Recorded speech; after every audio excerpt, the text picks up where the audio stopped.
the Olivet Gospel Hall and Evangelical Association.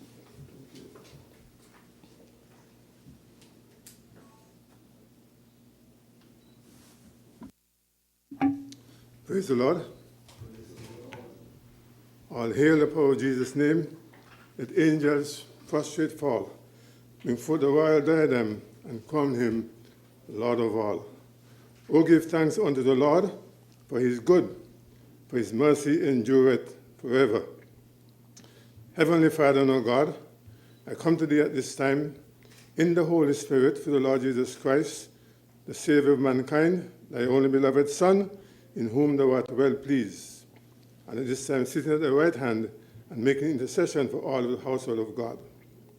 In that name I humbly come to thee with thanksgivings, praise, honor, and glory for thy love, thy grace, thy tender mercies, thy faithfulness, and thy goodness toward us by day and by night. Lord, I thank you for awakening us this morning in the newness of life, in our right minds, conscious of our being, with all the members of our body intact, being able to hear, to see, to move, to talk, and to walk within our surroundings. Thank you, Lord, for the safekeeping of our household and all in our respective neighborhoods. I give you thanks, O Lord, for knowledge, for wisdom, and for understanding. O Lord God of all seasons, with grateful hearts, give thee thanks for thy goodness and thy tender mercies toward us, the people of this federation of St. Christopher and Nevis, during the 2020-23 hurricane season. O Lord, you protected us from all the predictions of the dangers of the named hurricanes. O Lord, we give thee thanks for the rain and the benefits of the rain. Heavenly Father, I give thee thanks for thy goodness with all respect and temperance during the past months of the House of Assembly business sitting. Today, Lord, we gather for the last House of Assembly business session for 2023 with thanksgivings. Heavenly Father, I bring to thee the Honourable Speaker and the Deputy Speaker of this Assembly, that they will conduct the business of this Assembly in accordance with the principles, the rules, and the orders of the Assembly, with firmness, with justice to all in attendance. Lord, I bring to thee the elected, the nominated, and selected men and women of this Honourable House of Assembly in their quest to exercise and apply their servanthood service towards the people of this federation with distinction, with justice, with compassion, with putting country above self, at all levels, with committed service, with humbleness of heart, extending the right hand of fellowship to all with love, with favors, and with understanding. My Lord and my God, I humbly ask for your guidance with understanding of speech, with due diligence for all members of this assembly, that they will conduct themselves with prudence, with respect for each other, giving due diligence to the rules, the regulations, and the orders in accordance with the principles of this assembly, knowing that the business of this assembly demands the highest respect by all, as it is being aired live in a global village with much interest. O Lord God of heaven and earth, I pray that the matters presented today for discussion on the 2024 fiscal budget will be of economic benefits for the citizens and residents of this Federation of St. Christopher and Nevis, with your blessings. These things I ask with humbleness of heart, with thanksgivings, in our Savior's precious name. Amen. May all join me with the Lord's Prayer. Our Heavenly hallowed be thy name, thy kingdom come, thy will be done on earth as it is in heaven. Give us this day our daily bread, and forgive us our trespasses as we forgive those who trespass against us. And lead us not into temptation, but deliver us from evil. Power and forever and ever. Amen. Madam Speaker, may I take this opportunity to extend to you and the members of this honorable House a blessed Christmas and a prosperous 2024 in the will of the Lord of our life. Thank you, Madam Speaker. Thank you, Pastor Evelyn. You may be seated.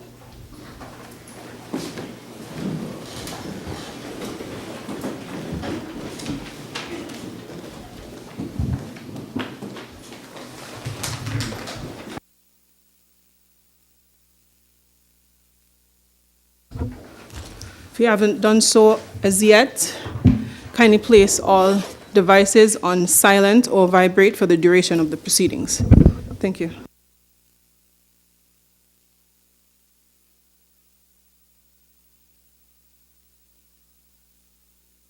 Next item.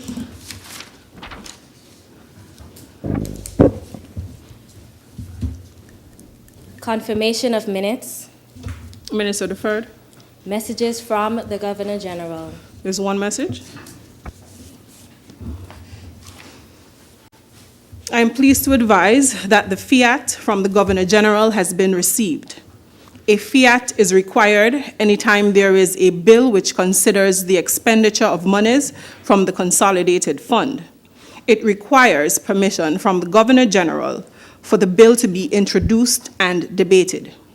For the record, the fiat was first written to the Honourable Minister of Finance, and it says, in pursuance of Section 43 of St. Christopher and Nevis Constitution Order 1983, SI 1983, and acting in accordance with the advice of the Cabinet, I recommend for the introduction into the National Assembly the following.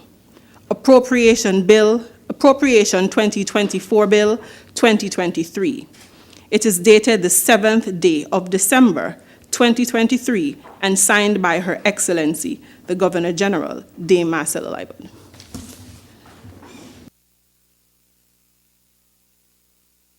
Announcements by the Speaker. One announcement. Honourable members, specially invited guests, listening and viewing audience, good morning. I wish to officially welcome you to the budget address and debates. I also wish to acknowledge the presence of the National Minimum Wage Advisory Committee present in the gallery this morning. The budget debates focus will touch and concern the expenditure and revenue planned for the year 2024.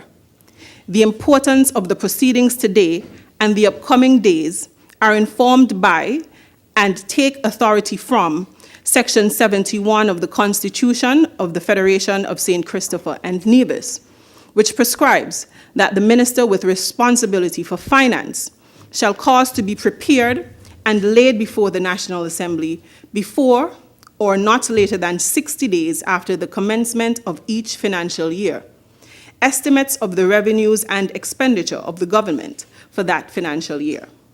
In light of these instructions, Madam Clerk, might we move to the next item on the order paper? Presentation of papers and of reports from committees. I recognize the Honourable Member for St. Christopher 8. I rise to present the report of the Director of Audit on the accounts for 2022 in accordance with Section 76(4) of the Constitution. May it please you, Madam Speaker.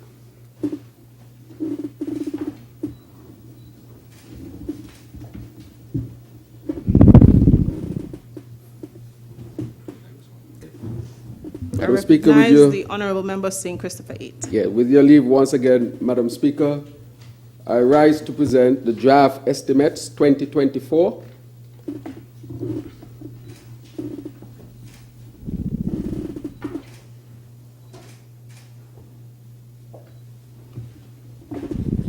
May it please you, Madam Speaker.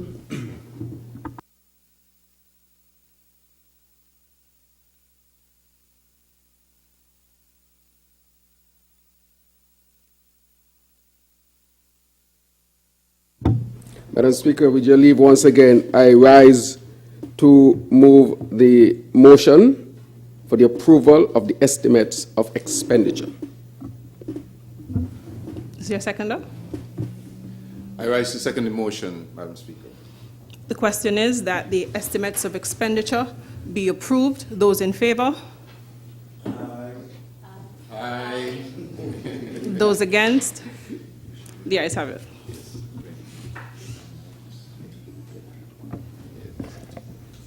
Statements by ministers, personal explanations, introduction of bills, and first reading. I recognize the honourable member for St. Christopher 8. Madam Speaker, with your leave, once again, I rise to have read for the first time in this Honourable House a bill shortly entitled the Appropriation 2024 Bill 2023. Seconder. I rise to second the motion, Madam Speaker. The question is that the appropriation 2024 bill 2023 be read a first time. Those in favor? Aye. Those against? The ayes have it.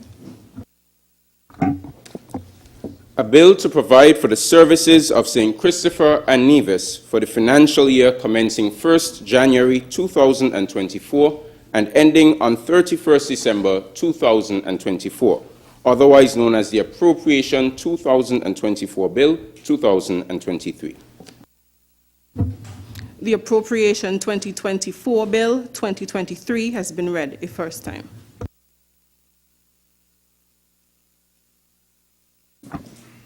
Public business, bills, second reading. I recognize the honourable member for St. Christopher 8. Madam Speaker, with your leave, once again, I rise to have read for the second time before this Honourable House a bill shortly entitled the Appropriation 2024 Bill 2023.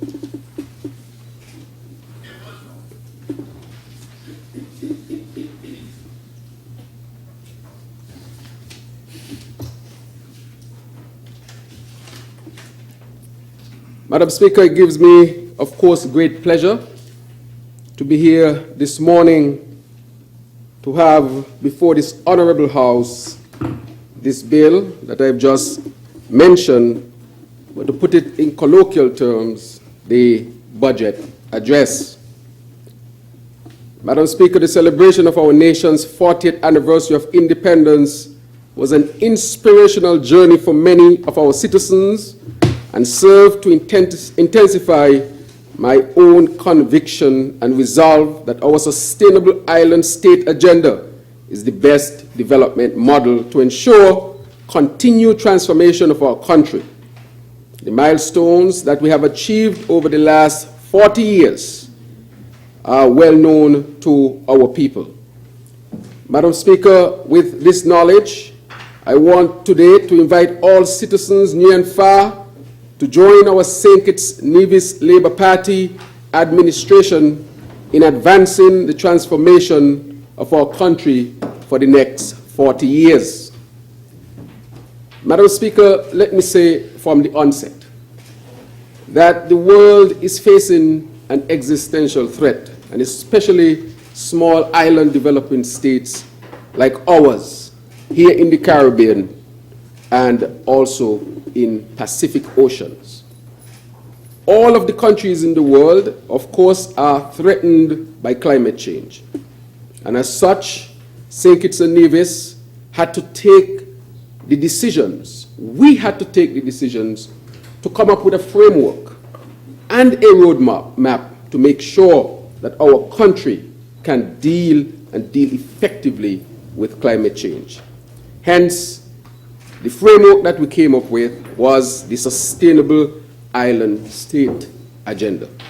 I want to say from the onset, Madam Speaker, that this required significant work which was done here in St. Kitts and Nevis, of course, with our experts.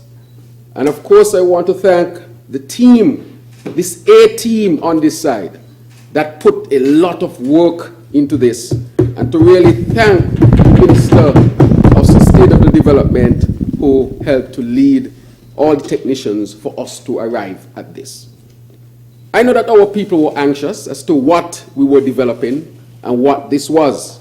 But, Madam Speaker, I can say for the first time in our history, we presented at the United Nations the voluntary national report. That had never, ever been done before, and we presented our Sustainable Island State Agenda, which was well received by the nations of the world. But it didn't just stop there, Madam Speaker. We also presented this at multiple fora around the world, to the point where it is now being recognized. And to that extent, I want to also thank SICRI, 5Cs, the University of the West Indies, and all those who were involved in making sure that this Sustainable Island State Agenda and roadmap was well put together and would deal with the scourge of climate change, ensuring that our people will continue on the pathway of good development, Madam Speaker. So in short terms, what does this really mean? It really means the opportunity to continue to live, thrive, and progress even under the scourge of climate change, Madam Speaker. And so this was so well received that, as you heard in the last COP28, that even the Vice President of the United States referred to myself and our country as a partner that they are willing to work with to deal with the scourge of climate change as it affects small island developing states such as ours. So what is the message? The message is clear, that this team is serious, that we have put in the work, and what we have presented to the world cannot go unnoticed, Madam Speaker. I also want to say that because of this, I was called to represent or to be a voice on multiple panels which involve world leaders, Madam Speaker. For example, when we dealt with climate change and health, I was the representative who spoke on behalf of SIDS and the Caribbean, and that forum included people like Bill Gates and John Kerry and Michael Bloomberg and so forth, Madam Speaker, where I was putting forward the case for small island developing states. And it's unique that I'm the Prime Minister, a medical doctor. I still have my license to practice medicine, so I think that they must know that I would have had something to say with respect to climate change and health. But I want to say that it was well received, and our position in the world is where it is today, not because of me alone, Madam Speaker, but because of this team that worked tirelessly hard and partnered with multiple people around the world, organizations and so forth. I want to bring home the point, and it must be underscored, Madam Speaker, that we have to work together to deal with the scourge of climate change. This is a serious matter. If the world goes beyond 1.5, living on these islands in the Caribbean will be difficult, challenging, because we'll see stronger storms, more frequent storms, and as a result of that, our lives and livelihoods would be under significant threat. And if there's ever a time, outside of when we fought for emancipation and to end colonization, that we have to band together to make sure that we can continue to survive on these islands, is now. And so I call on the opposition to also look at the aspect of survivability, climate change, and how we can partner together on common things so that we can continue to survive. I'm sure that those on the opposition benches want to continue to survive as well. All of us do, Madam Speaker, but I want to say to our people here that it is critically important that we do work together as a country and as a people.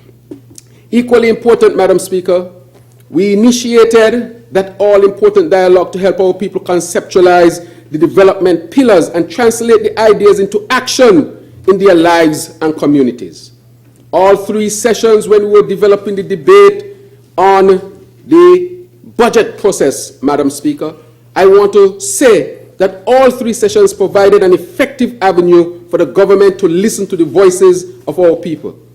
Madam Speaker, when we were developing the framework for the budget, we had to make sure that our people became involved because the budget was speaking to the Sustainable Island State Agenda.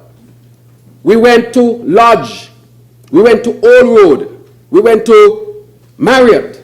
For the first time in our history, we took the budget process on the road. And with respect to that, Madam Speaker, on behalf of the Ministry of Finance, we extend thanks to those persons who took the time to participate in these important engagements. I want to assure those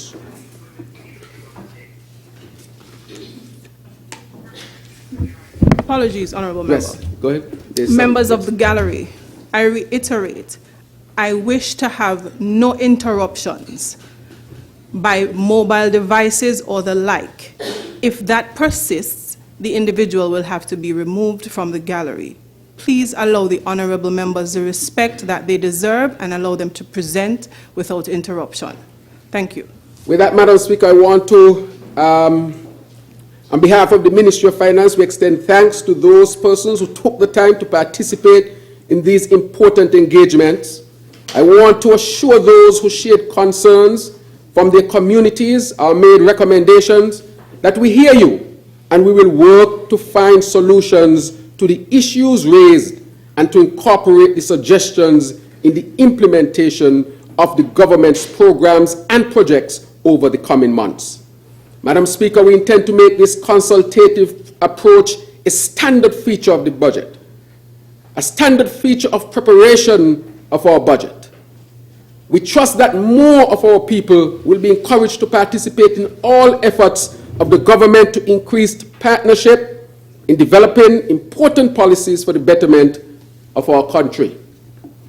Madam Speaker, recognizing that such a monumental shift could not be solely orchestrated by the government, we invested a year in extensive consultations, engaging with local experts, youths in rational dialogues, communities, and even seeking input from regional experts. Madam Speaker, today I have benefited from the wisdom gleaned during the collaborative process. We stand, therefore, Madam Speaker, poised to commence this transformative journey, holding a shared vision of sustainability for every resident and citizen, both domestically and in the diaspora. The imperative to transform arises from the unique challenges faced by our small island developing state, home to a population of 53,000, Madam Speaker. Our dependence on food imports, vulnerability to hurricanes, reliance on oil, and the impact of global conflicts on our supplies underscore the urgency of charting a sustainable course. As the smallest independent nation in the Western Hemisphere, our vulnerabilities to climate-related disasters defined our existence, yet our size is also our strength. So the coming year will be guided by a diligent team of local experts working in tandem with research scholars from the University of the West Indies and regional development partners to establish a resilient and sustainable framework. Madam Speaker, the forthcoming debate will delve into the 7 pillars of our transformation, emphasizing that sustainability is not an abstract concept, but a tangible assurance for everyday lives and the future of every citizen here in St. Kitts and Nevis. Our commitment to this sustainable island state agenda remains unwavering, driven by the conviction that every citizen and resident should not only survive, but thrive in the sustainable future we are endeavoring to build. Madam Speaker, I am profoundly encouraged by the performance of our St. Kitts Nevis Labour Party administration after just over a year in office. To date, it has been challenging, as leadership is challenging, but very rewarding at the same time, Madam Speaker. Since taking office in August 2022, we have maintained a stable economic situation in the country through skillful management of a mix of existing measures and new initiatives. Our actions to date have helped the economy to maintain positive growth in 2023, Madam Speaker. We expect that our policies and programs will continue to help our country manage the downside risk of the current polycrisis environment, occasioned by a number of things, Madam Speaker, by the COVID-19 pandemic that is still having its impact on the world's economy, climate change, as was mentioned at the beginning, and the Russian-Ukraine war. So taken as a whole, the efforts of our government to support the strengthening of the social and economic fabric of our country is commendable. We have done significant work, Madam Speaker. Madam Speaker, for the record, permit me to highlight some of the major initiatives sponsored by this administration over the last 15 months. Madam Speaker, you can clearly remember, we can clearly remember that on the 7th of August 2022, we immediately opened the country for business with the world without restrictions based on scientific data. That measure alone helped to save our economy. Madam Speaker, we understood that people were having difficulties, and therefore we paid the first CBI dividend for the first time in the history of St. Kitts and Nevis, which covered our citizens here on St. Kitts and our citizens there on Nevis, as there should be no differentiation. Madam Speaker, we are one people, one federation.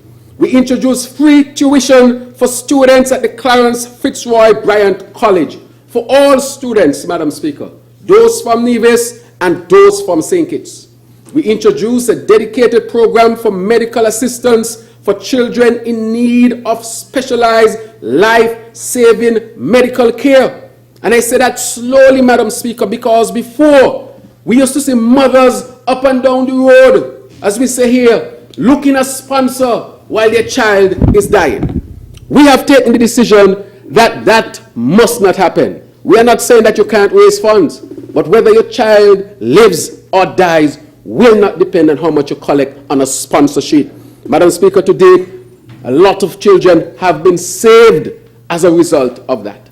And even though it started here, we have helped children from Nevis as well to go abroad and receive very expensive medical care to save their lives. Madam Speaker, I wish we can put this into law so that in the future nobody can change this. Every child deserves a chance to live. This is what this government is about. Madam Speaker, we did not stop there with respect to looking after our young people. We reduced interest rate from 9% to 5% on student loans at the Development Bank of St. Kitts and Nevis, saving our young people thousands upon thousands of dollars. When we calculate over a lifetime, they can save upwards, Madam Speaker, of $40,000, and we are hoping that that money they can use to invest in their future. Madam Speaker, nobody else in the Caribbean does it like that at this moment in terms of the reduction of student loans interest rates. Madam Speaker, we also did sustain notable subsidies to farmers for the purchase of important farming inputs. We solidified the prospects for advancing the development of geothermal energy in Nevis, Madam Speaker. Madam Speaker, this is a significant achievement. For years, we here in the federal government and the Nevis administration could not have found a framework to develop geothermal. I heard the Premier of Nevis said that in the last 7 years when they were there, it was difficult to reach that agreement. But in short order, without even thinking twice, I signed so that the CDB could make available $17 million for the development of geothermal in Nevis. What nonsense argument people coming with? So if Nevis get geothermal, St. Kitts going to benefit too. And so what if Nevis benefits? Nevis deserves to benefit. And the federal government should not have been an impediment to development of geothermal. And so I asked, what kind of unity was that, Madam Speaker? And I'm passionate about this, because when I present this to the world, people are telling me, are you serious, Prime Minister? We were there before, and we know what happened because of politics. And I said, that will not happen under this leadership. And I want to thank the Premier of Nevis. We sat together and we discussed it. And we're going to develop this, and we brought a resolution to Parliament, unanimously passed, which means all of us participated. And as a result of passing that resolution, that has engendered significant confidence in the world. And as a result of that, we are moving to get geothermal going. I want to see Nevis got cheap energy. When Nevis develop, we develop too. How can we have that kind of grudgery? Come on. I say it passionately because when I sat with people and they tell me how foolish it looks, 2 small islands have a resource that can liberate us financially. And we are arguing about who should get this and who should get that. Madam Speaker, needless to say, we have passed that, and I want to thank those from the other side. Madam Speaker, we went on, we paid a workers' bonus to all working citizens and residents who are registered with Social Security Board. Madam Speaker, we did that, and the reason why we did that is that we knew that people needed assistance because the economy is still recovering. We also knew that it was Independence 40, and for the 40 years that our people would have worked to build this country, I think that a grateful nation should in tangible way express thanks. And that is what we did here when we made sure that our workers got a bonus. Madam Speaker, we went on and we introduced special arrangements for customers who are in arrears with SCELEC. We knew that people had lost their electricity connection, some of them, Madam Speaker, a lot of them, not all of them, because they had challenges with work. Imagine a taxi driver, for example, did not have work for maybe a year and a half to 2 years, had difficulties paying his bill or her bill. And so we took the decision, how can we help our people to have a reset and start as the economy recovers and we are moving past the COVID years. And so, Madam Speaker, we did not stay there. Introduce special arrangements for customers who are in arrears with the Water Services Department, Madam Speaker. The Water Services Arrears Reset Program also helped people to get reconnected. We introduced special arrangement for customers who are in arrears with National Housing Corporation, the Housing Arrears Reset Program, Madam Speaker. Introduced special arrangements for customers with outstanding payment for land purchased from the Ministry of Sustainable Development, Madam Speaker. The Land Reset Program, which is critically important. Madam Speaker, houses and land we consider to be fundamental for people to live well here in St. Kitts and Nevis. We expanded the first-time home owners program to include home renovations up to value of $500,000 or $500,000 and reduce the VAT rate to 13% on building materials until December 2024. The Building Materials Reset Program, Madam Speaker. And therefore, we are saying that this government has responded well. Madam Speaker, I also want to say that the truth is that our government successfully carried heavy load to protect our people from the full brunt of the harsh realities of the external shocks which are unrelenting. In other words, all this is being done to offset the impact of challenges that continue to be stacked against us and give our economy a fighting chance to fully recover and advance beyond the achievements realized in 2019, the pre-COVID years, of course, Madam Speaker. The actions of our government over the past year was sensible, especially when viewed in the context of a small island developing state existing in a turbulent and uncertain global economic environment. Over the coming months, the reset programs will play an important role in assisting our people to meet their varied needs, while at the same time contributing to the sustainability of critical institutions and, of course, of our economy. Madam Speaker, I now turn to consider some important aspects of the domestic economy. And therefore, we are now marching forward.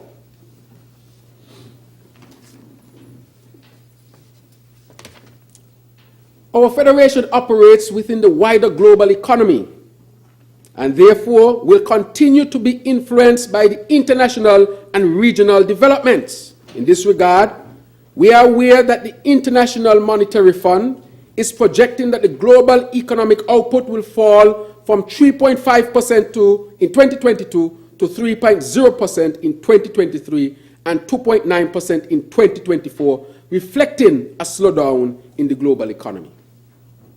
Madam Speaker, growth in the United States, our largest trading partner, is projected to remain steady at 2.1% in 2023 and decline to 1.5% in 2024. Madam Speaker, these are realities that we have to deal with as a people. But closer home, economic activity in the Eastern Caribbean Currency Union, ECCU, was estimated at 8.9% in 2022, while growth of approximately 6.4% is projected for 2023 and 5.1% in 2024. So it shows, Madam Speaker, that within the Union, that we are projected to do slightly better than the world's average. But the main driver of growth in the ECCU is the tourism sector, and this trend is expected to continue in 2024. However, Madam Speaker, we must be mindful that there can be a decrease across the world, and this can impact us as well. And as such, we have to be prudent as a government leading this country. Madam Speaker, our government spent the last year addressing a myriad of challenges which have and will likely continue to impact the small, open economy of our federation. Remarkably, the St. Kitts Nevis Labour Party administration has worked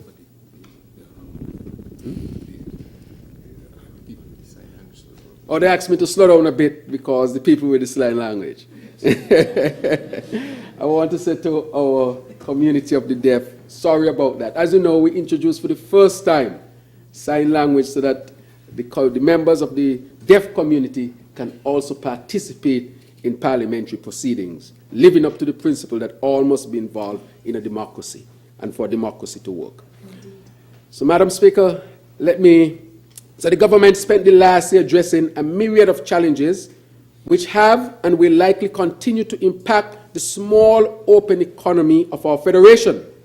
Remarkably, the St. Kitts Nevis Labour Party administration has worked to reintroduce the federation to the world as one that is dedicated to good governance. Madam Speaker, good governance is critically important.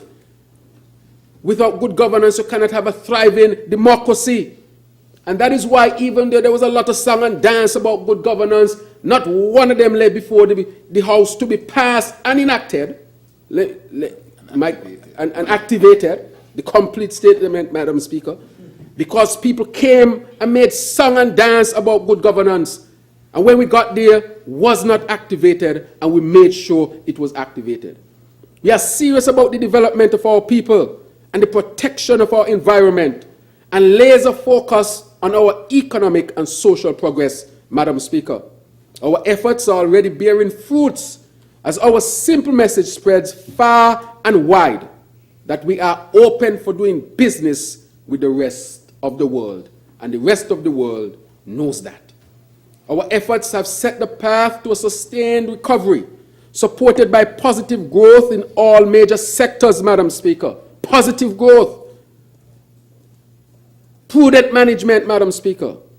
For the first half of 2023, gross domestic product grew by 3.4% compared to the same period in 2022. When juxtaposed against the COVID-19 period, the recovery is even more obvious, Madam Speaker. By mid-year 2023, the St. Kitts and Nevis economy had recovered 96.1% of its output levels when using 2019 as the point of reference. So, Madam Speaker, we're not using the COVID years necessarily as the points of references. That's mean 2020 and 2021 and part of 2022. We are using the 2019 as the point of reference. Madam Speaker, macroeconomic performance continues to show resilience, and we are on the road to full recovery with an anticipated growth of 3.9% by the end of 2023, Madam Speaker. Madam Speaker, we have growth in St. Kitts and Nevis. We are not back there yet, but we are on a good path. The growth observed in 2023 is being fueled by value added in the hotels and restaurant sector, which is poised to grow by an impressive 27%.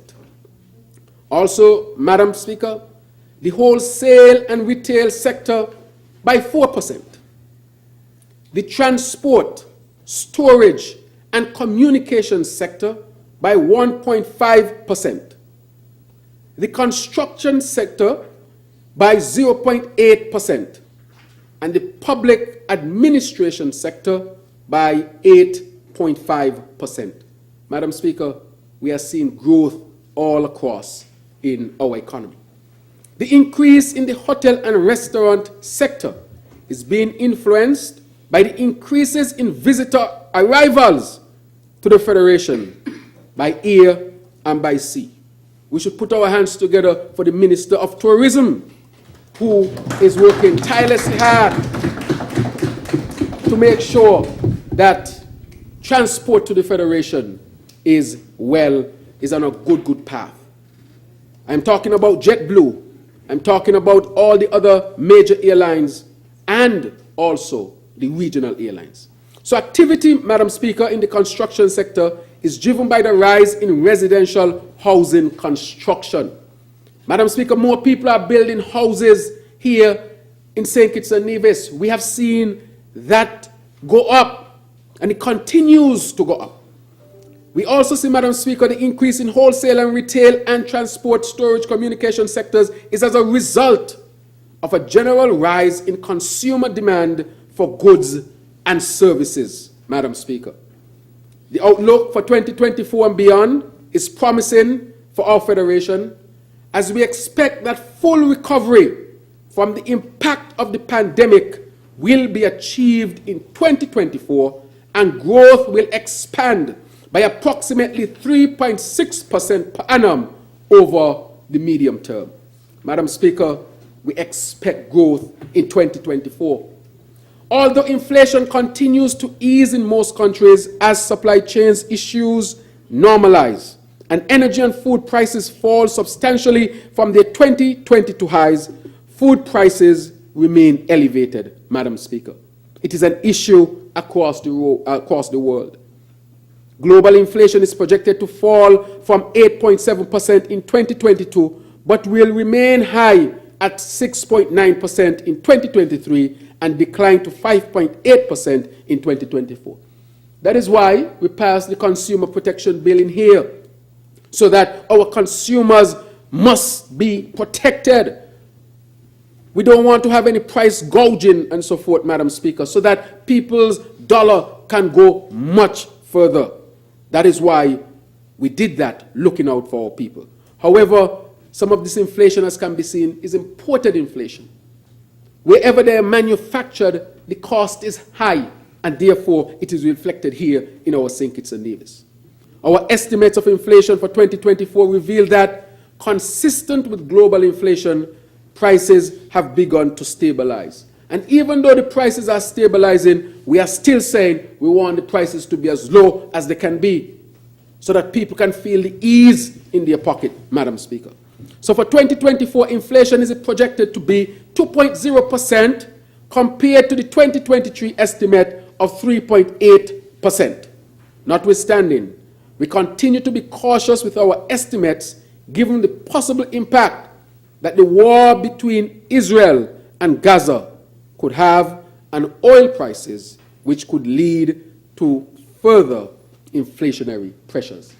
Madam Speaker, these are international factors that are affecting us here in St. Kitts and Nevis. And that is why we want our people not to only have a local view or regional view, but we want our people to have a global view, so that they can understand what underpins the decisions that we make here as a government. It is anticipated that the food and beverage index will increase by 2.0% per annum, while the non-food commodities index will rise to 2.1% over the medium term. Therefore, Madam Speaker, it is important for us to understand that the increase in prices experienced by our people here in the Federation is not localized to St. Kitts and Nevis, but is primarily a reflection of the elevated prices of goods and services in the global economy. That is an important thing to note, Madam Speaker. Madam Speaker, but this caring and responsible government assessed the situation on the ground and responded with a mix of policies and initiatives to curb the impact of increased cost of living. Some of these were highlighted earlier in my presentation, Madam Speaker, when I spoke about our major achievements. The CBI dividend payment alone impacted about 17,500 individuals, 500 individuals in its inaugural round.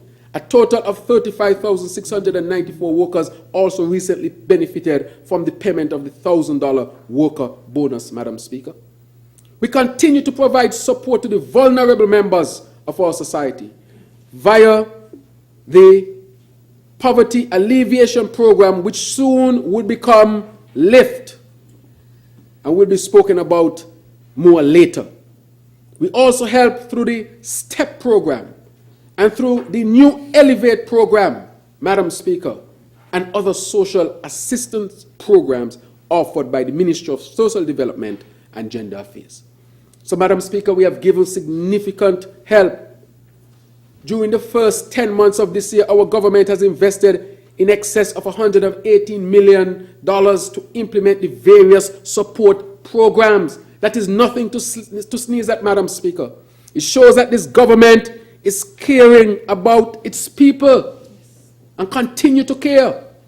$118 million, Madam Speaker, to help our people deal with the scourge of the challenges that we are dealing in this multi-crisis or poly-crisis situation that the world has found itself in. The government has also sustained significant blanket subsidies in respect to the cost of gasoline at the pump, Madam Speaker. We're helping people with each gallon of gas they buy at the pump. We are also helping our people with the purchase of LPG, that's the cooking gas, the small tanker gas. The prices are not changing because we are subsidizing, Madam Speaker. We are subsidizing by households, by businesses. And also, Madam Speaker, we have sustained large subsidies on electricity supply to domestic and commercial consumers. Madam Speaker, we are paying the fuel variation cost to the tune of tens of millions of dollars. We are doing that to protect our people, Madam Speaker, to make sure that the high cost of electricity is not truly passed on to our people, but the government is bearing a brunt of it to protect the people, Madam Speaker. So with that $118 million, as I spoke about, in addition to that, subsidy for electricity must also be involved or calculated when it comes to what we are doing to protect our people, Madam Speaker. So these initiatives are implemented primarily as a means of providing tangible support to our people and help to increase their purchasing power. That is a caring government. That is a government that is people-centered, Madam Speaker. The numbers speak for themselves. Propaganda can't go to the supermarket. Propaganda can't keep on the electricity. What we are talking about here are measures to help to protect our people. And it is recognized that if we were to allow our people to bear the brunt, life would become so challenging and difficult in St. Kitts and Nevis if we had not implemented these measures to protect our people.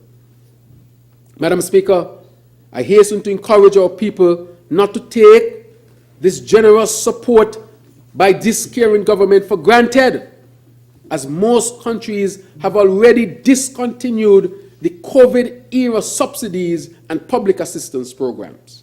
But we continue to maintain them until the economy fully recovers, Madam Speaker. The government is aware of the impact that high prices, especially food prices, can have on our consumers. Madam Speaker, we are concerned about the food prices. That is why we passed the Consumer Protection Bill. And that is why we are saying to business people to also be mindful and let us work together to ensure that we create the best environment for our people here in St. Kitts and Nevis. Critically important, Madam Speaker. We will therefore continue to provide financial support to the most vulnerable citizens through the various social programs and implement policies that would safeguard consumers. Madam Speaker, as I said before, this is evident with the recent passage of the Consumer Protection Act 2023.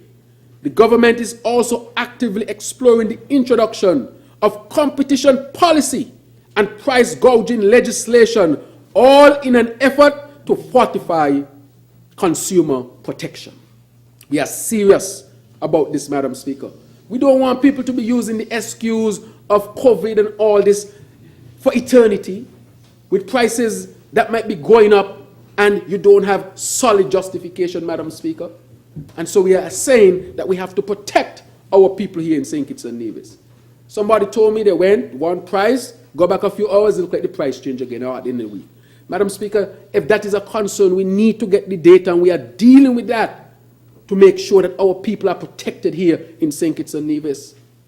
The prices that come from overseas, they're high.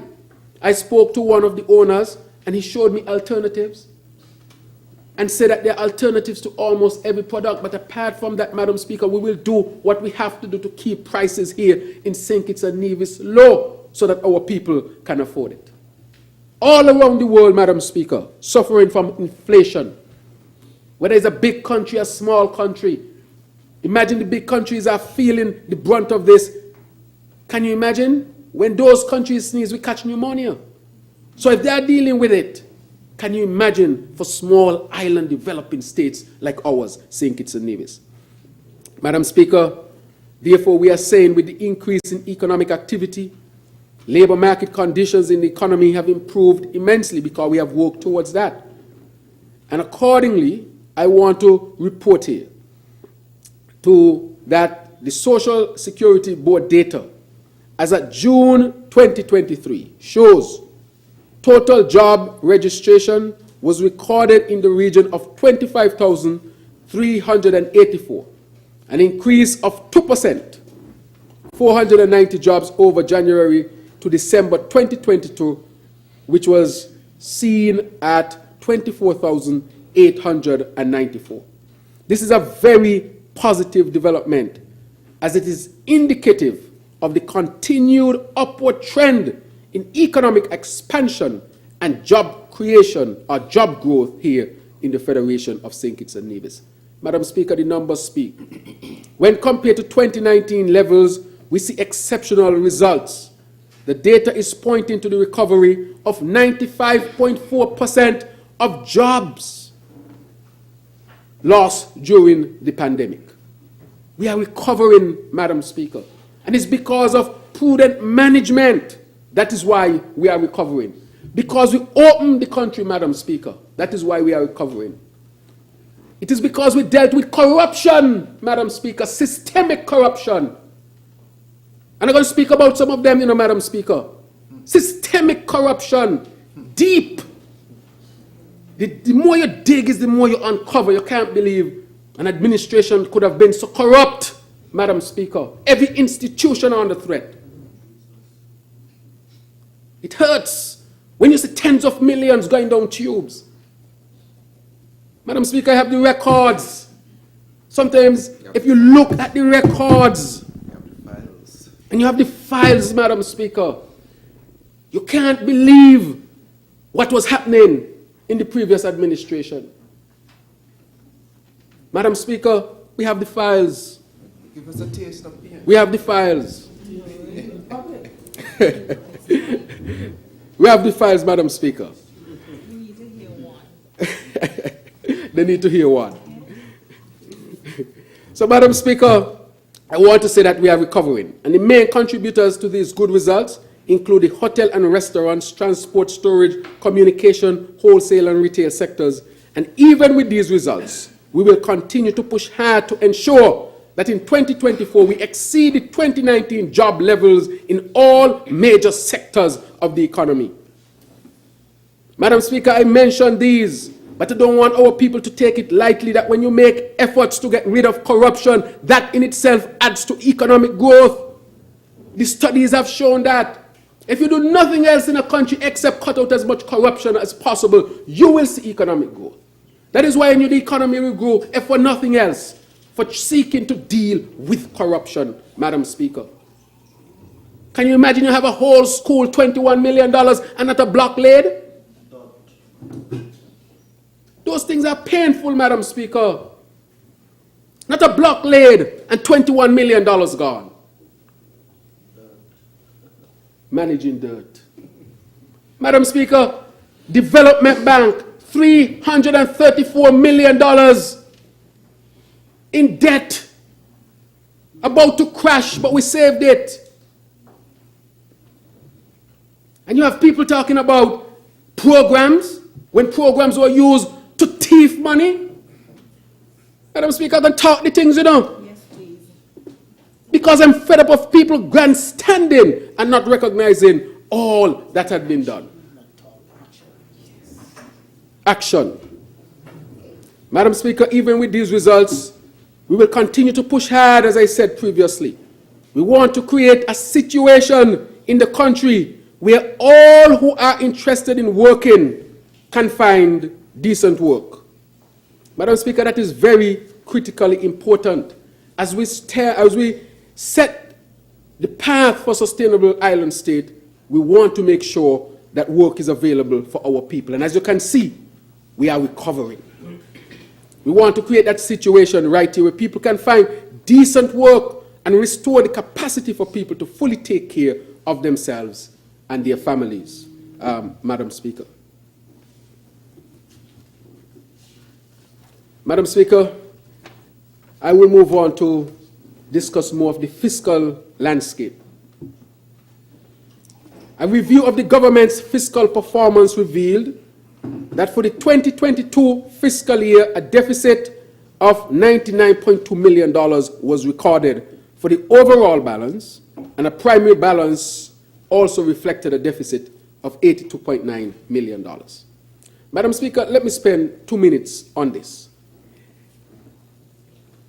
What happened here when we took over last year? And that is why I say people must tell the truth. The people were told that they have surplus after surplus after surplus. Sometimes based on situations, you may not have a surplus because if there's a downturn in the economy, you might have to draw on reserves to keep yourself going until things get better. Let me explain this, Madam Speaker, in simpler terms. If you lose a job and you were making $1,000 a month, that $1,000 is no longer made. You might have had savings, and then you start to draw on your savings until you can find another job. During that time, even though you have money in the bank, you are running a deficit because you're spending more than you take in. It doesn't mean you don't have any money at all. These things they happen in the United States. They happen in the UK, especially during COVID years. Many countries run deficit. So the issue is not even discussing the deficit in itself if it is justified. But the issue is you have a deficit and telling the people you have a surplus. Madam Speaker, that can't work. The people must know the truth, and the people understand this truth when you explain it to them. So you could have easily said there was a deficit because of the COVID and there was a downturn and so forth. But you are telling people you have a surplus when it's a deficit. So I'm not discussing the deficit because from time to time countries might run a deficit because of scenarios and situations. The situation becomes when you tell the people what the truth is not. And therefore, Madam Speaker, I wanted to clarify that that can happen based on what you are seeking to achieve, and as you move forward, you go into recovery. Madam Speaker, I want to say that total revenue and grants amounted to $1.12 billion, of which recurrent revenues was $1.1 billion and total grants were $14 million. Non-tax revenue exceeded the budget by 54.9%, mainly on the account or the proceeds from the CBI program. Madam Speaker, I will speak to this even in more depth because it is critical. In contrast, tax revenue was 11.1% lower than expected, and this is 2022, as the economy continued to recover from the fallout, Madam Speaker.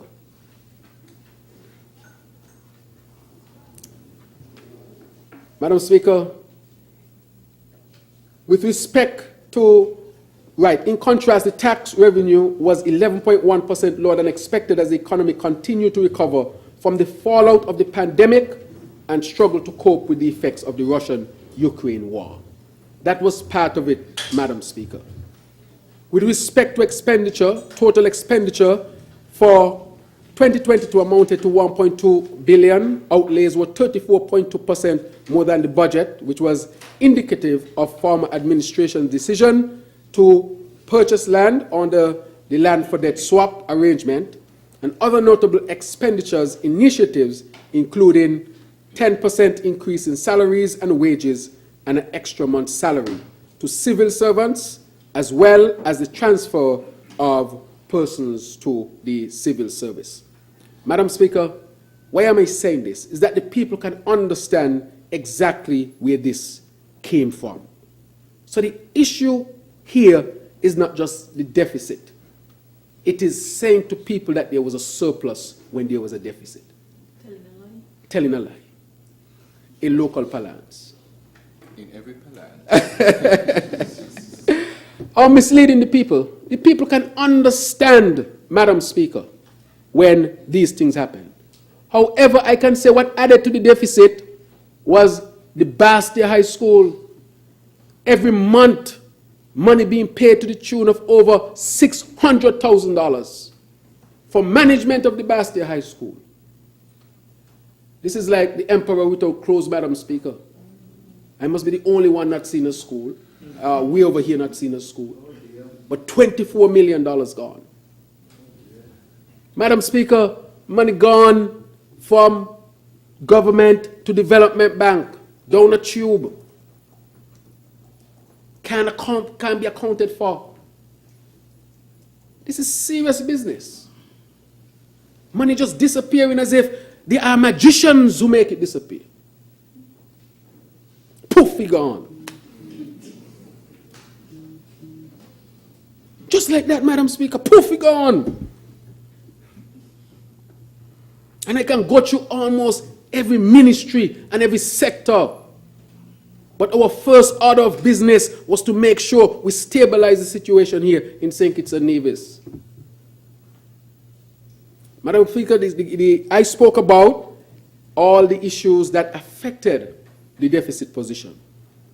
The cost also associated with various income support programs, including the PAP and the Farmer Peace Program. These also contributed to the expenditure overages that were realized. Madam Speaker, additionally, a CBI dividend was also paid to citizens and residents. Of course, based on the principle that you contribute to social security. As mentioned earlier, the dividend distribution was intended to help lessen the increased cost of living here in St. Kitts and Nevis for our people, and to allow them to share in some of the profits derived from our CBI program.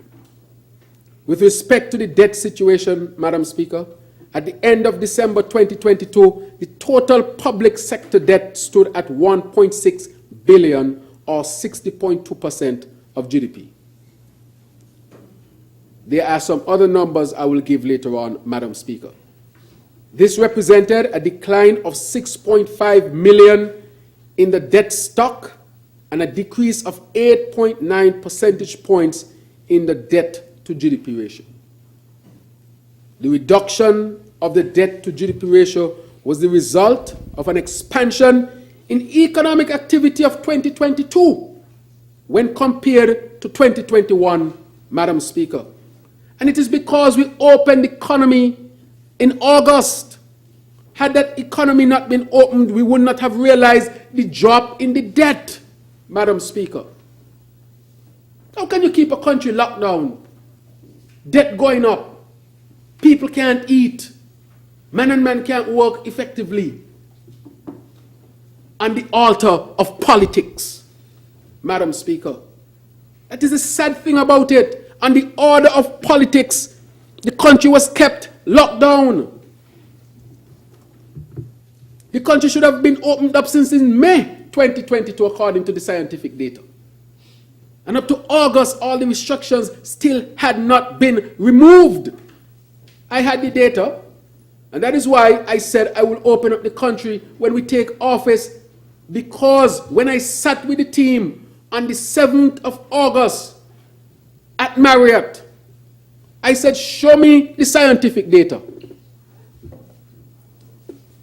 It just so happened that I'm a medical doctor, and part of the training is to interpret data. You have experts in that, but we learn how to look at it, so you can't fool me. Show me the data. There's a lot of talk, just show me the data. So I asked to be shown the data. And the data suggested that the country, the restrictions could have been lifted long ago. When the restrictions were lifted, they were predicting an outbreak in December of 2022. And I was just laughing at them. Lifting restrictions. All of a sudden, they are now saying, we're going to have outbreak of COVID. Madam Speaker, we had cases of COVID, but we already knew that our immunity had been built up so much that even if we were to get COVID, there will not be a breakout of people being sick in the hospital and ICU. COVID is still around. COVID is not going anywhere. COVID is going to be with us for the rest of our lives. The difference is that you have the immunity to deal with it. That is what St. Kitts and Nevis had advanced. So when they talk about the last outbreak that we had in 2022, in December, November, December, St. Kitts had it since August. We had the immunity to it. Therefore, there would not have been a prediction of an outbreak in December of 2022. Propaganda, trying to frighten people. But of course, they can't frighten people over here because we decided we're going to work with the scientific data. And the scientific data did not lie. And we did not see an outbreak in 2022. Why am I saying that? Because if we had not opened up the country, the debt to GDP ratio that declined would have remained high. The recovery in jobs would have been slower, Madam Speaker. As a matter of fact, that single decision robbed the country of tens of millions of dollars. Why? Because tourists who used to come to St. Kitts and Nevis, you tell me wear face masks. And I could go down to a next country and they ain't got to wear no face mask. That is what took place. So a lot of the returning tourists who used to come to St. Kitts and Nevis, they chose other countries. And it was challenging to get back all of them for the 2023 season, Madam Speaker. Madam Speaker, I want to say in this Honourable House, we lagged in the OECS when it came to tourism. All of them saw numbers above the 2019 levels, except St. Kitts and Nevis. Because we kept the country locked down, or restricted rather, unnecessarily. Restricted unnecessarily. We were having some trouble with some cruise lines. And the reason why we were having trouble with some cruise lines is that they said during the COVID, St. Kitts and Nevis treated them badly. And they didn't want to come back. I want our people to know that there was no reason to treat the people like that. Kick them out at sea. The Honourable Minister will tell you when she went to meetings, people were crying because they couldn't believe that they were treated like that in St. Kitts and Nevis, and asked the question, why should we return to St. Kitts and Nevis? And we said to them, you have a new administration, you have a progressive administration, you have an administration that is astute and would understand what you are dealing with and would have responded differently. We sought to convince them that St. Kitts and Nevis was not that which they experienced under the previous administration, but that we had advanced to an advanced administration that would understand the plight that they were dealing with, and we would have responded differently. And so to some extent, they understood us, and then they allowed some of their cruise liners to come. So when people talking about this and talking about that, I want people to understand the context of why we had trouble getting back some of the cruise liners here in St. Kitts and Nevis. Madam Speaker, to get back on point with respect to the debt to GDP ratio, 40% of the debt stock was contracted by the federal government, and the remaining 60% was owed by public corporations on both St. Kitts and Nevis and the island and the Nevis Island administration, Madam Speaker. Madam Speaker, the central government's debt and public corporations on St. Kitts and Nevis debt fell by 9.6 million and 11.9 million respectively, Madam Speaker. So even with the difficulties in the economies in the world, including St. Kitts and Nevis, we were still able to carry down our debt. I mean, that is significant. Today, I think that St. Kitts and Nevis has the lowest debt to GDP ratio in the OECS. This is a tremendous achievement.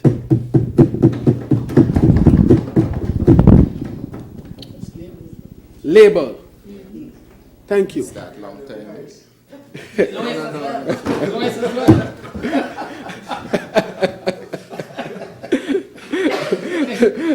So, Madam Speaker, Sometimes to go and then yes, so Madam Speaker, it's prudent fiscal management.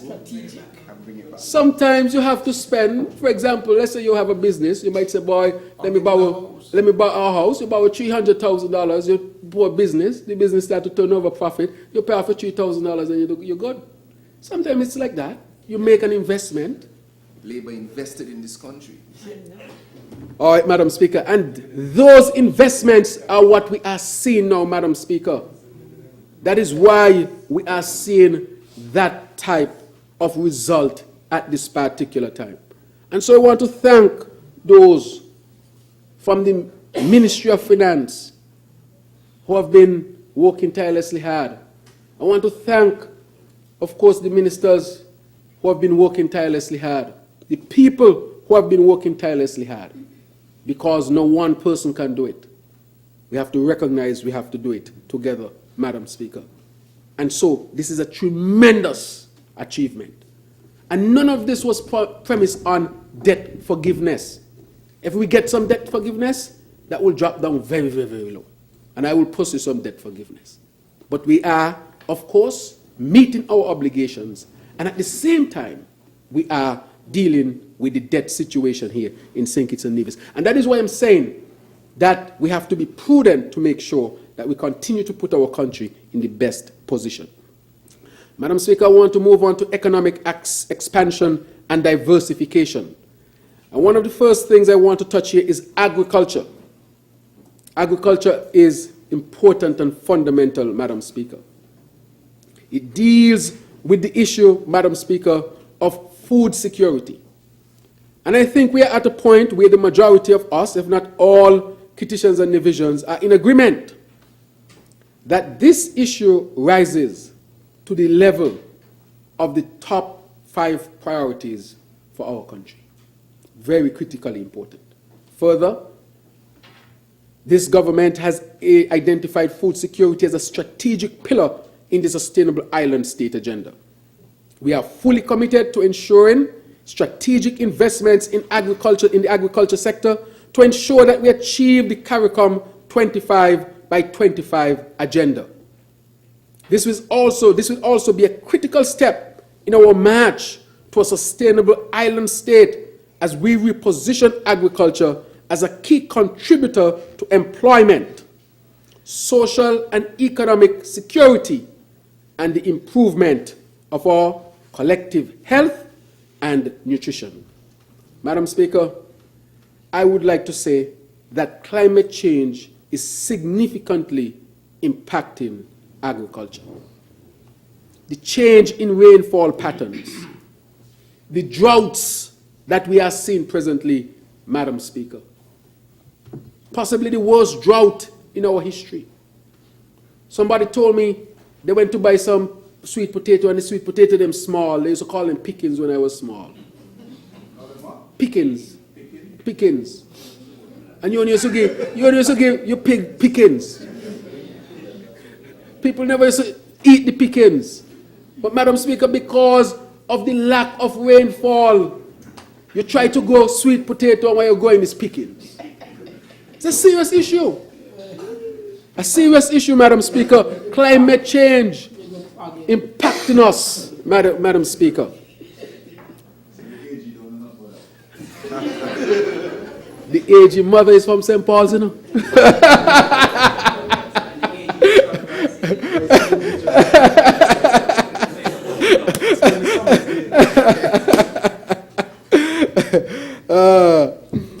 Madam Speaker, our goal is within sight, and we intend to ramp up investments in infrastructure, the adoption of use of technology, and the strengthening of our human resource capacity, including the technological and scientific capabilities of our agricultural officers, Madam Speaker.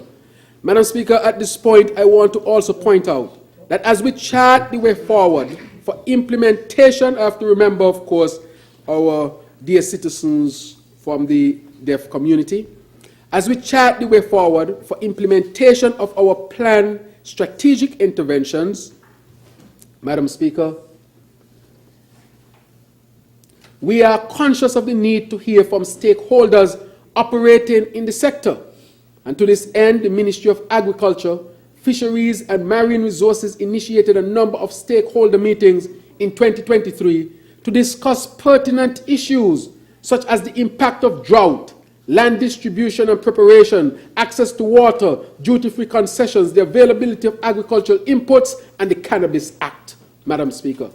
The message of the importance of agriculture was also taken to our youths, as engagement were held with students of 2 schools. Similar forums, Madam Speaker, with stakeholders and students will be convened in 2024.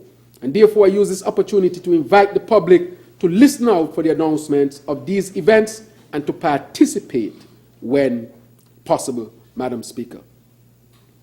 Madam Speaker, I am particularly encouraged by the fact that once again, we can point to the meaningful partnership forged with the Republic of China, Taiwan. And I want to thank the government and people of the Republic of China, Taiwan, who for over 40 years now has been a development partner. When I was at COP in Dubai, I said in the forum that St. Kitts and Nevis is not looking sympathy. We are looking for development partners, because that is the best way of making sure that all involved derive benefits. And so we want to thank the Republic of China, Taiwan, in promoting the sustainable development of our country and our agricultural sector. In June 2023, we witnessed the signing of an agreement for the St. Kitts and Nevis layer chicken industry sustainable development project between the Ministry of Agriculture and the Republic of China, Taiwan. I think Nevis is a little further ahead than us at this particular time. Madam Speaker, this is a partnership that is resulting in tangible benefits for our people. The implementation of this project will result in the establishment of a hatchery on St. Kitts, and I'm sure Nevis has one already. This facility will deliver a production capacity of over 20,000 day-old chickens per year for both meat and egg production, Madam Speaker.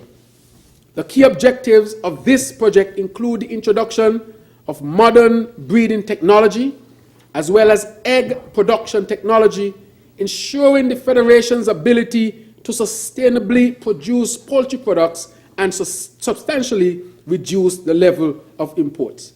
Madam Speaker, I don't eat chicken, but I have to respect the fact that our people here in St. Kitts and Nevis consume chicken. No, we need to stop. The estimates that are being presented for the 2024 seeks to add support for the build-out of this aspect of our agriculture expansion strategy, Madam Speaker. This is the type of partnerships, these are the types of partnerships that we are looking for with other countries, our dear partner in development, the Republic of China, Taiwan. Madam Speaker, and I think they are represented here. Welcome. Madam Speaker, water has been identified as a critical area for support to our farming community. To this end, a water security project has been devised for implementation over the medium term to aid farmers in gaining access to an adequate water supply for food production. Already this year, we invited tenders from the private sector for the supply of water tanks, irrigation pipes, and associated materials. A multi-task holder approach has been taken to holistically look at the water needs on the island of St. Kitts, inclusive of the agriculture sector. Reformation of land policies is a major area for attention in the year 2024. Our government would have documented issues related to agricultural land policies, and so the need for reviewing and updating the legislative framework in this regard and establish clear guidelines for the use of land for agricultural purposes. Madam Speaker, as I said, climate change again. I'm going to mention that maybe 100 times today because it is critically important. We're having water problems because of climate change, but we have to respond, Madam Speaker, and we are responding. The Department of Marine Resources, as we continue with agriculture, is committed to overseeing the transformation of our fisheries sector and the effective management of our marine resources. The department is spearheading a program established for the construction and renovation of fishing facilities in major fishing communities.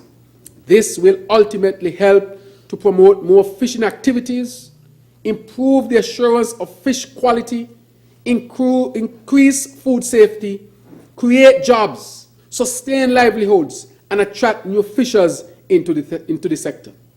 With regards to the management of our marine resources, the department will make the final push needed to formalize the government's earlier declaration of the St. Kitts and Nevis Marine Management Area via publication of the official gazette.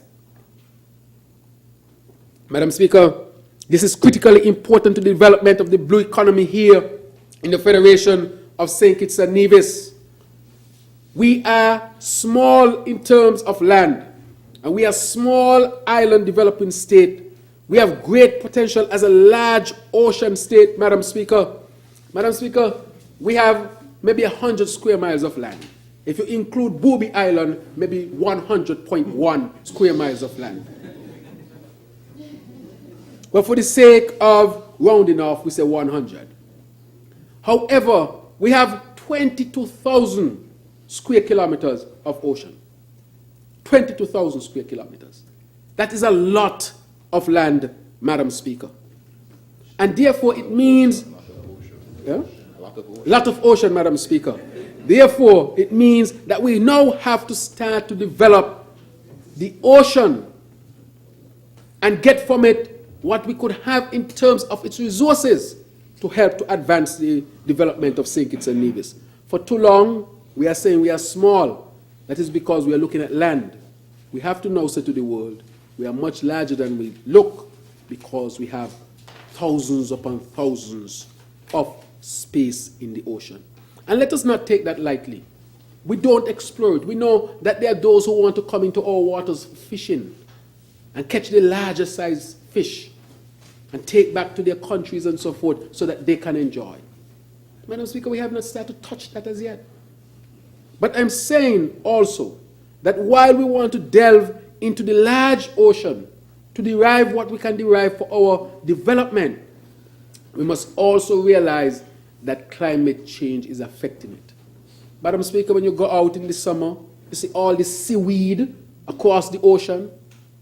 That is because of the rising temperature of the sea that is causing the seaweed to be so abundant in our waters, affecting our beaches, affecting the fishermen with their boats and their propellers as they try to get through the seaweed, Madam Speaker.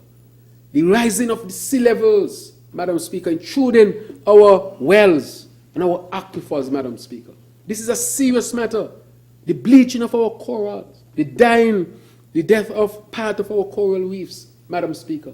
So the ocean is under tremendous stress as a result of climate change. And that is why I keep saying that we have to band together to deal with the scourge of climate change. Madam Speaker, although we are a small state, I've said that we have a large ocean and we believe that the timing is right for interventions to unleash our blue economy and engage in sustainable activities that will bring economic development to our country from this rich resource. In 2024, the Department of Marine Resources intends to promote blue economy activities such as marine energy, marine biotechnology, aquaculture, sea moss production, tourism activities, marine transportation, boat building, and high seas fishing. To achieve notable growth in the Marine Sector Department is currently engaging in research and discussions with key stakeholders. Madam Speaker. Madam Speaker, let me delve a little bit more into that. The St. Kitts and Nevis government, and I want to thank the Minister of Agriculture and also the CEO of the Cannabis Authority, Dr. Alexander, who journeyed to Southern University in Louisiana. I want to say that the chairman or president, the chairman and the president of Southern University are coming here on the 26th of December to sign an MOU with our government. And they have dedicated themselves to undertake a number of critical activities to help us in our development. When it comes to the marine, this university is the leading university that deals with the shrimp and lobster industry in Louisiana. And we know that this is a large industry in that part of the United States of America. This university has a license from the United States government to develop cannabis, and they're going to help us with our cannabis, medical cannabis industry as well. They're also going to offer scholarships for our people. They're going to help us in different areas, and the reason why I'm saying that is that this is not just talk. This is because we took the initiative to make contact with partners who will help us to develop St. Kitts and Nevis. And so we are going. Scholar starts January. The first Scholarship recipient starts in January. Oh my God. The first scholarship starts in January. Madam Speaker, right now they gave us some scholarships for PhDs and masters free of cost. Not the part scholarship, full scholarship. Presently we have them. So we can advance our people, Madam Speaker. These are the type of partnerships we are looking for. We are not looking for sympathy, Madam Speaker. We are looking for partnerships. Because we're small, but with Talawa, we can have solutions for the world as well. Who's saying that? I'm telling you. So to achieve the objective set for the agricultural sector in 2024, a total of $18.5 million is being proposed to facilitate recurrent expenditure, a 6.4% increase when compared to 2023. These resources will be used to strengthen the human resource capacity through the recruitment of trained personnel to enhance the technical support provided to our farming community. Capital expenditure totaling $9.4 million is being proposed in 2024. This investment will help to advance the transformation process as we aim to make strides in achieving the sustainable development goals, particularly as it pertains to zero hunger, decent work and economic growth, life below water, and responsible consumption and production. Madam Speaker, in 2024, work will continue to facilitate the implementation of a number of programs and projects identified as critical to the continued development of the sector. So, Madam Speaker, I want to bring the point that it is beyond this that I just mentioned, that we will have more investments and technical support. Madam Speaker, with respect to the medicinal cannabis industry, as you know, we have already passed the legislation, and we have passed that industry from the Prime Minister's office to its rightful place in the Ministry of Agriculture and under the leadership of the Honourable Samuel Duggins. Madam Speaker, the emerging global market for medicinal cannabis and artisan hemp products holds promising economic opportunities for St. Kitts and Nevis and the wider Caribbean as a common market. I had the opportunity to visit St. Vincent and visit their cannabis farm. Impressive, Madam Speaker. And we intend to do it here and to expand it here as well. As St. Kitts and Nevis explores and unlocks new economic opportunities, participation in the global medicinal cannabis value chain could prove a promising way forward, Madam Speaker. The market for high-quality medicinal cannabis products is rapidly growing on a global scale. According to experts, it was US 9 billion in 2020 and could reach US 49 billion by 2028. Our Medicinal Cannabis Authority, under the guiding principles of empathy, efficiency, and equity, aims to develop a medicinal cannabis industry that is truly medicinal and does not focus solely on profitability, but also on the holistic improvement of human health and environment. Madam Speaker, there's tremendous opportunities. And as I just mentioned, in St. Kitts and Nevis, we have some master growers, Madam Speaker. We have to just deal with the reality. We have some master growers. We need to bring the master growers from out of the shadows and bring them into the light. I heard about them. And so, Madam Speaker, we need to bring the master growers so that they can start growing a product that St. Kitts and Nevis can market for the improvement of health of people across the world, Madam Speaker. How is it the Caribbean, which had been known for cannabis? Of course, it was scheduled at one point to be illegal, even for medicinal purposes. And you are saying to me that instead of becoming exporters and producers, we can become consumers only? That is unacceptable. We made the mistake with moonshine, Hammond, what do they call it in Nevis? Hammond. Berries. Berries in St. Paul's. Madam Speaker, the reason why I say that in the 60s, 70s, and even 80s, you know that the law enforcement officers used to run down the brewers or the distillers. These people were master chemists of the highest order. They took very, I would call, rudimentary materials and equipment and made a good product, Madam Speaker. When you look at the fancy champagne that comes from Champagne, France, it's sparkling white wine. But it's called champagne because of where it comes from. You think those people who developed that always had big fancy factories and so forth?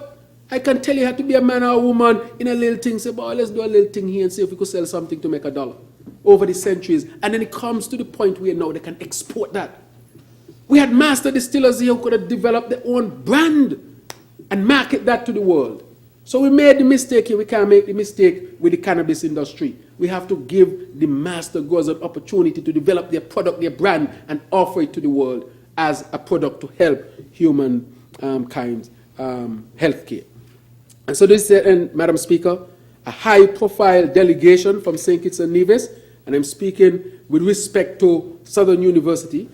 That was comprised, as mentioned, Dr. Garfield Alexander, Chief Executive Officer of the Cannabis Commission in the Ministry of Agriculture, Dr.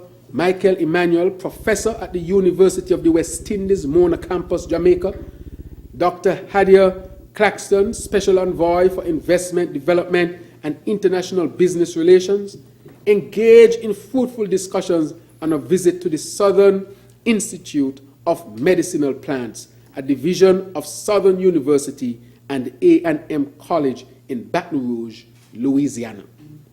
We are serious about this, Madam Speaker. Building on that momentum generated by a previous delegation led by the Minister of Agriculture, Honourable Samuel Duggins, in September 2023, the visit aimed to foster collaboration and exchange knowledge on the research and benefits of medicinal plants, with a particular focus on cannabis, Madam Speaker. Therefore, Madam Speaker, this collaboration and exchange of knowledge on research and benefits of the medicinal plants, with a particular focus on cannabis, as mentioned before, the discussion delved into innovative techniques for wildlife management to safeguard crops, Madam Speaker, addressing challenges faced by the industry. Madam Speaker, St. Kitts and Nevis looks forward to leveraging the expertise of Southern University, a trailblazer in the field, to advance research, innovation, and the application of medicinal cannabis for the benefit of both nations.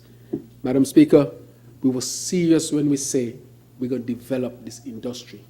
And we have gone to a reputable university to help us to do it, because this industry can truly help us.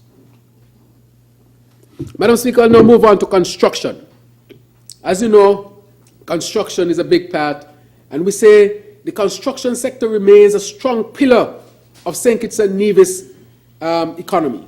The sector is demonstrating a credible rebound. However, we recognize that there is still some work to be done to exploit the underlying potential that could accelerate the recovery in this important sector, Madam Speaker.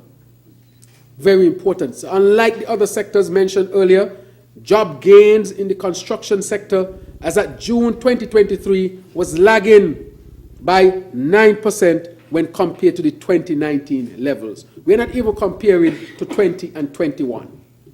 But the good news is that based on the value of the pipeline of private sector projects, the St. Kitts Investment Promotion Agency is forecasting that inflows of foreign direct investment is expected to be very strong in 2024 and beyond.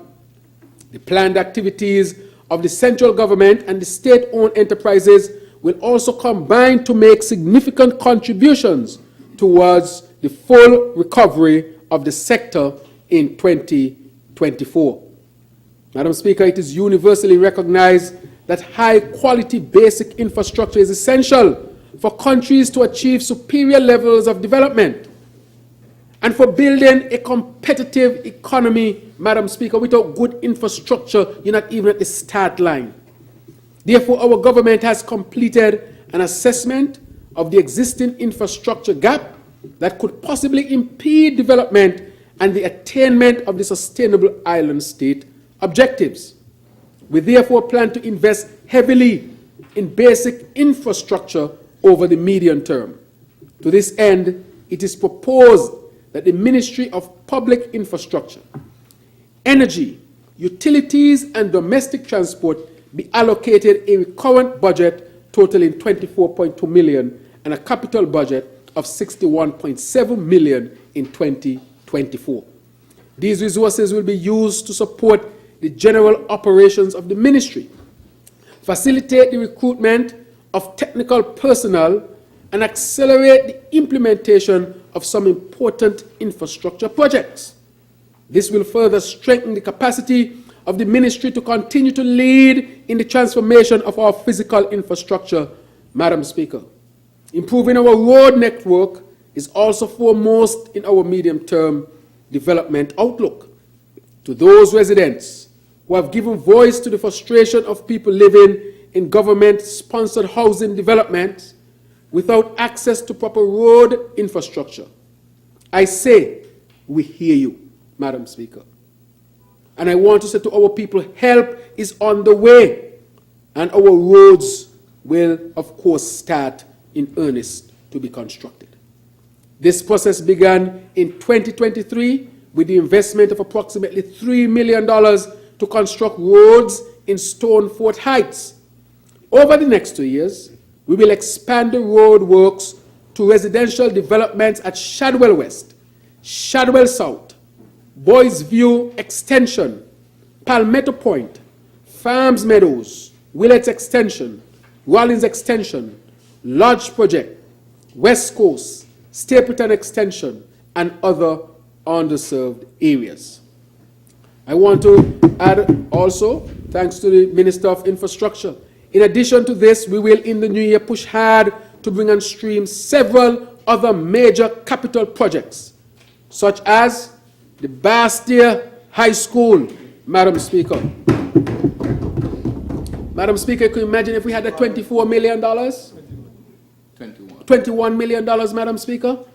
It's 24 now interest. Yeah, that's what Madam Speaker, you could imagine if we had that $21 million, what we could have done or what we could do with it.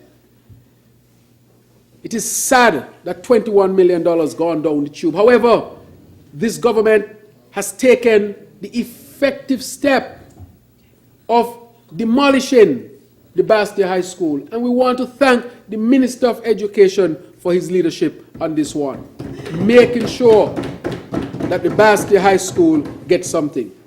Madam Speaker, I also want to say that the Joshua Obadiah Williams Primary School, the new smart hospital, these are infrastructural development, construction of coastal area revetment, and the rehabilitation of St. Peter's Main Road and F.T. Williams Highway. Madam Speaker, I want to say to the people of St. Peter's that the tendering for the road is done. The road is going to start in short order. I know the people of St. Peter's have waited, and I've said to them it will come, but I want to say to them that you have to go through the engineering process, you have to go through the procurement process, and many things, because it is a major project to take place. The people of St. Peter's deserve a good road. How can, in this house, you had a representative for constituency number 8 who became the deputy prime minister, and they built, they resurfaced or rehabilitated the Island Main Road and leave St. Peter's out? That's how they do it 1994. To St. Paul's. Yeah. You just leave out St. Peter's. St. Peter's is the largest growing area outside of Basseterre and St. Kitts. Look at the census. Outside of Basseterre, St. Peter's is the largest area. The census showed over 5,000 plus people easily. And the main road to St. Peter's was totally neglected. A lot of labor people live up here. It got to be. Yeah. And Madam Speaker, what made it bad, is that you had people saying St. Peter's Road will be done. When we got there, no plans, Madam Speaker. No plans. How are you going to build something without a plan? You had no real drive to do the St. Peter's Road.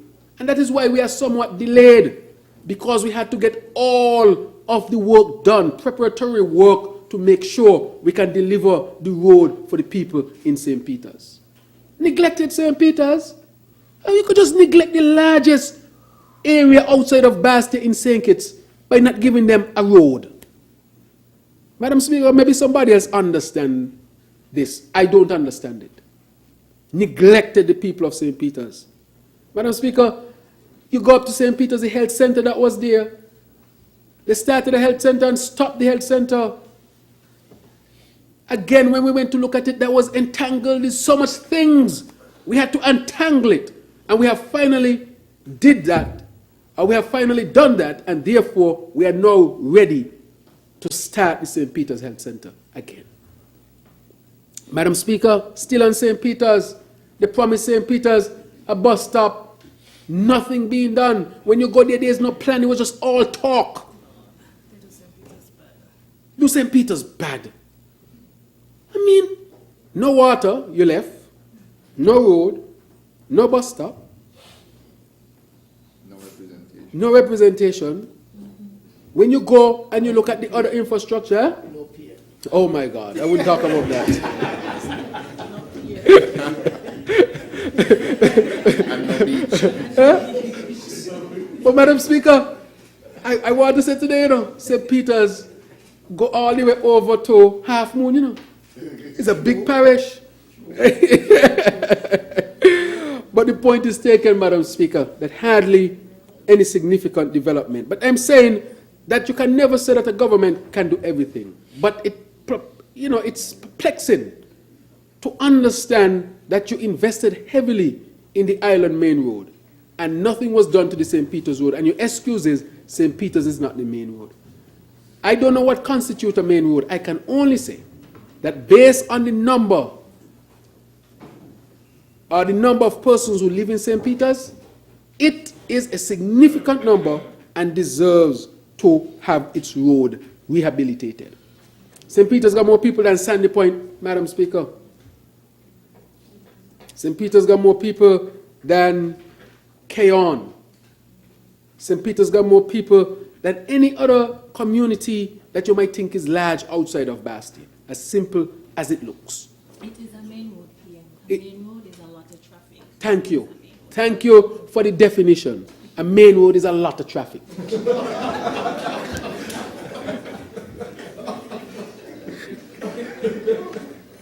And so I want to say to the people of St. Peter's, your clinic gonna get done, your road gonna get done, your bus stop gonna get done. And water. And, coming to water.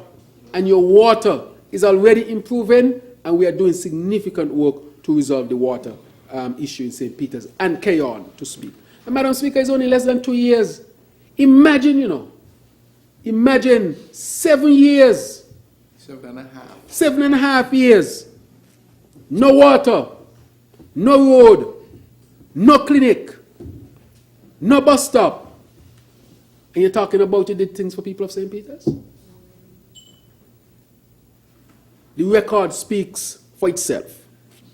Madam Speaker, we'll also go on to the F.D. Williams Highway. Our government is also at the midpoint of negotiating additional investment initiatives, including a private fish farm development with funding from the Frickson Bank and the construction of a performing arts center. Madam Speaker, I can also talk about the Connery playfield. Madam Speaker, that is another issue as I go through the list of infrastructural development. Connery was promised a playfield. Do you know what the last government delivered? A white pontoon. Madam Speaker, I'm speaking the truth. If you go to Connery, you will see the white pontoon on the field. That is supposed to be the changing room. It's supposed to be the bathroom. And it is supposed to be the spectators' area as well. Just a white container just shut down there, like a white elephant. Madam Speaker. Neglected, Madam Speaker. When they said the people in Connery need land, they said they can't find a land. Well, how can we find land in Connery now, Madam Speaker? To the point where we are now building one of the model homes right on the main road. All of that in less than 2 years. And they had 7 years to do that. And so the people of Connery did not benefit from the previous government, even though they had showed their support in the past for that government. No field, hardly any houses, hardly any infrastructural development. And so you ask yourself, so what was the representation about? Madam Speaker, we are changing that. And I want to say to the people of Connery, we slowed down a bit because we consulted with the Connery community and they wanted some changes to the plan as to what we're going to construct there. Those changes were accepted and we had to go back to the whole process again. And therefore, Connery will get its pavilion area. They will also get their houses, Madam Speaker. We are going to help to transform Connery. They deserve it, Madam Speaker. They were taken for granted for too long a time, and that is why they voted for me in the last election, because they got fed up of the promises and no delivery, Madam Speaker. Madam Speaker, I want to also say we have also in 2024, we will implement the final phase of the airport rehabilitation project, which comprises the resurfacing of the apron at the RLB International Airport. These works are expected to be completed within a 3-month period and will help to reinforce the integrity of the operations at the airport. Will be completed. Oh my God. Madam Speaker, I'm caught off guard. I'm talking 3 months, and this is going to be completed by weekend, Madam Speaker. Let's thank the Minister, Henderson.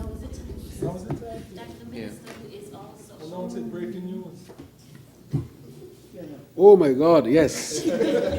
So I have them right here, but I'll go to them.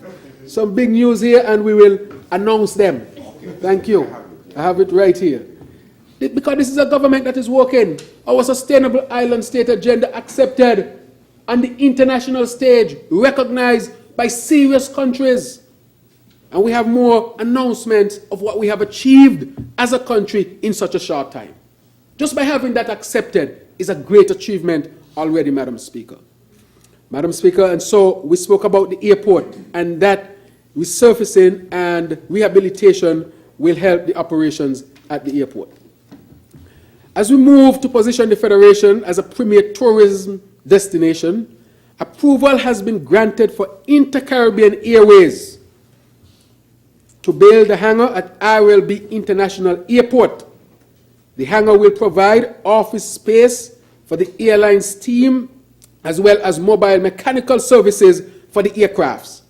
Construction of a hangar at the RLB International Airport is an important step in positioning St. Kitts and Nevis as a base for airline operations. Madam Speaker, we are advancing. It's time we have a hangar at RLB. This is how we are going to create a sustainable island state and advance tourism. Madam Speaker, based on our proposal for the 2024 capital estimates, we are recommending that the Honourable House grants approval for capital investment in the region of $205 million, of which approximately $130 million will contribute directly to the construction sector. Madam Speaker, this is action behind the words. We want our construction people back to work. When our construction people are working, the whole country is working. Because the lady who sells she marby and she half with she can go to a construction site and make her money as well. The construction worker need to buy school uniform as well. And so when we see that development is taking place, we clearly understand that the country is moving forward. We expect that these investments will not only spur growth in the economy and create jobs, but bring the added benefits of significantly enhancing the competitiveness and the resilience of our country. Madam Speaker, I can say there are other infrastructural developments to take place, and the ministers, as they speak, will speak about them as well. Madam Speaker, housing and human settlement. I would want to say, Madam Speaker, I would like to say, Madam Speaker, that they're telling me I need to speed up. I'll speed up. So housing and human settlements. Madam Speaker, we are marching forward with our plans for the sustainable development of housing and human settlements in our federation. Our policies are sound and substantially connected to the goals we want to achieve. When we took the decision to offer a reduced value-added tax rate of 13% to first-time homeowners or existing homeowners who are seeking to renovate their homes, we were deliberately targeting our mandate to make home ownership more accessible and equitable to a broader range of individuals and families, Madam Speaker. We also made a link with the need to stimulate the construction sector. The St. Kitts Nevis Labour Party administration announced its intention to build 2,400 smart homes over the next 4 years. Today, we are well on the way to fulfill our promise to the people. As we are aware, the government and the National Housing Corporation entered a partnership earlier this year with East Coast Housing Development Limited, a regional company based in Trinidad, to construct a number of homes.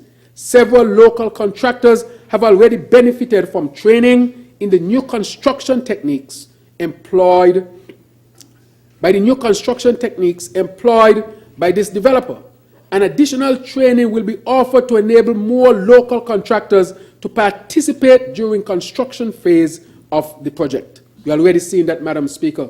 In 2024, residents can expect to see the ramping up of housing construction activities across the island of St. Kitts and Nevis. Madam Speaker, we are serious when it comes to housing. During 2023, NHC continued to implement regular housing programs and assisted 35 individuals in the construction of 2- and 3-bedroom homes.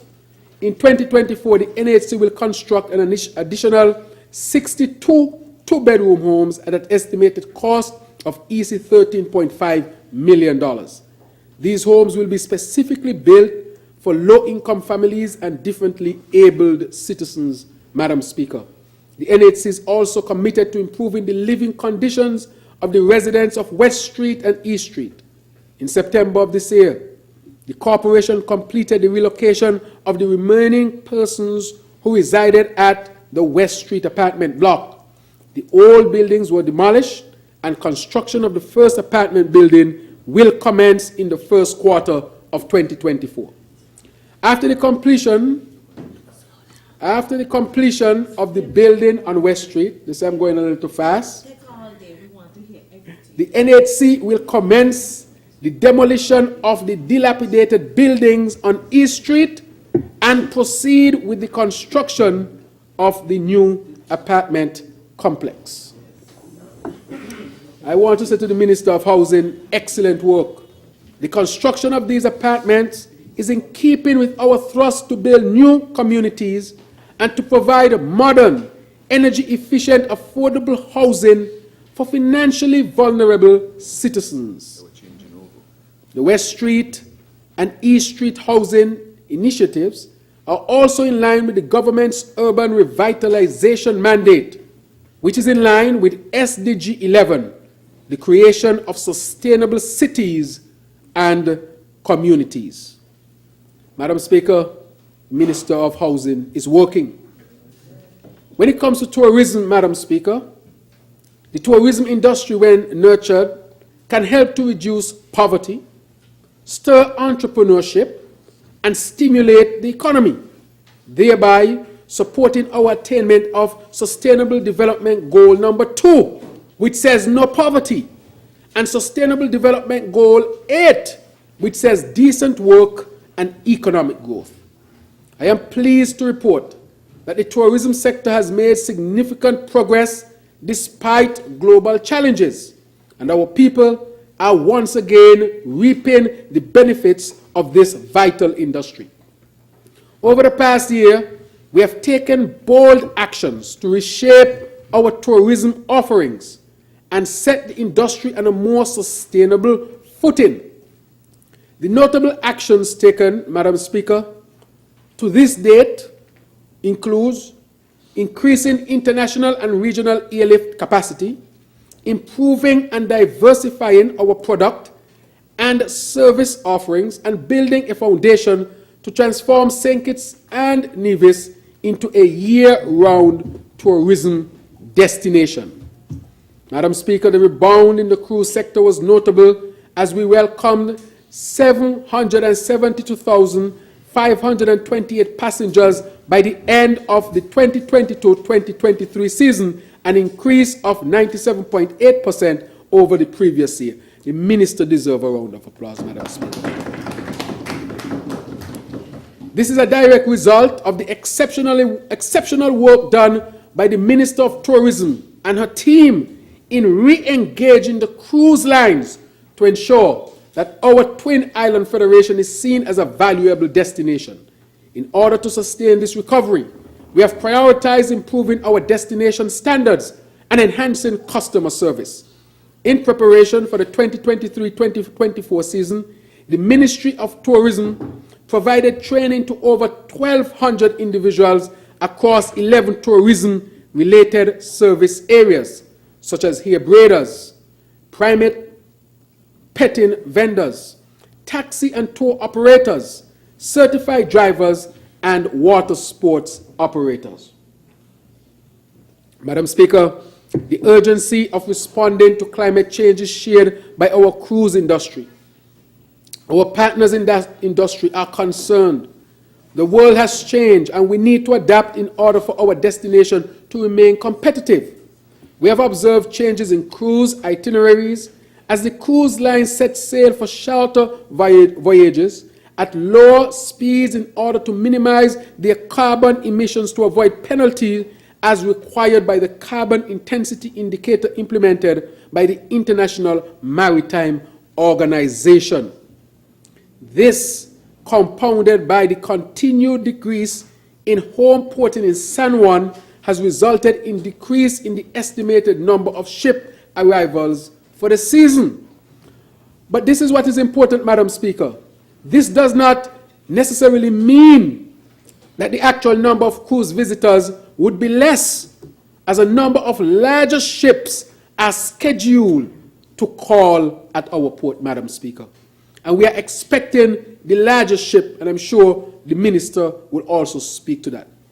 Our tourism team is already at work, Madam Speaker, exploring possible avenues for innovation, rejuvenation, and diversification within the sector to ensure that we remain on a path to sustainable tourism expansion. We are currently exploring the feasibility of introducing renewable sources of shore power to meet the needs of the cruise lines while they are docked at our port. This would add value and give St. Kitts and Nevis a comparative advantage among its peers. Innovation, Madam Speaker. Throughout 2023, we were able to increase the accessibility of the destination by strengthening both regional and international airlift capacity, leading to a remarkable 52% surge in total air arrivals compared to the same period in 2022, Madam Speaker. The United States held the #1 spot as our primary source market, constituting 71% of total arrivals in 2023, while the Caribbean market surged to reclaim its position as the second largest at 15%, followed by the UK at 10% and Canada at 4%. We are marching forward with the efforts to rebuild the Caribbean market by increasing the travel options for our visitors. Madam Speaker, our accomplishments were reinforced by a series of strategic initiatives, including the introduction of Inter-Caribbean Airways, with thrice weekly direct flights from Barbados in March, and the initiation of Caribbean Airlines services from Port of Spain and Barbados via Antigua in July. Of course, there's more work to be done, but we are encouraged by the fact that the introduction of these new services is helping to address the long-standing challenge of ease of access faced by our destination over the years. All of this done in less than a year and a half, Madam Speaker. In addition, the commencement of the highly anticipated year-round JetBlue service 3 times per week from JFK was a huge accomplishment for us. Further, American Airlines added flights for the 25th edition of the St. Kitts Music Festival and added double daily flights for the peak travel in August and September of this year. The United Airlines service was extended from December to April to November to August. Additionally, airlift capacity from Canada initially expanded by an impressive 66%, Madam Speaker, along with adding additional Friday flights. We should also note that in addition to the above expansions, Air Canada also added a second Friday flight to the destination for the holiday season. Madam Speaker, I want to emphasize the fact that this second flight was based on demand for our destination, Madam Speaker. We are buzzy, not busy, buzzy, buzziest, and I'm sure the minister would agree with me. We are building up the tourism profile of our country, Madam Speaker. Just in Nevis, they said they had some boats over there, nearly 5 of them, from the cottage, the boutique side of things. Madam Speaker, I want to extend congratulations to the team at the St. Kitts Tourism Authority as they celebrate their 20th anniversary this year. I want to place on record our government's appreciation to all those who contributed to the development of the authority and the tourism industry over the years. Madam Speaker, the Tourism Authority was created with a mandate to develop and market the tourism product of St. Kitts. Over the past year, we have refined our marketing strategy with more emphasis placed on public relations and further building brand awareness. And there's a past Minister of Tourism in our audience here with us, Dwyer Astafan. I must also state in this Honourable House that due to our robust marketing plan, the destination has once again garnered the attention of the international tourism community. Madam Speaker, I want to say notably in 2023, and I want to take this opportunity to highlight the Minister of Tourism and her team, the Honourable Marsha Henderson. We should put our hands together for her. Madam Speaker, this year she suffered an illness. She has recovered. As you know, I went to the hospital and would not move until she was okay. I took off the Prime Minister hat and put on the doctor hat at that time, as we say in local parlance. But I would like to say that she and her team, they have worked tremendously hard, and to have achieved all of this in that short time, of course, speaks to that reality. And I want to announce the Caribbean Journal has announced the Caribbean Travel Awards for 2024. Minister, did we receive the award? Okay, good. So the minister will speak to that, but at least I can say we are in the ranking. The Honourable Marsha Henderson. Minister, I see another one here. Is this correct? The Honourable Marsha Henderson has been named Caribbean Tourism Minister of the Year.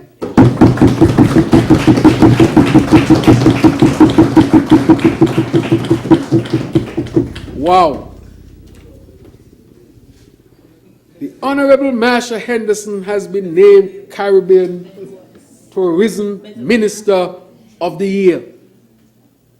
With all these achievements that this ministry has achieved under her leadership with a competent team, both from the authority side and the ministry side, and the support she gets from her colleagues in cabinet to do well, she has done exceedingly well.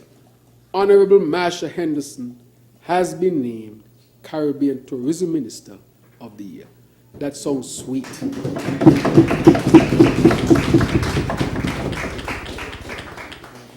I want to also announce here, Madam Speaker, and so that Sunset Reef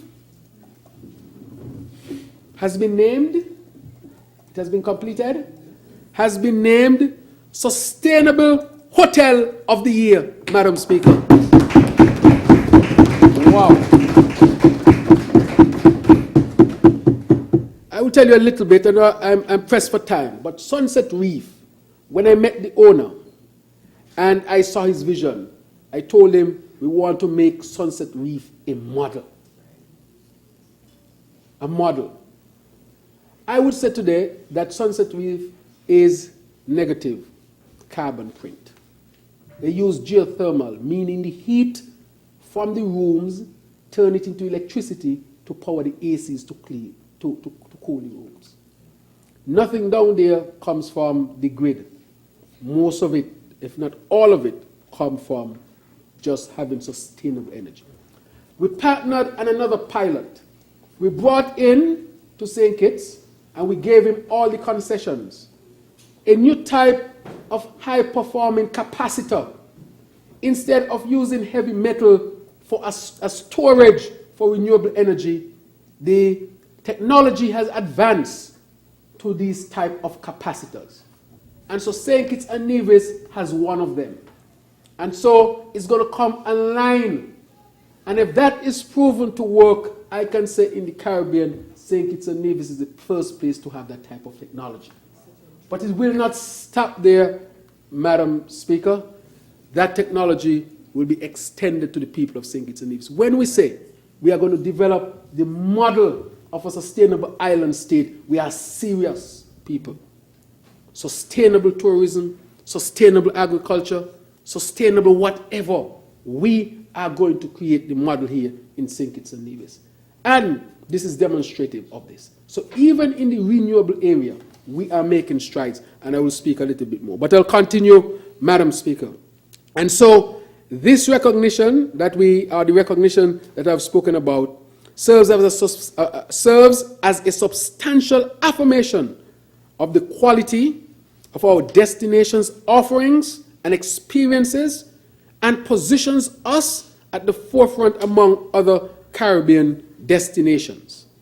In addition, for the second year in a row, as I've said, the destination was bestowed, and I will clear this with the Minister of Tourism, as one of the Caribbean's leading dive destination. Has that been awarded? Mm-hmm. So I want to say, it's now confirmed, the destination has been bestowed the honor of the Caribbean's leading dive destination by the World Travel Awards.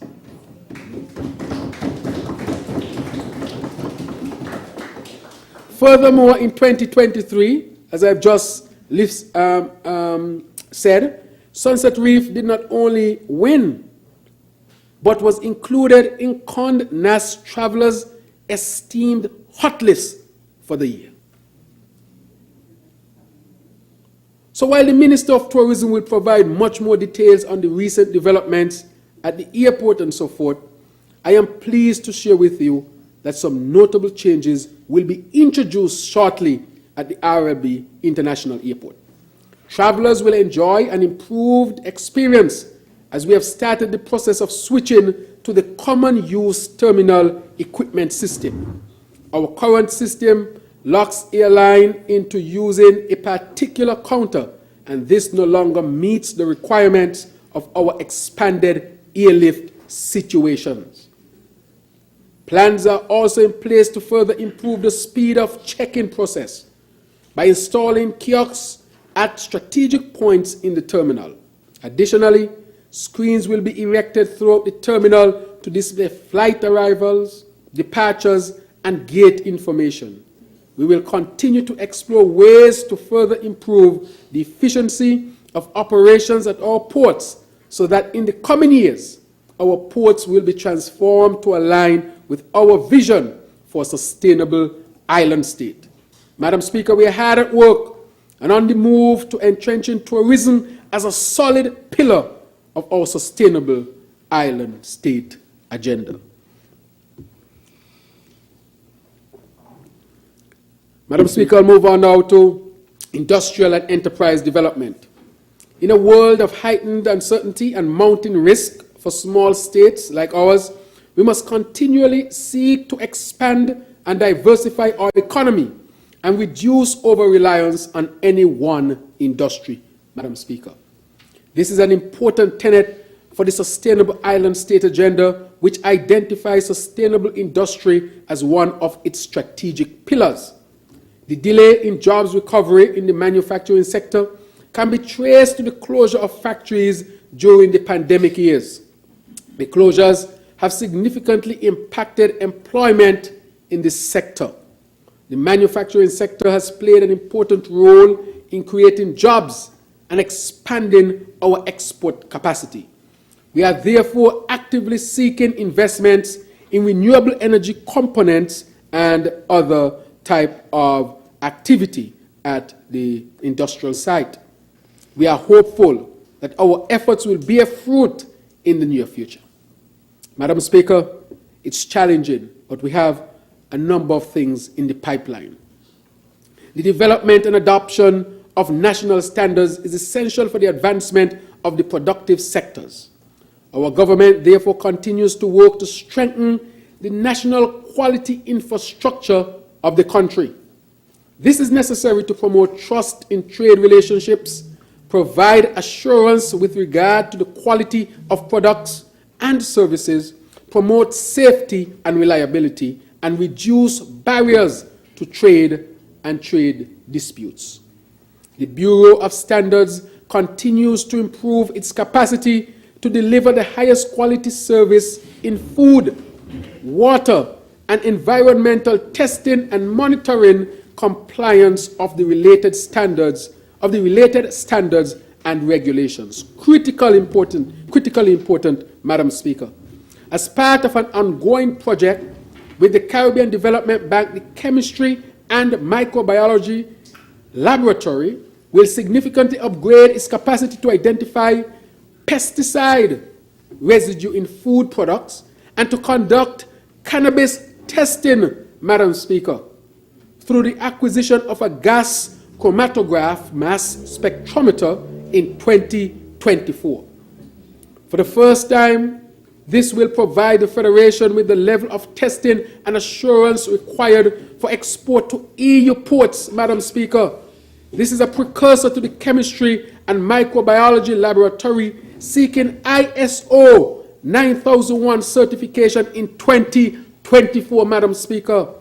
We are advancing. The Bureau was very instrumental in assisting the Carib Brewery to attain international accreditation.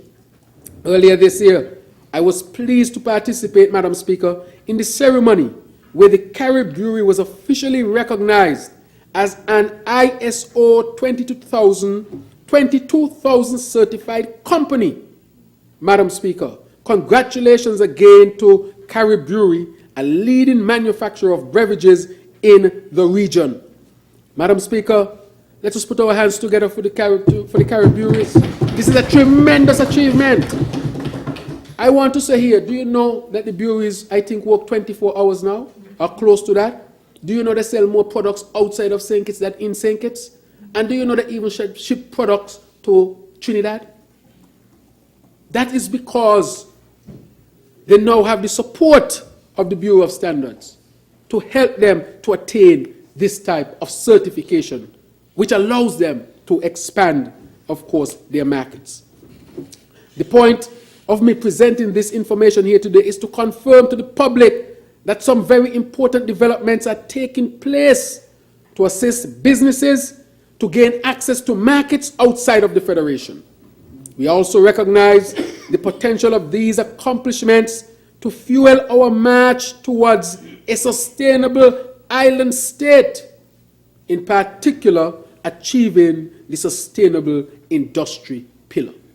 Madam Speaker, everything we do is leading us to create a sustainable island state. Nothing is done ad hoc, strategic. It is planned, and it is carried out by competent people. Madam Speaker, we are determined to develop the small business sector as well, so that it can become the backbone of our economy. The Ministry of Small Business and Entrepreneurship plays a pivotal role in realizing St. Kitts and Nevis's vision of a sustainable island state.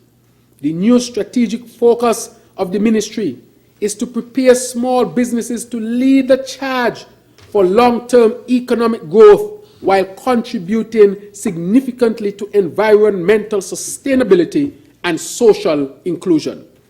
By fostering innovation, providing tailored support to our small businesses, and aligning with global sustainability principles, we aim to position St. Kitts and Nevis as a leader in sustainable entrepreneurial growth in the Caribbean. This ain't just words, Madam Speaker. This is action that will really be done. We envision a vibrant entrepreneurial ecosystem that serves as the backbone for our economic transformation and the achievement of the SDGs. Special focus will be placed on SDG 8, which says decent work and economic growth, and SDG 12, responsible consumption and production.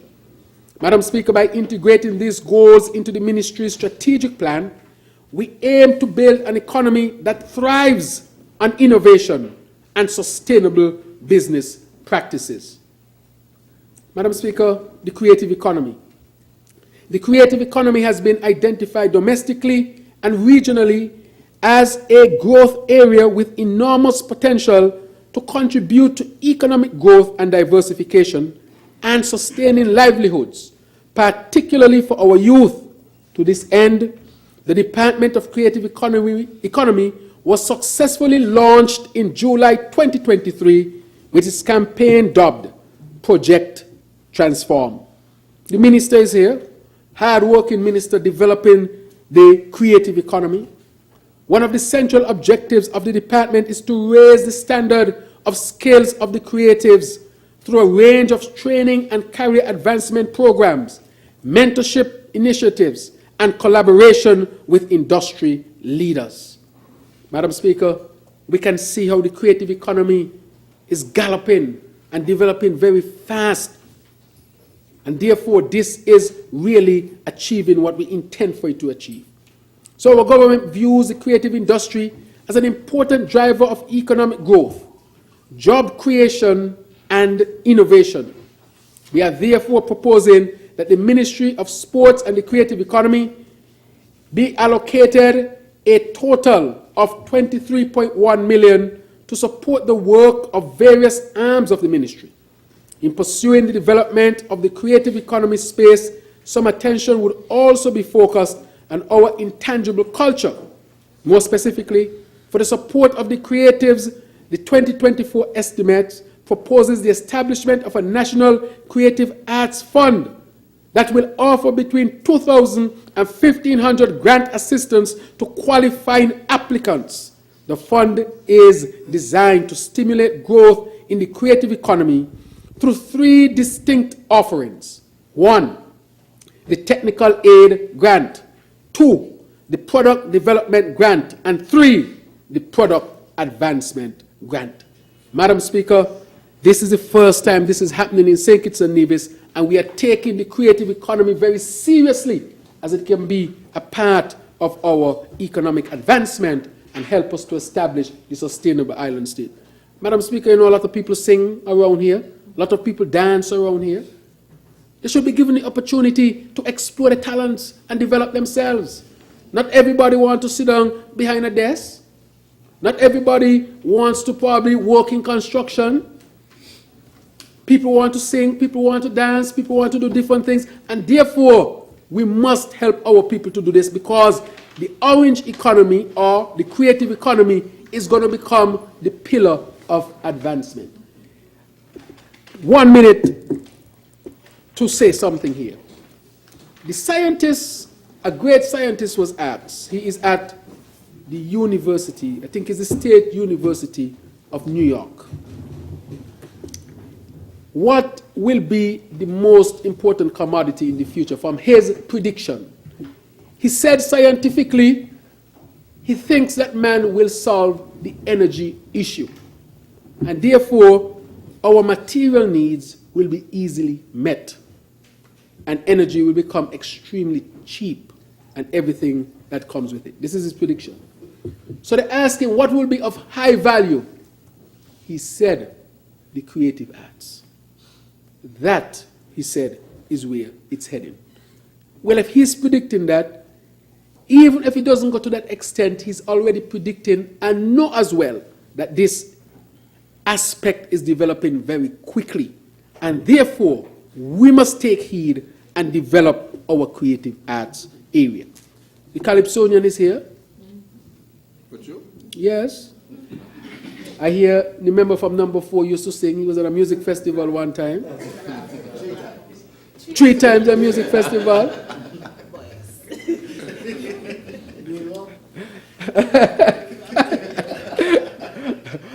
I don't know if anybody on the other side used to sing or dance.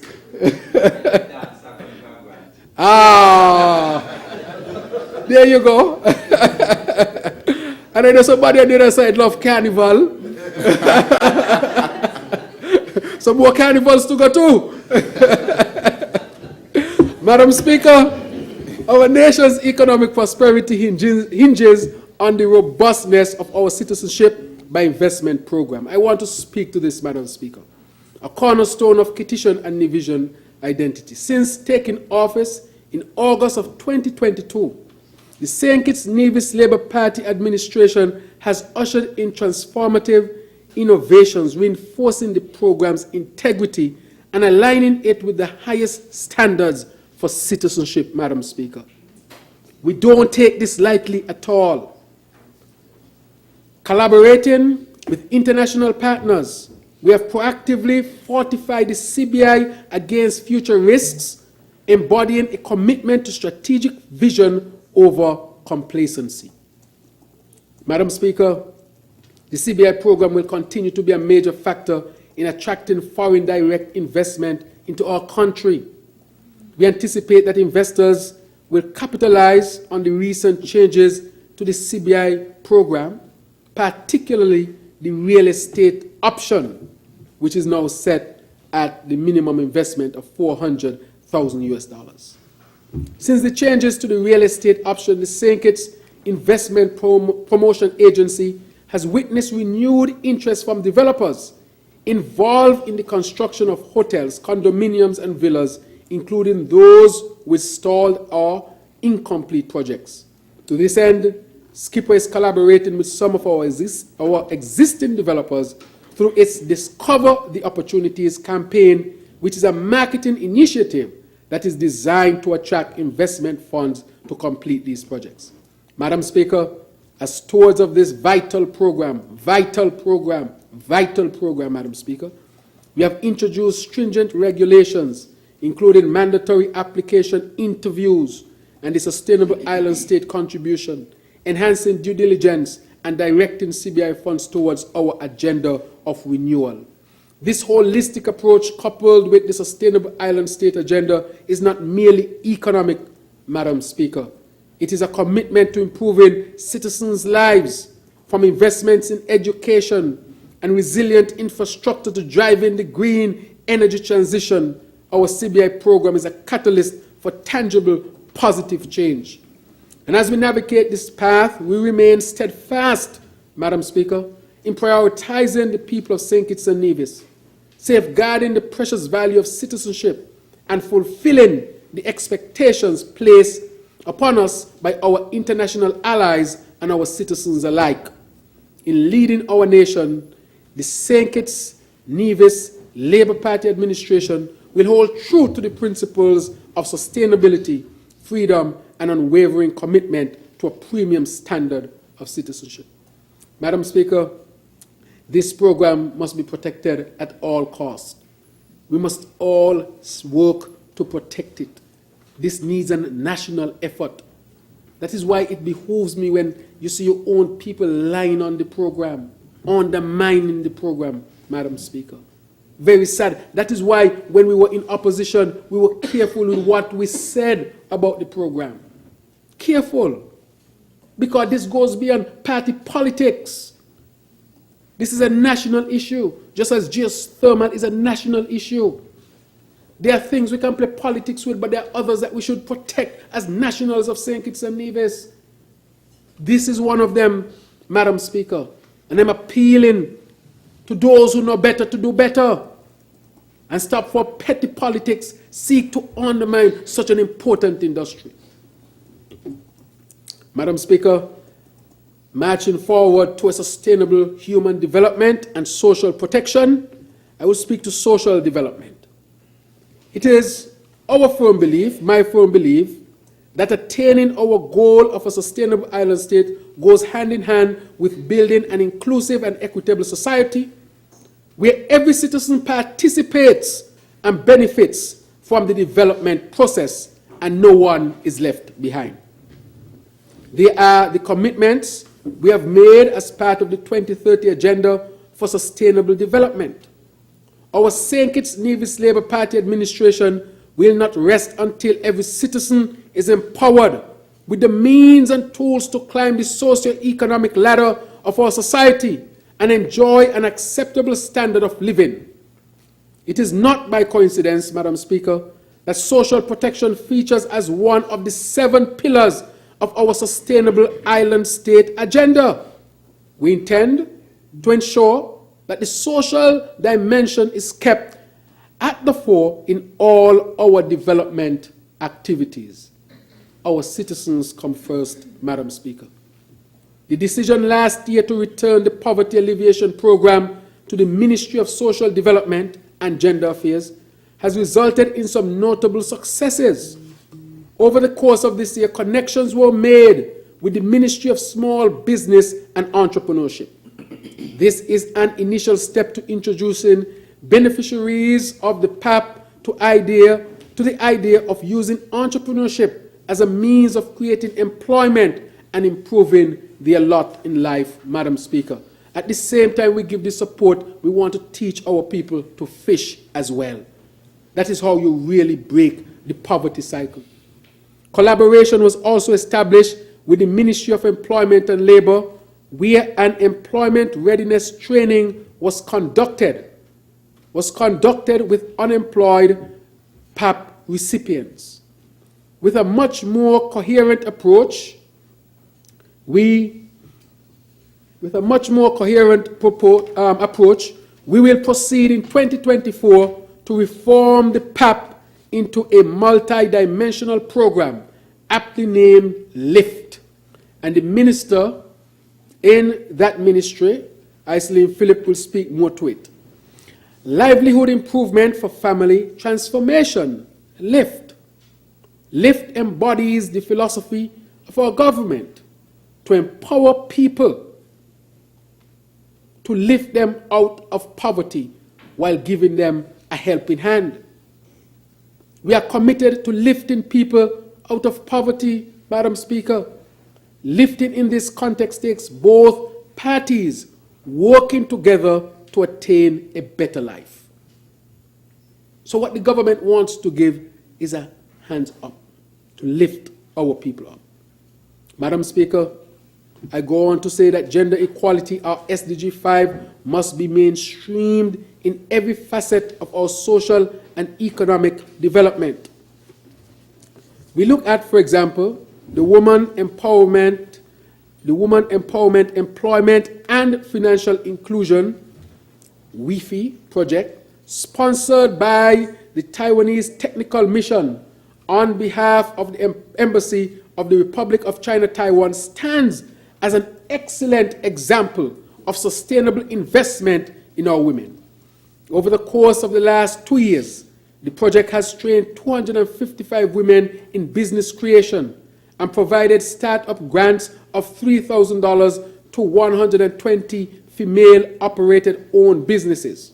In addition, Madam Speaker, this initiative assisted 18 AVEC staff members to attain CVQ Level 4 certification, which will enable us to expand the national capacity for regional technical certification. Madam Speaker, as we march towards achieving our Sustainable Island State agenda, we acknowledge that our human resource is our greatest asset. We also recognize the importance of embracing our youth and seeking out opportunities to ensure that they are given a seat at the policy-making table. Indeed, our young people must be seen as equal partners and contributors to development of our country. Youth voices are important to bring a fresh perspective to the national dialogue and how to transform our country into a more inclusive, environmentally friendly, and a safe place to live, work, and raise a family. This year has been an exciting year for our senior citizens as I continue to speak about our social development, Madam Speaker. With the launch of 3 Seniors Day programs in the communities of St. Peter, St. Paul's, and Newtown.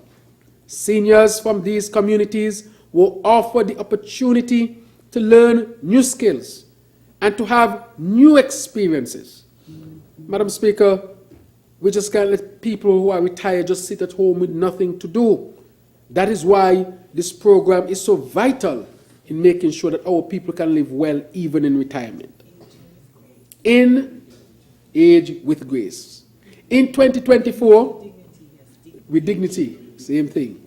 In 2024, the day programs will be expanded to 3 other communities. The first time we have had these day programs, Madam Speaker. And you should see, they had a prom. They had a prom. Oh, yes, seniors prom. I hear they had a prom king and a prom queen. Yeah. They dress up. And you can see they enjoyed it. Madam Speaker, I see some of them went to the Dolphin Park. They had something at the Heroes Park. They made kite for Good Friday this year.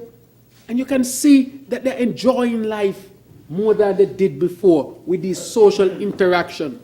Madam Speaker, that is why we tested it with 3 community centers. We recognize that that had a positive impact, and therefore we are expanding it. So in support of the continued work of the Ministry of Social Development and Gender Affairs, the government is proposing an allocation of $43.7 million. The sum of $2.4 million is being earmarked to advance the implementation of capital initiatives which include the upgrade of community centers, the construction of a new administration building to house the ministry, and the enhancement of the New Horizons Rehabilitation Center, Madam Speaker. Madam Speaker, I want to thank the Minister in the Ministry, Minister Iselin Philip.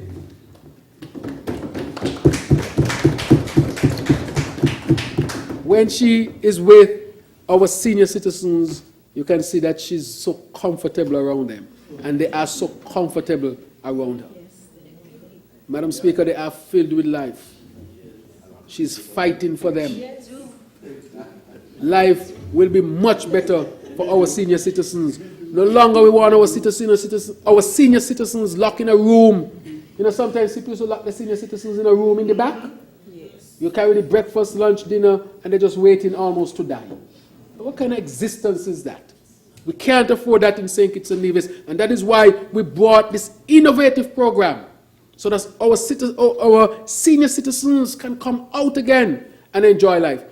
Right here we have the ambassador for the Republic of Cuba, Ambassador David in English, David in Spanish. And in Cuba, when I was there studying, I remember there used to be centers where the senior citizens used to go. And sometime in my off days, I used to go to some of these centers.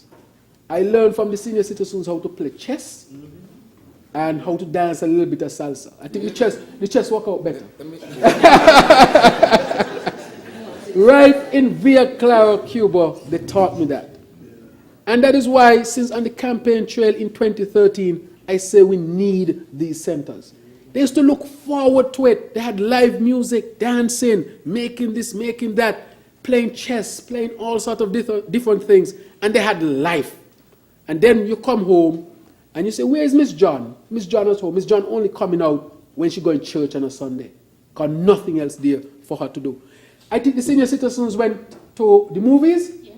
Yeah. And to be And to Nevis. First time some of them went to movies. Had popcorn, I hope you cut down on the salt in there. But they went movies. Don't know, many of them didn't know how movies look. Had a trip to Nevis. And therefore we are saying that our senior citizens need to be given the opportunity to continue to participate in the social life of St. Kitts and Nevis. Madam Speaker, I want to move on to education and skills development. Our agenda for Sustainable Island State emphasizes supporting human development through education. As we learn during COVID-19, digital transformation within the education sector must continue to be a top priority. This is an important part of building resilience within our country, and for our students and teachers to be equipped to compete in the modern 21st century global society, Madam Speaker.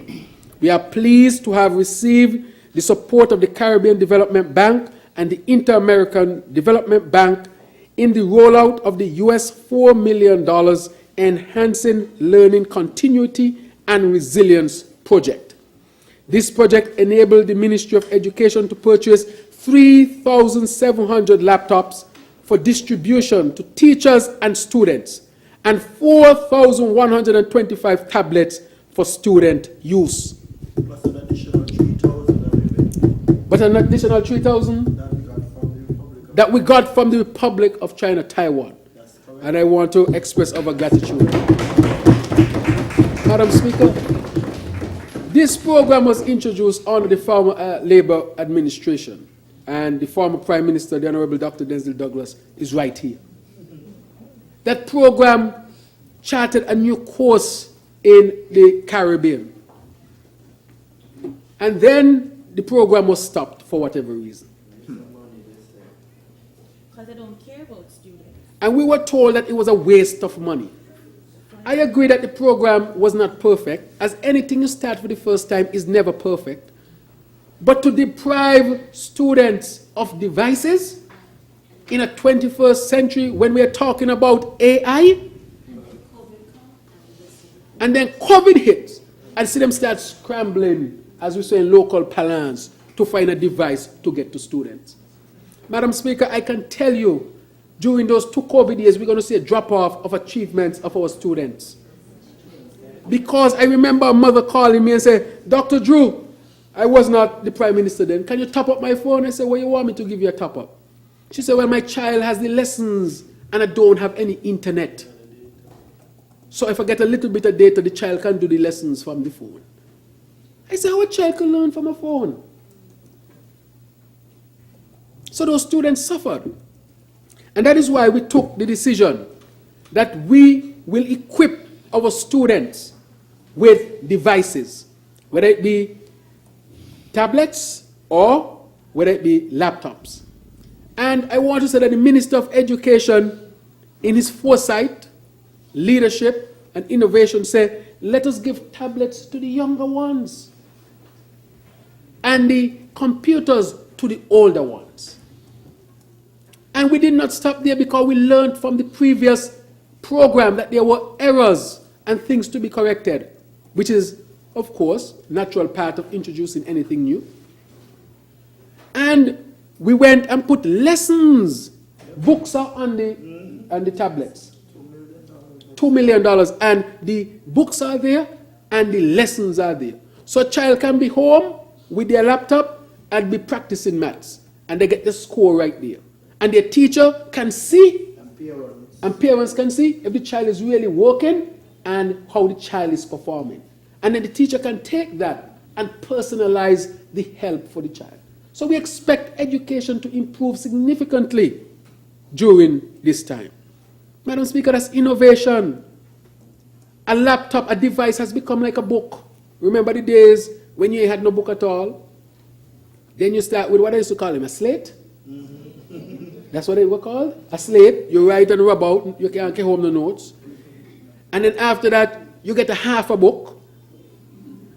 And then you get a whole book. And then you step it up to a lot of books. But Madam Speaker, we are at the point now where a device is necessary for any student in any institution. We are moving and advancing to AI, so if your students don't have access, they will be left behind. But our students here in St. Kitts and Nevis will not be left behind. How is it people are saying there was a waste of money in St. Kitts and Nevis, but it's not a waste of money in Canada? It's not a waste of money in the United States, not a waste of money in Germany, but it's a waste of money in St. Kitts and Nevis? What kind of thing is this? And therefore I want to say to our people, let us give our people the tools necessary for them to develop themselves. A child at 5 years old is supposed to already know how to operate an iPad, maybe a computer, some device at 5. Because if not, you are being left behind. This is a serious matter for our development, and therefore our students must be equipped to be able to participate in the emerging economy that is based on technology. And so the device distribution process has been completed. I participated in it in Keon and in St. Peter's, ensuring that both students and teachers are ready to deploy them in the education environment early in the new year. Madam Speaker, we came to office to offer a better way, and I feel proud that we can deliver on such a hugely important mandate in such a short time. Madam Speaker, when I was delivering the iPads and I see the mothers I was delivering to, I know for sure those mothers can't afford a device. So it means, therefore, that the children coming from poorer homes would have more difficulties, and those are the ones who need more help. Madam Speaker, those who need more help, getting the least help, and we expect them to rise above their condition and situation. Cannot work. We need equity. Not equality in all things, but equity. That way we meet people, we give them the necessary tools and resources to lift themselves up. Some might require more resources than others based on the situation in life. Madam Speaker, this is going to benefit those who need it most. You know how proud those parents were that the child now have a tablet and they can do the lessons online? Some of the parents may not have had the opportunity to learn the modern things that the students have to learn. But when the students go, they can read it, understand it. If they don't understand it, they do a question. If they do the question wrong, the teacher see it. The teacher can reflect and say, look, you went wrong here and there. And then they learn more effectively, Madam Speaker. That is foresight. That is making sure that our students will have what it takes to compete in this world. So, Madam Speaker, there is no stopping us now as we march forward to fully realize the vision for digital transformation in the education system. There is no stopping us now. If I used to sing, I would have sing it. Maybe Congress, there is no stopping us now. As a matter of fact, we're also putting, we're on the what? We're on the move. Ain't no stopping us now. And a matter of fact, I want to say that we are actually putting in the fiber optic networks, Yes, the cable. the cable, to the school so we can widen the bandwidth and students can be in school doing their lessons. So I want to say to the students, don't take on joining any gangs. You have opportunities, take advantage of them. That is why we are creating opportunities, better opportunities. And we'll have the Better Opportunity Summit in January. And I see Dr. Powell is here. And the commissioner was here. And Dr. Rollins as well. To offer better opportunities for our people. These type of opportunities hardly exist in any other Caribbean country. And I have announcements to make, Madam Speaker. May get to them yet. Because we ain't finished. I have announcements to make, Madam Speaker. Very good. Excellent. So we're going to hear more, Madam Speaker, of innovation to make sure that our students and children get to the front of the line, or at least at the starting point, and not be left behind. Madam Speaker, with the impending closure of the TVET Enhancement Project, another CDB-funded initiative, we are bringing to a close a major initiative that has brought tremendous benefits to the TVET system in St. Kitts and Nevis. The TVET project has seen several major accomplishments over the past year. These include the completion of 2 cohorts of assessor training consisting of 20 participants each, correct? Yes. Over 90% of these participants became Caribbean Vocational Qualification, CVQ, level 4 certified in assessment. Madam Speaker, in this short time, look at what the Minister of Education has achieved. So now our people can be certified here in St. Kitts and Nevis with the CVQs and give the technical aspects of our education real life and offer opportunities for our people. Sometimes our people are here, they're not certified. Somebody else come from overseas, they are certified and they get the opportunity, and our people cannot get the opportunity. We say that that has to end, and that is why we are making sure that this is done. So I want to thank the Minister of Education for the tremendous work. Another achievement was a successful completion of a cohort of 20 participants in the area of assessment verification, Madam Speaker. Pending final assessment and verification of the participants' portfolios, St. Kitts and Nevis will have a total of 20 CVQ Level 4 certified assessment verifiers who would be able to qualify assure the TVET assessment system. Madam Speaker, right here, they will be here. Over the past year, we also completed the construction of a 2-story 6-classroom building equipped with a state-of-the-art audio-visual smart classroom at AVEC. AVEC is not going to be left behind and be seen as an institution where dumb people. That is not going to happen. AVEC has to be an institution where people see life can be derived. They can advance themselves and get the necessary training, certification, and work here in St. Kitts and Nevis and abroad being properly trained. Madam Speaker, with the reconstitution of the TVET Council, which has been dormant for a number of years, we have seen the approval and implementation of a TVET quality assurance system that is fully capable of ensuring that we can train and certify the nation's workforce, thereby fulfilling our mandate to provide a highly skilled and certified workforce with the offering of the National Vocational Qualification of St. Kitts and Nevis. The first cohorts of trainees seeking the National Vocational Qualification began training at AVEC in September 2023 in commercial food preparation and cosmetology. Madam Speaker, advancement, telling our people, everybody doesn't have to be a lawyer or doctor. Maybe you want to be a skilled person, and those fields make money, Madam Speaker. I'm telling you. And therefore, we want to say to our people, you have choices. You can choose the academic way, the sports way, the creative economy way, or the technical vocational way. but you must choose something that is positive. Our people have opportunities, our young people have opportunities, and we want them to take advantage of these opportunities. We are going to invest in our young people so that it can never be said in St. Kitts and Nevis that those who don't take advantage of opportunities is because there are lack of opportunities. No. We have a lot of opportunities here for our people, and we'll keep expanding the opportunities because better opportunities is always what the Labour administration from its inception in 1932 want for our people. It is being proposed that in 2024 the Ministry of Education is allocated a budget totaling $179 million. These resources will support fiber optic upgrades and bandwidth expansion to our secondary schools. Our government have made the decision to provide free access to students at Clarence Fitzroy Bryant College. Madam Speaker, I have spoken about this free college here in St. Kitts and Nevis.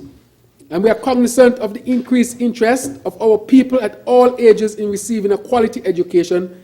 As a result, it has become necessary to increase the number of lecturers to address the growing demand. I love to hear that there's increased demand for college education. Our young people should be given the opportunity to be educated. Therefore, the proposed allocation will also support the recruitment of culinary arts, science, business, and mathematics lecturers. In reference to capital expenditures, it is proposed that the Ministry of Education be allocated $10.6 million. These resources will continue the critical work to upgrade or reconstruct educational infrastructure while supporting the continued development in curriculum and technological access. Major initiatives that will be pursued in 2024 include the supporting learning continuity in vulnerable population, the upgrade of school bathrooms, the reconstruction of the Joshua Obadiah Williams Primary School, the secondary school electrical upgrade, Phase 1, the Washington Archibald High School bathroom roof and window renovation, and the technical and vocational education and training enhancement projects. Priority will also be given to the purchase of furniture for our various schools and the Enhanced Education Network project. The Charles E. Mills Secondary School will be the first institution to benefit under the Secondary School Electrical Upgrade Project in 2024. Of course, Madam Speaker, in 2024, we will see the long-awaited reconstruction of the Basseterre High School move apace. Already this year, we have started the demolition of the old structures and commenced the process for site mapping and the completion of draft conceptual design. Madam Speaker, 7 years, $21 million, and not one brick laid. I don't understand that. I am trying to fathom how that occurred. $21 million, and not one brick laid. Well, what you could do with $21 million? A lot.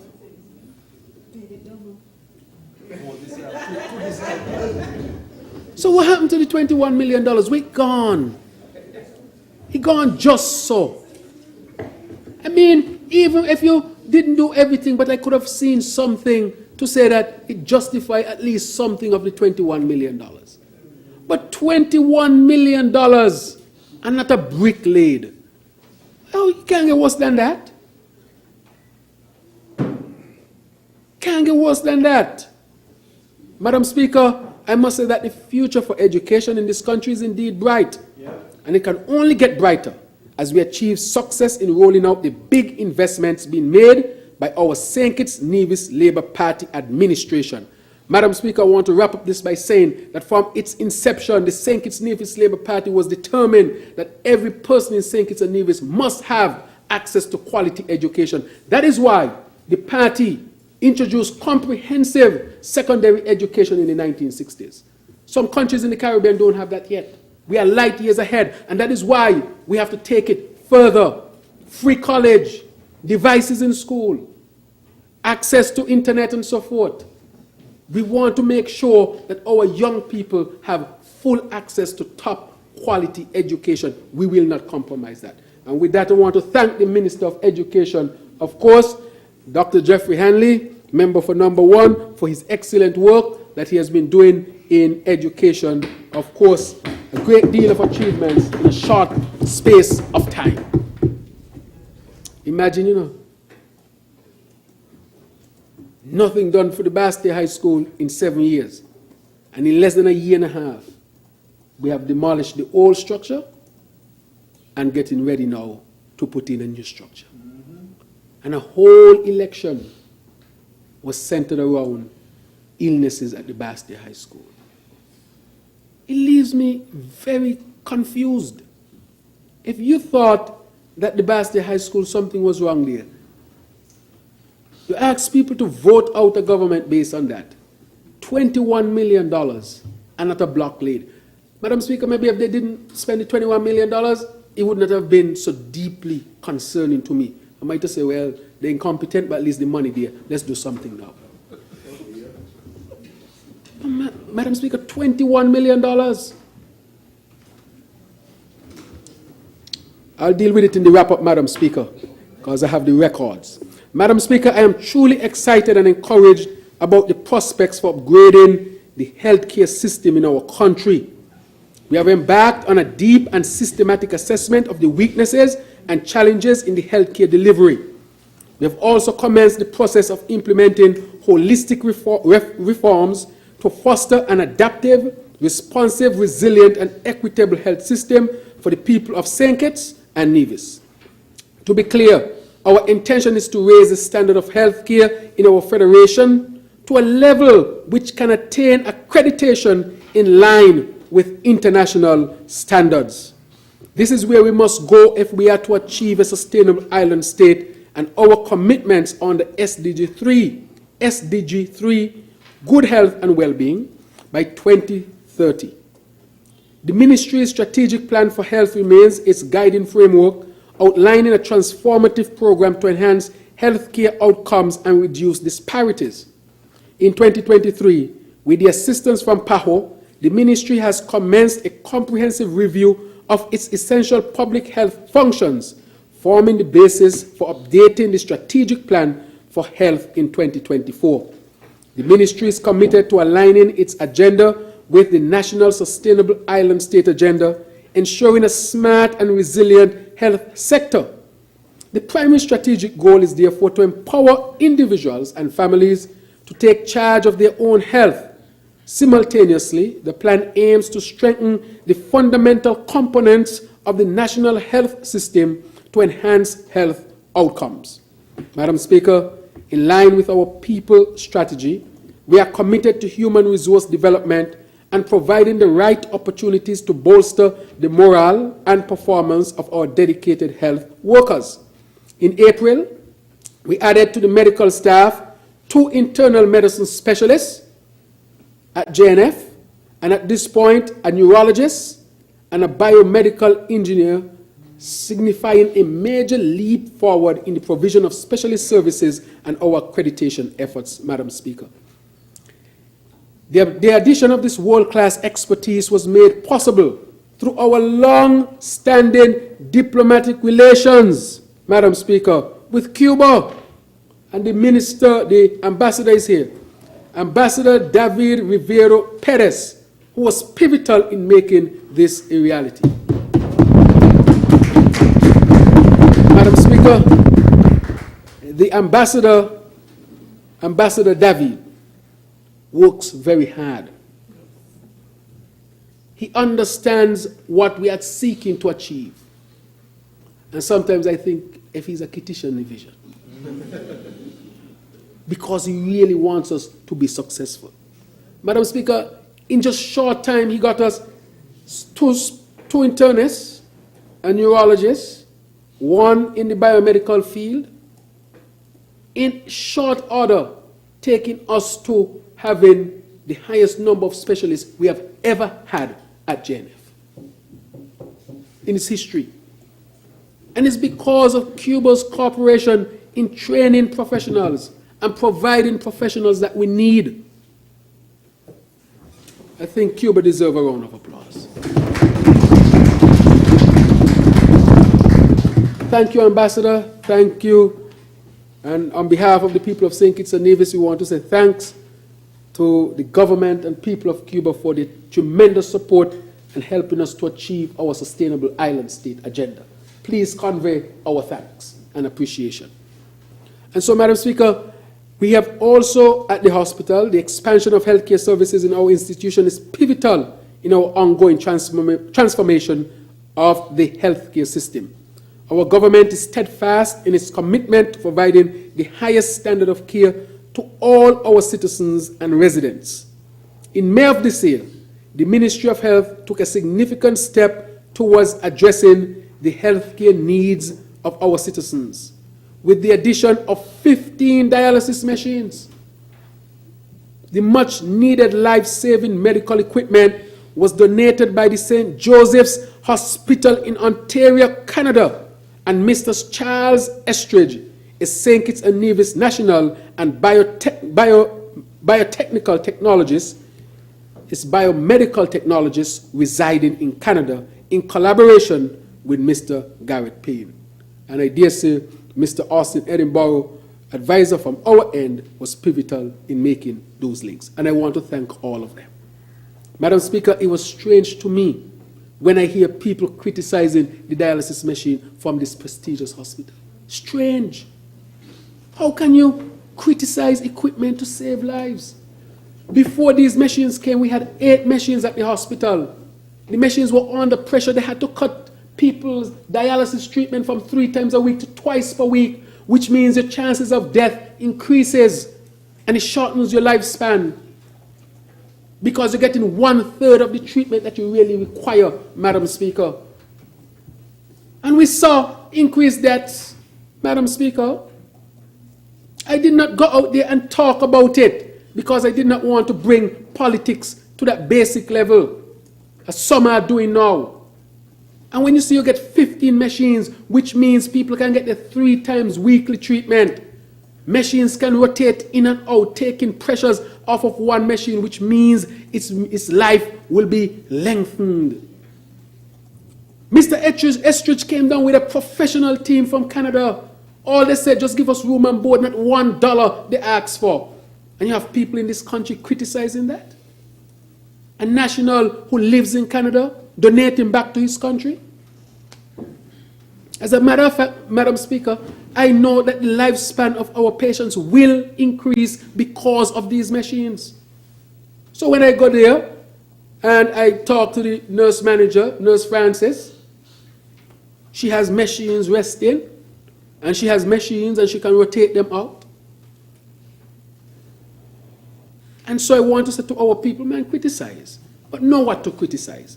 These are people who have dedicated themselves to helping St. Kitts and Nevis, and to be dragging institutions of good repute name through the mud over petty politics is no way correct, Madam Speaker.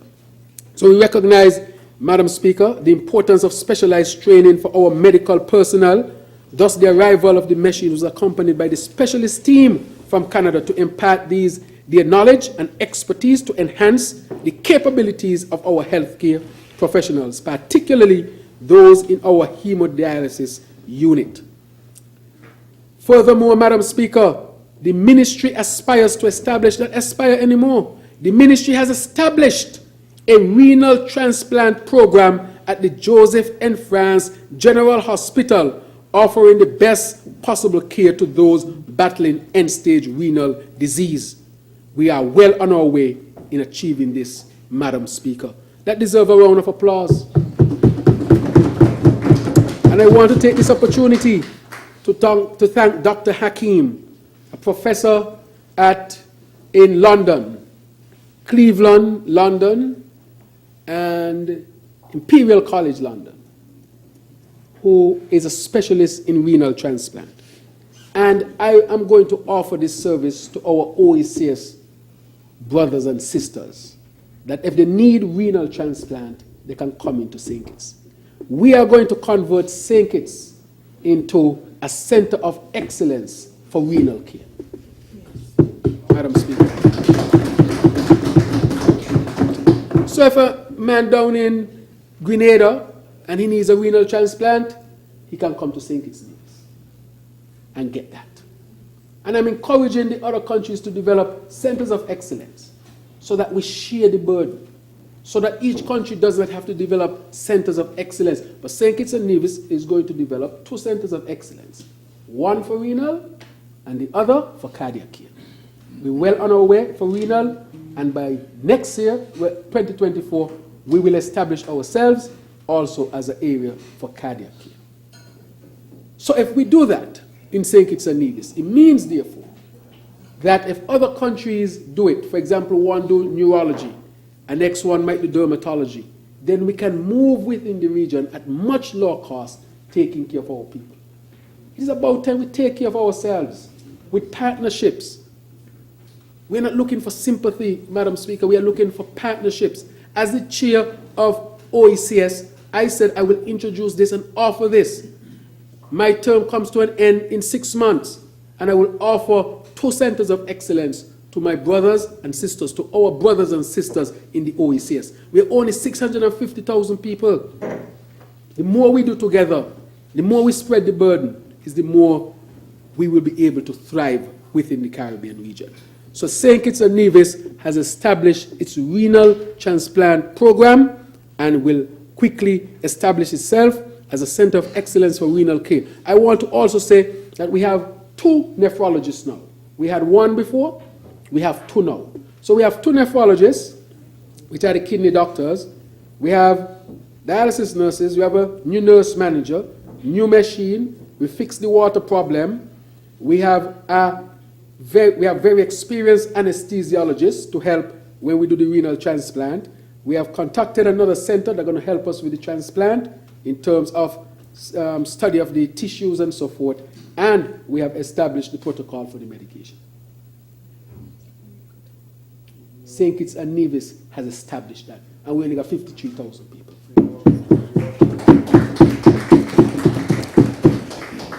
Madam Speaker, one of the significant accomplishments by the Ministry of Health is the resumption of eye surgeries, Madam Speaker, which include cataract surgeries and procedures for diabetic retinopathy and the Joseph N. France at the Joseph N. France Hospital. This crucial medical service had been suspended for almost a year, Madam Speaker, owing to the inadequate upkeep of essential medical equipment, or I will say the breakdown, rather. To support this resumption and prioritize the well-being of the population, our government has made substantial investments. Your government has made substantial investments in brand new medical equipment to the tune of hundreds of thousands of dollars. Imagine Nevis gets medical care or eye care because they have visiting doctors. What if somebody from Nevis gets an eye emergency and the visiting doctor is not there? St. Kitts is available. What if you have the visiting doctor there who can do a procedure that we may not be able to do here? They can go over to Nevis. And so we have to share the resources. But to have a federation without localized eye care, you know how much blind people were out there, Madam Speaker? We had a lot of blind people. My phone was ringing off the hook. I can't see the cataract, the diabetes in the eye, and so forth, Madam Speaker. And that is why we immediately invested in this equipment, or these equipment, so that eye surgery could have resumed. So I want to thank the staff and the doctors there at the eye clinic who have done upwards of, I think they released their numbers, and I think I got some new numbers, of 70 cataract surgery alone. And they have done much more type of surgery. And we didn't just go and try to buy the cheapest machine. I said, let us buy good machines that could last long and give the doctors a good chance to have a successful procedure, which will redound in the improvement of health for the patients. Madam Speaker, we have to know where the investments are. I'm not pretending that everything at the hospital is perfect, but I'm saying that there are significant improvements. And the complaints have cut down, but there are still some which we are working on because we are going to get an accredited hospital even before we get the new hospital, which will start construction in 2024, Madam Speaker. And so we have invested in ophthalmic microscope, ultrasounds, cautery, which are essential for performing delicate eye surgeries. I am pleased to report that the wait time to access these essential healthcare services has been reduced from several months to just a few weeks, and the eye clinic has performed scores of surgeries since May 2023. The JDF Hospital is now equipped with and I will point out some of these machines that I have here. Right, so we have bought new anesthesiology machine. Madam Speaker, that machine is the machine that when you go for surgery, they put the tube down your throat and they put you to sleep, and so it breathes for you sometimes. We needed that, and we bought 3 brand new ones, Madam Speaker. They're crucial for administering general anesthesia during medical procedures. Madam Speaker, in 2023, our government granted approval for the continuation of the construction of the MRI facility. We had to really look at that, Madam Speaker. How are we going to get the MRI facility here in St. Kitts and Nevis? I looked at it and said, this has to be a priority. We had to make changes and so forth. And then I said, we want the most up-to-date MRI machine to come into St. Kitts. And so next, in 2024, the procurement is completed, we will have our MRI machine. But I just don't want to talk about the MRI because that is what I promised for a long time. And 7 years I couldn't deliver MRI, which was, I would say, deliberate to some extent, and I know why I say that. Nonetheless, Madam Speaker, I would also like to say that we have also purchased the most up-to-date CT scan machine. A CT scan machine, 128 slice CT scan machine. And I want to say that Nevis has one.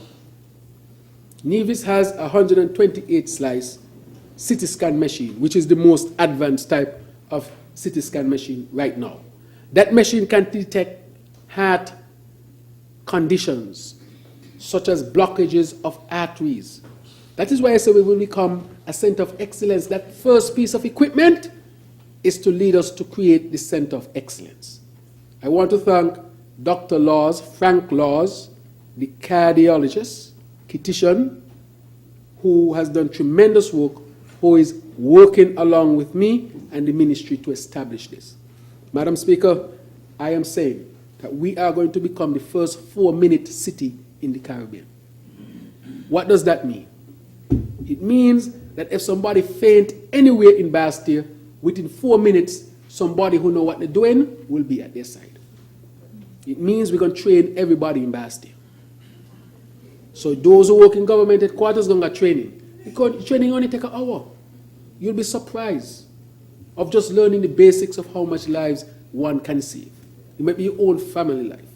But the whole community has to get involved in caring for itself. So we will become the first 4-minute city. I will speak to the scientists who developed the concept. I understand the concept and we can implement it. Just like when people thought that implementing renal transplant in St. Kitts is a pipe dream, and we did it in less than a year and a half, we will implement the 4-minute city. And that is going to attract lots of people. Because when the Minister of Tourism advertises, she's going to say, come to Basseterre, 4-minute city. Anything happen to you, you are cared for within 4 minutes. That's going to also attract tourists, believe it or not. A lot of tourists, especially the elderly, who might have conditions before they travel, they say, what does that country offer? And therefore, apart from being there for our people, which is the most important thing, we'll be able to offer it to our people as well. And so, Madam Speaker, those are some of the things that we are looking for and moving forward with. So with respect to the MRI and the CT scan, I want to say that that is where we are at, Madam Speaker. Good. Madam Speaker, the impact of climate change on health and health system is often overlooked. However, this government intends to tackle the issue head-on and build resilience early before the impacts on our healthcare system become detrimental.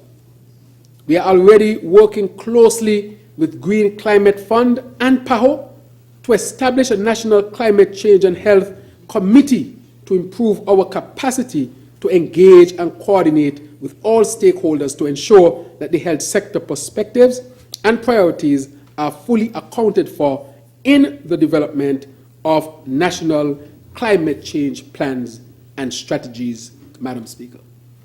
Further, a climate vulnerability assessment for the health sector will commence in 2024 as the first phase in the development of a holistic climate adaptation plan for the health, focusing on protecting people, improving health system preparedness, and building climate-resilient healthcare facilities. Madam Speaker, our new climate-smart hospital that I've spoken about over and over again will serve as the flagship in our stock of physical assets as it pertains to climate adaptation initiatives. This year, we intensified engagement with the Overseas Engineering and Construction Company, OECC, from the Republic of China, Taiwan, on initiating actions to realize this timely endeavor, including the undertaking of the required environmental impact assessment and soil testing. Madam Speaker, we intend to intensify plans even further in 2024 to ensure that this soon becomes a reality. Madam Speaker, building a smart hospital is going to cost a lot, but it's serious business. With climate change and stronger storms, we need an institution that can stand up and offer our people services where they most need it, Madam Speaker, for both St. Kitts and Nevis as well.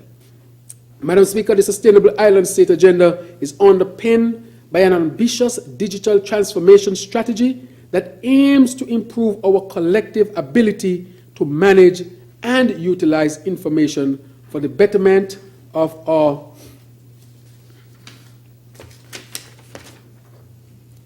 for the betterment of our daily lives.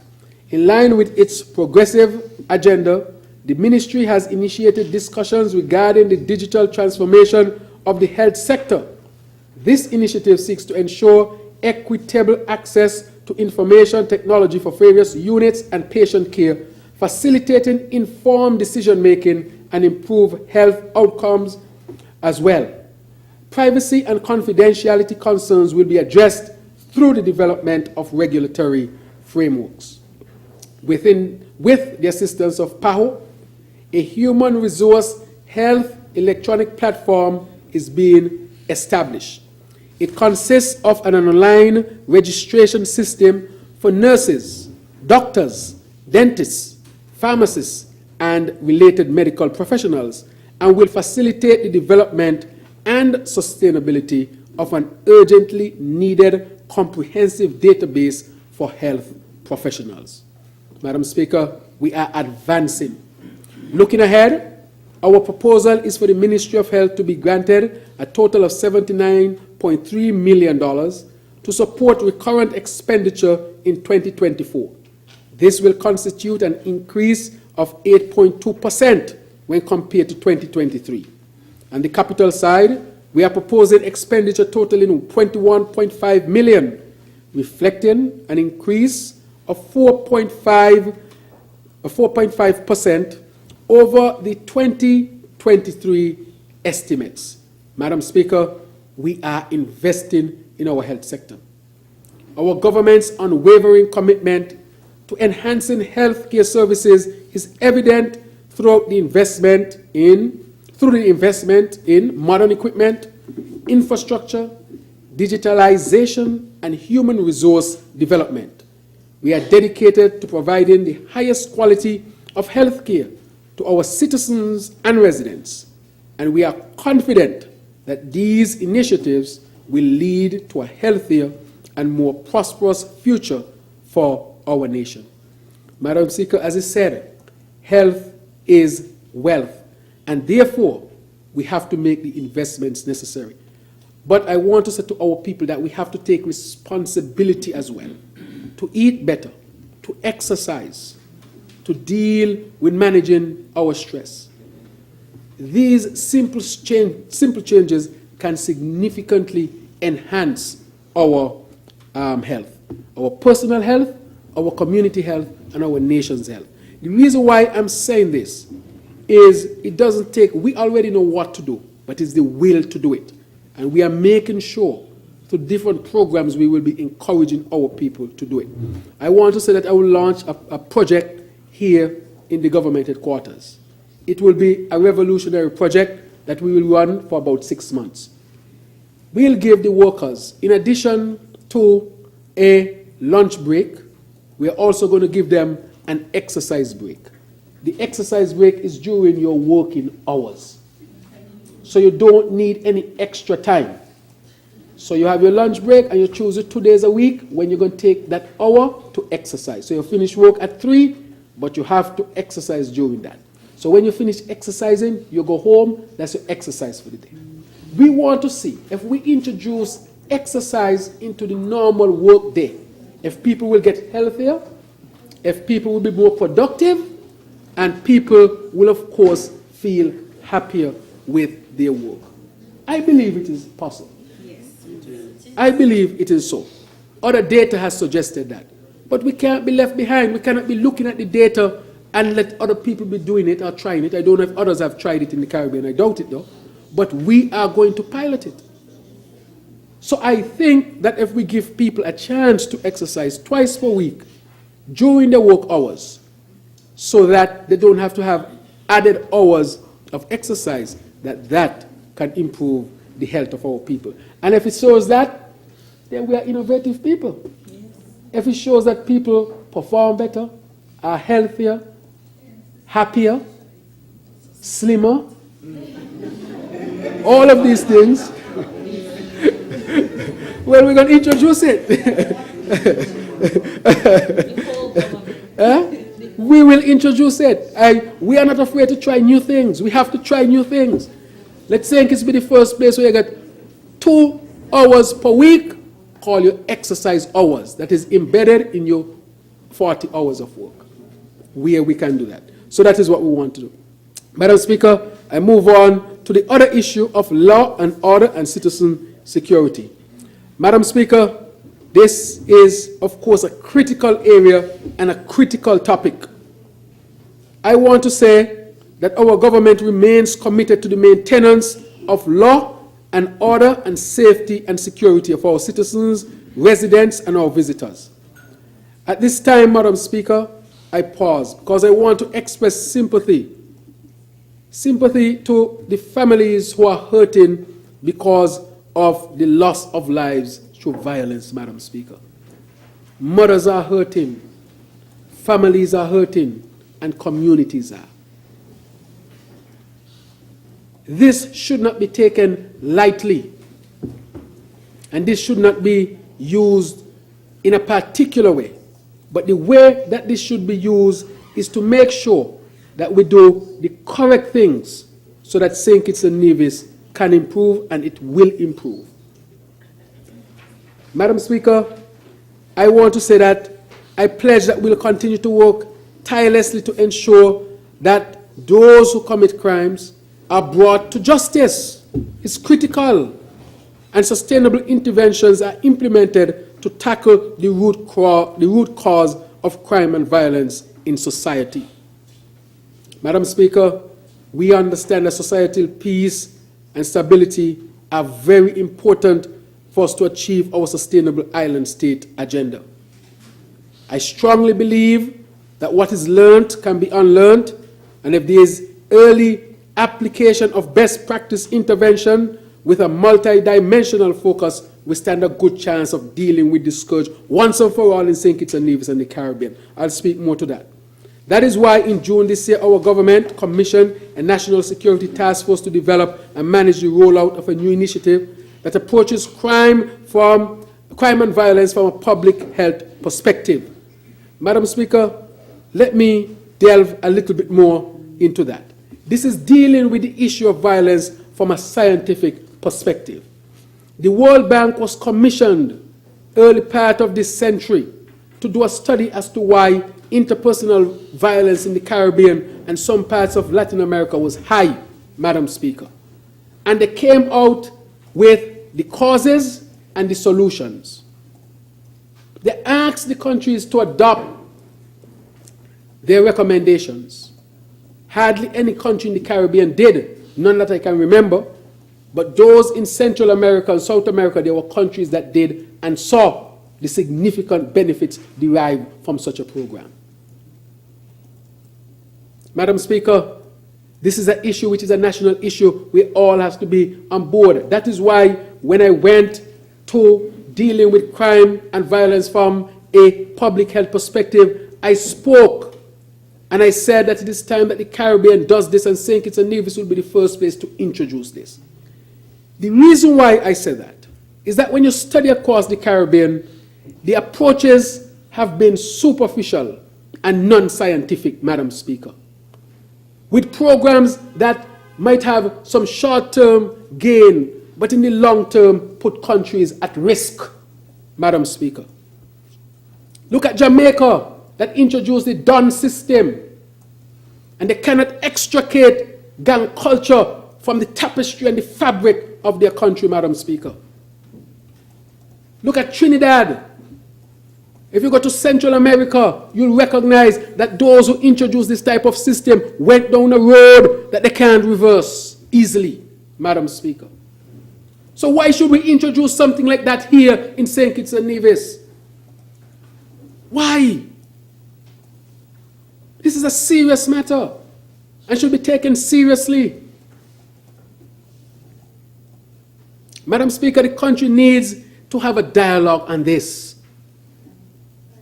And so when I hear politicians out there talking about the peace program, I cringe, Madam Speaker, because that program did not offer real solutions to those who were part of the program, but offer millions for politicians and their cronies. I have the proof and evidence, Madam Speaker. Development Bank in debt of $334 million as a result of this corrupt practice, and did not really rehabilitate anybody, Madam Speaker. So that is why I cringe, Madam Speaker. And in my wrap-up, I'll speak to it if it is touched, because it hurts me that we were heading down such a road here in St. Kitts and Nevis.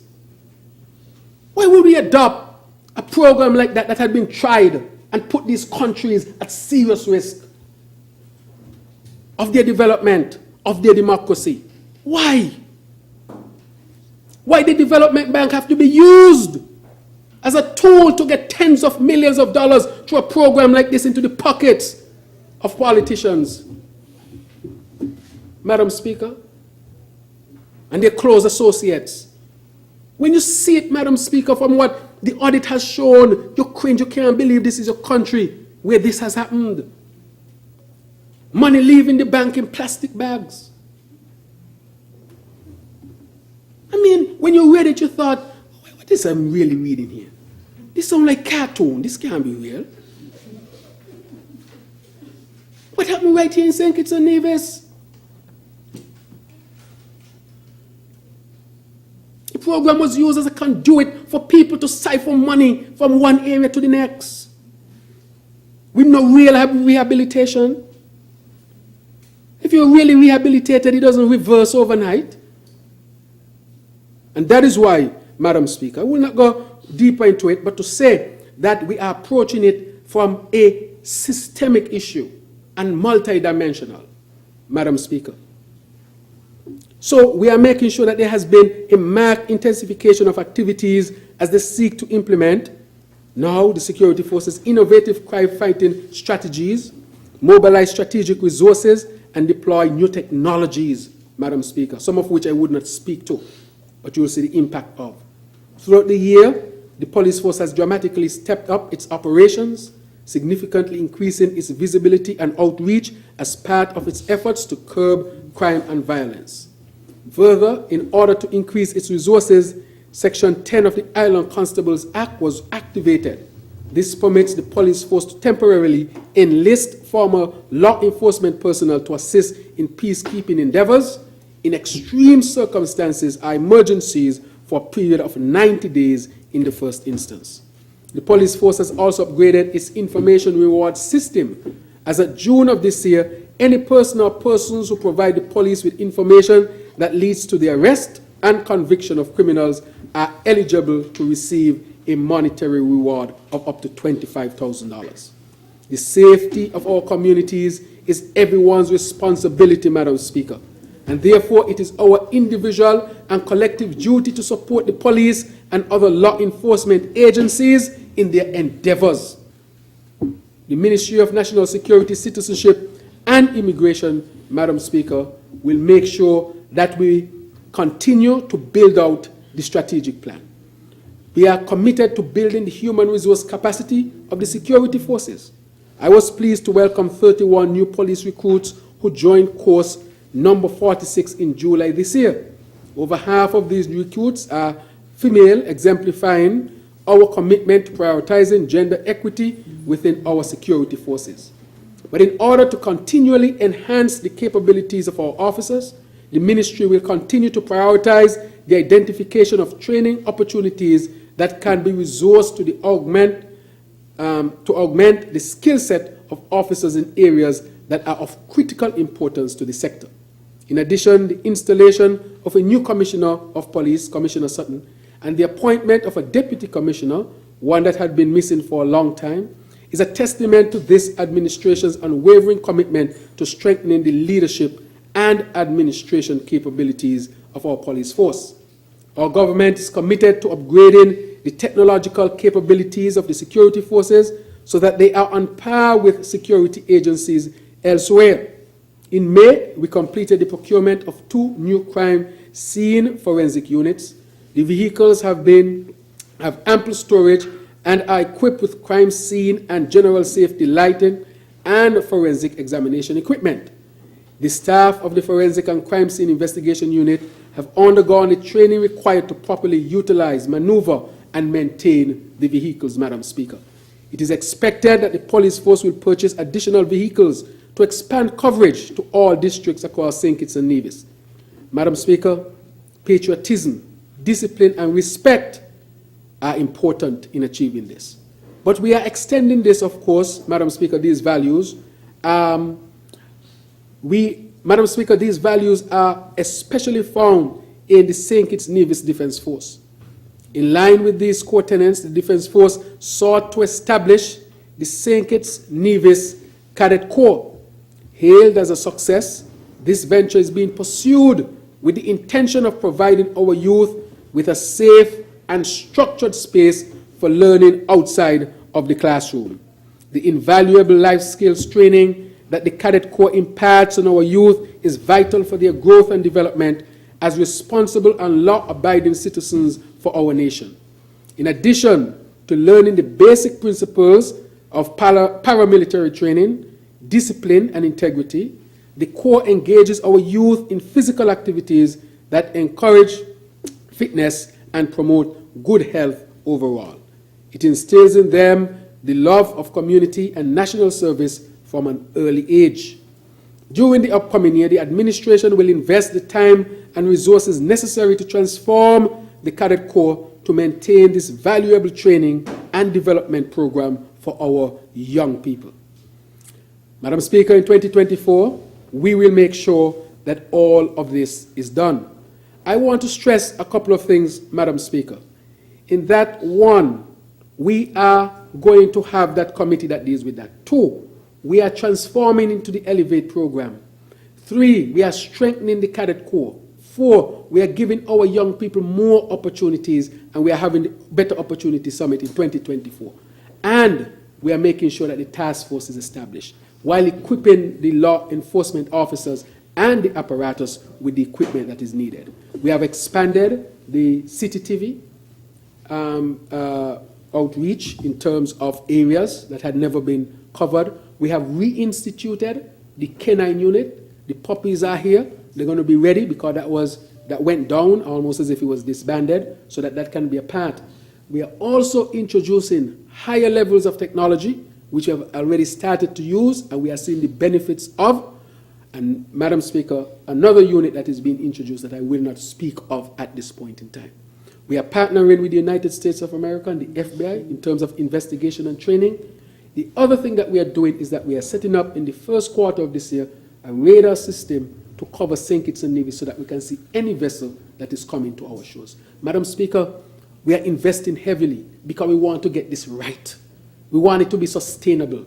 We're not going to introduce no done system in St. Kitts and Nevis. In the long run, it destroys the fabric of the country. Sometimes it seems like an easy way out, but it's the worst direction you can go.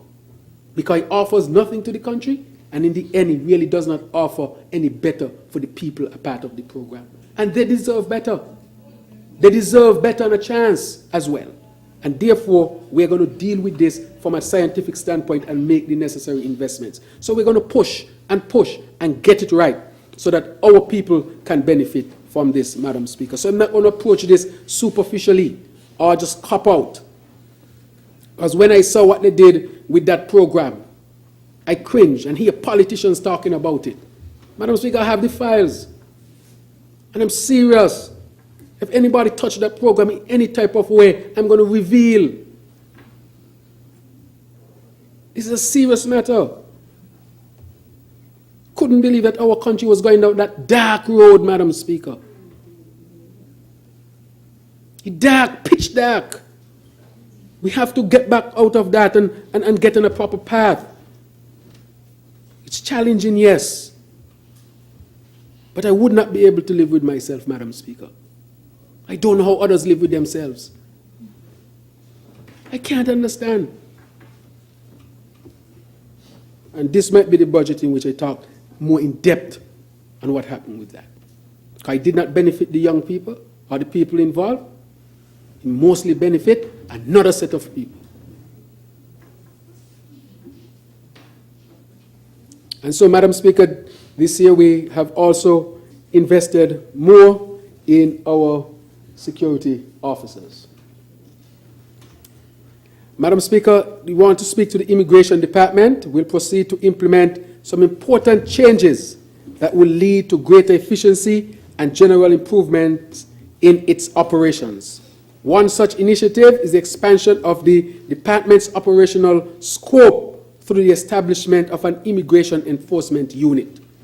When fully built out, this unit will have 4 categories of operation: investigation, prosecutions, field operations, and roving maneuvers. This unit will work in tandem with the St. Kitts Nevis Defense Force, Coast Guard, and collaborate with other local law enforcement agencies as well. Madam Speaker, so we are working really to improve all of our aspects of national security. Why we want to do that? Because we know human trafficking has become an issue, Madam Speaker. We saw the boats that come into our waters from different areas, and we need to upgrade to make sure that we do not become a haven for people to do human trafficking. We want to cut that out.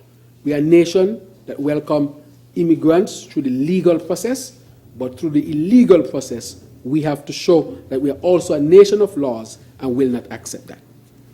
Madam Speaker, digital upgrades are also scheduled for the Immigration Department, specifically to the border management system, which will be upgraded from 3rd to 4th generation software. Madam Speaker, innovation. The system includes a built-in reporting module that highlights cases of persons who might have violated our immigration laws. Madam Speaker, the upgrades also entail the commissioning of immigration kiosks at the arrival lounge of RLB International Airport. This will expedite and further decrease congestion, all while maintaining a high level of security.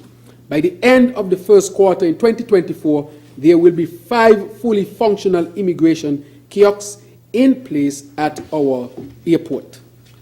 Services at the departure lounge will also benefit from the upgraded services. And we had a delay because of the company, but they have committed to deliver now. It is anticipated that the Immigration Department will benefit from improved operational efficiency due to the establishment of a passenger information database. This new arrangement will significantly reduce the need for immigration officers to be stationed in the department lounge. Instead, departure lounge, sorry. Instead, the department will rely on the advanced passenger information supplied by each airline or cruise vessel destined for St. Kitts and Nevis. Madam Speaker, this 4th generation border management system is a powerful tool which will bring noticeable change to our passports, as they will now be laser-readable e-passports that will no longer require a stamp. Madam Speaker, this is innovation.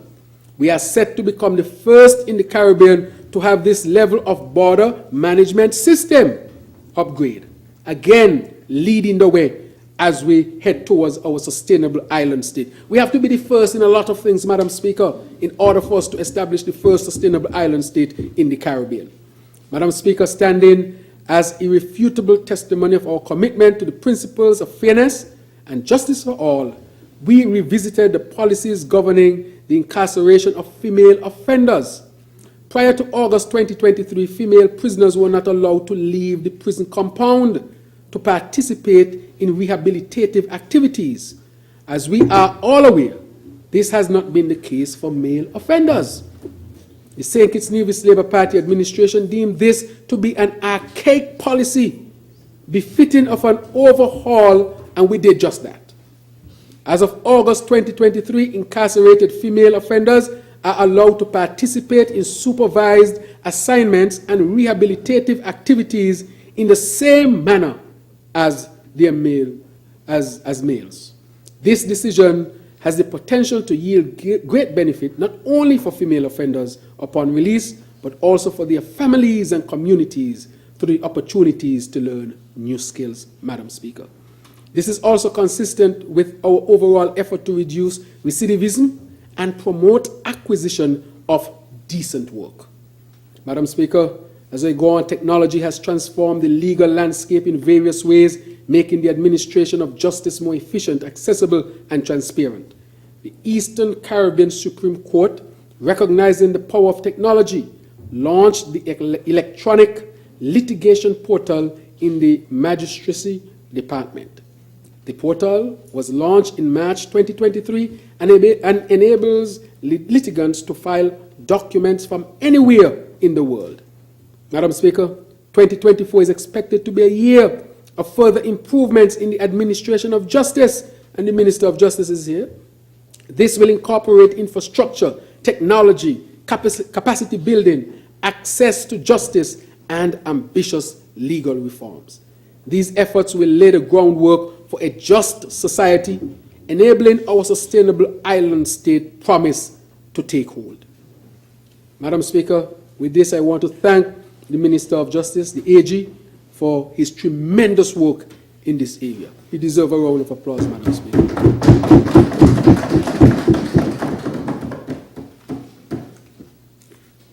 Madam Speaker, to engage and coordinate the relevant stakeholders. Madam Speaker, we now move on to our energy. And the Minister of Energy just highlighted that to me. I think we are coming to the end soon. Yes, we are coming to the end soon. Madam Speaker, investments in energy security of our country are ongoing. The recent prolonged period of heat waves, which is on record to have exceeded the 90th percentile of the region's historical temperature range, has increased the pressure on the electricity grid to meet the energy demands of consumers.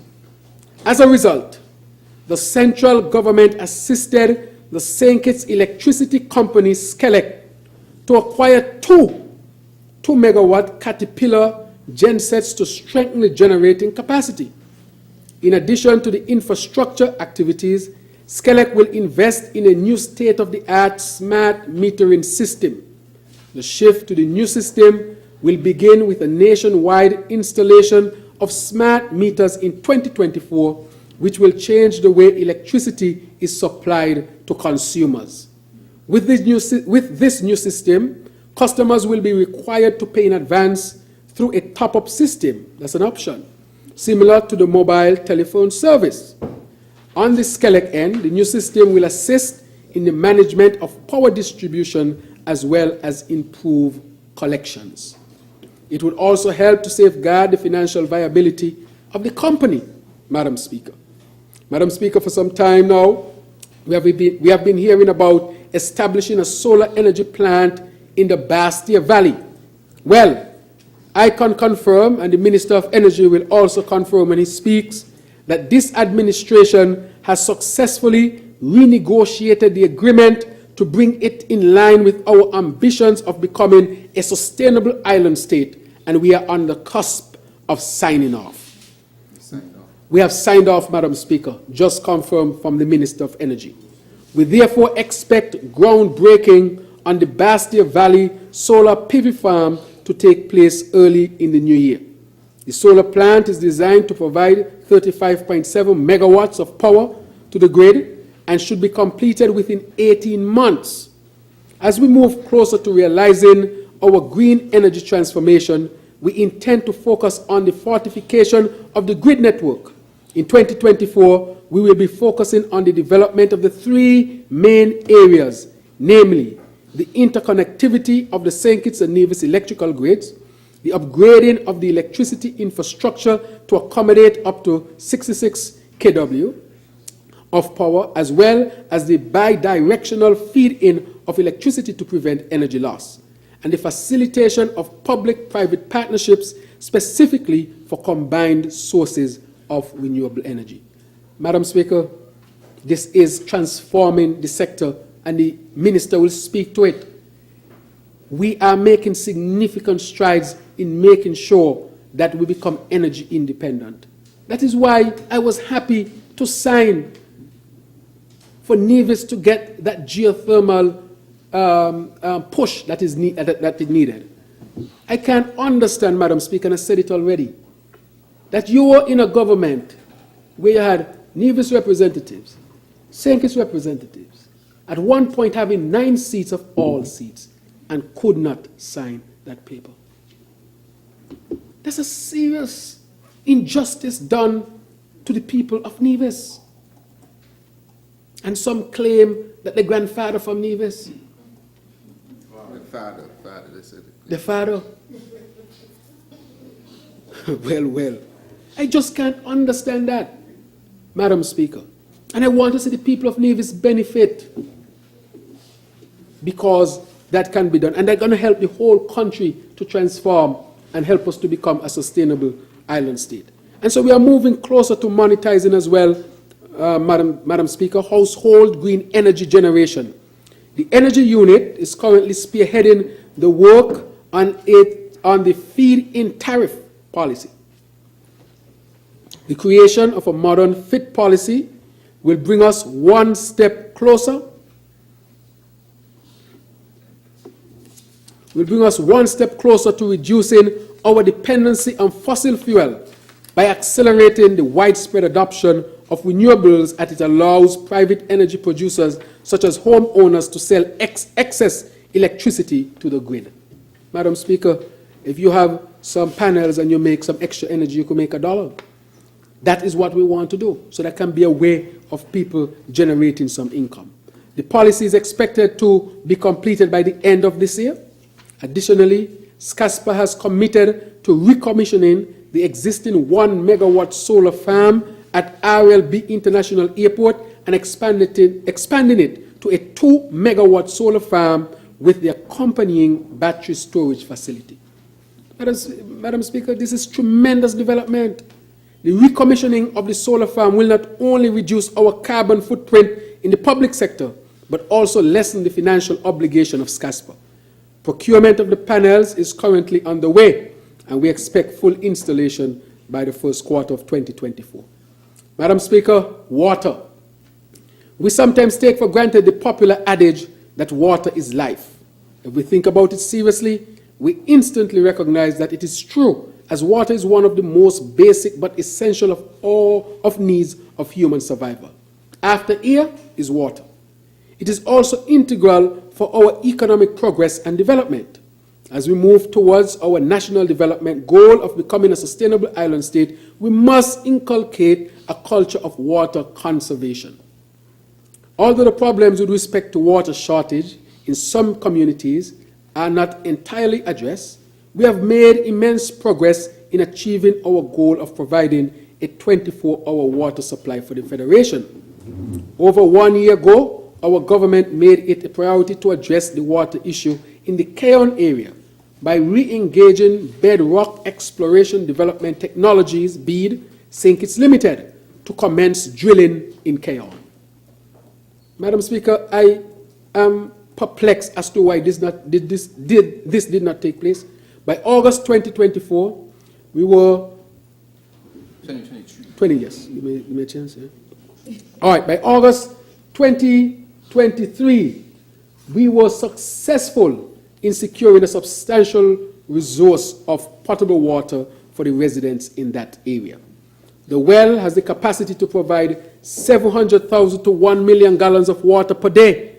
This is a phenomenal find given the pressure that climate change has placed on water supply through perennial drought conditions, Madam Speaker.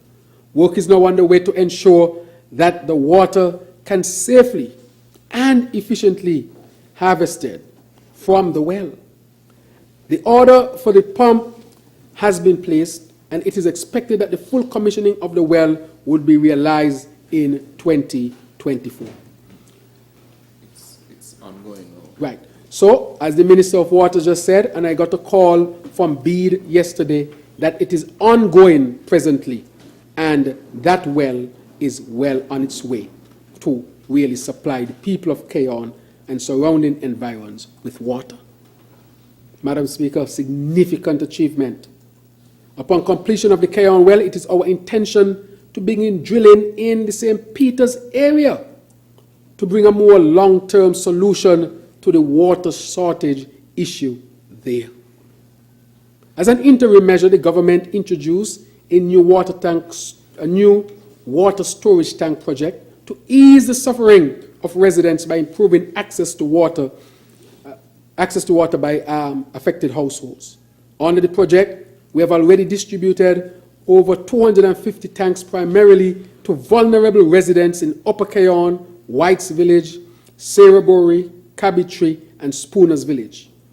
These areas are known to be the most severely impacted by water scarcity and have felt the brunt of the water shortage impact over the years, Madam Speaker.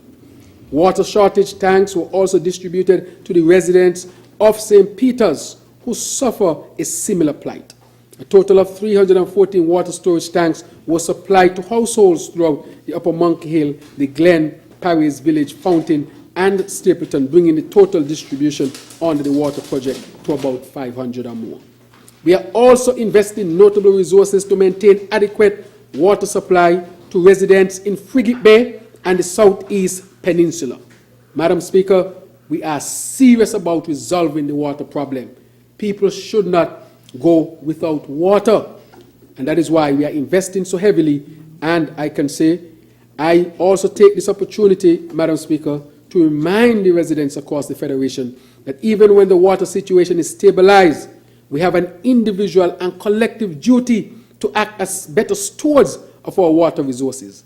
This would mean paying more attention to water leaks and, where appropriate, installing water conservation fixtures to lessen the amount of water used at the household level.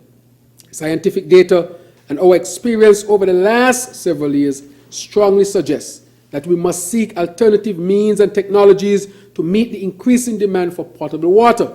Our government has already accepted this reality and has set the plans in motion to realize the construction of 2 solar-powered desalination plants with the assistance of the United Arab Emirates, one in St. Kitts and one in Nevis. The location of the plant on St. Kitts was confirmed in Connery earlier this year, and we have already conducted the environmental impact assessment. The EIA is currently under review by the experts and the Ministry of Sustainable Development. The designs and procurement of the 2 plants were completed in October, and they are expected to arrive later this year or early next year. It is expected, therefore, that the plant on St. Kitts will be fully erected in first quarter of 2024. In addition, the government has made a commitment to establish a 2 million gallon desalination plant in Basseterre. This plant will help to address water issues in Basseterre, Frigate Bay, and Southeast Peninsula for both residential and commercial users. The construction of the plant is set to be completed also before the end of 2024. Madam Speaker, climate and environmental sustainability. The looming effects of climate change is now recognized as a major threat to our way of life and therefore warrants our full attention and action. Consistent with the findings of our voluntary national review, we will be dedicating the necessary resources to improve the implementation of the SDGs related to environmental protection, climate action, and building resilience. We will give greater attention to issues such as land-based pollution and the impact on our marine environment. To ensure success, it would be essential to foster partnerships across government, the private sector, civil society, and our communities. Our ability to change course with regards to the proliferation of single-use plastics will be a crucial measure of our success in this endeavor. The Ministry of Environment, Climate Action, and Constituency Empowerment has proposed a phased ban on the most prolific single-use plastic items and implore our people to embrace the use of the more environmental friendly alternatives. So I want to say a special word of thanks to our supermarket chains and retail outlets that continue to work alongside the government to inculcate sustainable practices in our country through this timely initiative. Our government, in collaboration with Taiwan ICDF, has also embarked in a program to introduce recycling in our country with the goal of normalizing this practice in our everyday life. The response to the recycling program by the general public has been encouraging, and in just over a year, we have collected in excess of 100,000 pounds of plastics that have been diverted from our waterways and landfills. We are essentially grateful to the government and people of the Republic of China, Taiwan, our development partners, and we hope to embark on a second phase in which we will improve our collection processes and introduce new recyclable materials. I want to express gratitude as well to the Government of Canada, who through the Canada CARICOM Expert Deployment Mechanism will be providing experts in 2024 to conduct an assessment of the landfills on both St. Kitts and Nevis with a view of improving their sustainability. We will continue collaborating with key sectors to ensure that our national commitments to the global climate change agenda are implemented. With limited access to finance, we have demonstrated the necessary political commitment and responsibility, Madam Speaker, in our response to the global climate crisis. We recognize that we must promote a long-term transformation action plan which would require a paradigm shift in our policies and institutional frameworks. This will in turn help us to kickstart deep climate resilience building and our transition to net zero emissions by mid-century. As the Ministry of Environment, Climate Action and Constituency Empowerment continues to monitor the implementation of projects and activities to achieve the targets outlined in our 2021 revised National Determined Contribution, it will ensure that there is a partnership-based approach with the right people at the table to inform the way forward. Madam Speaker, we plan to apply a whole-of-society consultative approach and ensure multiple opportunities for stakeholders to provide inputs. Madam Speaker, in pursuing the above-referenced transformation, we are pleased to have the support of the Green Climate Fund. Over the past few years, the Green Climate Fund has been providing support for the capacity building of stakeholders in St. Kitts and Nevis to improve their response to climate change. With this assistance, we have been able to build the capacity of local institutions such as the Development Bank of St. Kitts and Nevis, the Clarence Fitzroy Bryant College, and St. Kitts Credit Union as they commence the journey to become accredited entities to the GCF. Funding has also been leveraged to review and update the institutional frameworks for our meteorological offices and emergency management agencies to set them on a path where they can be more responsive to the needs of our country in the fight against climate change. I am particularly proud, Madam Speaker, of the work that has been done under the GCF program to consistently reach out to our private sector and civil society stakeholders to invite them to join the national fight for climate action. As part of this process, our small businesses were invited to propose and formulate projects to assist in advancing a range of national sustainable development imperatives, including climate action, water, electricity vehicles, sustainable housing, climate-smart agriculture, and recycling.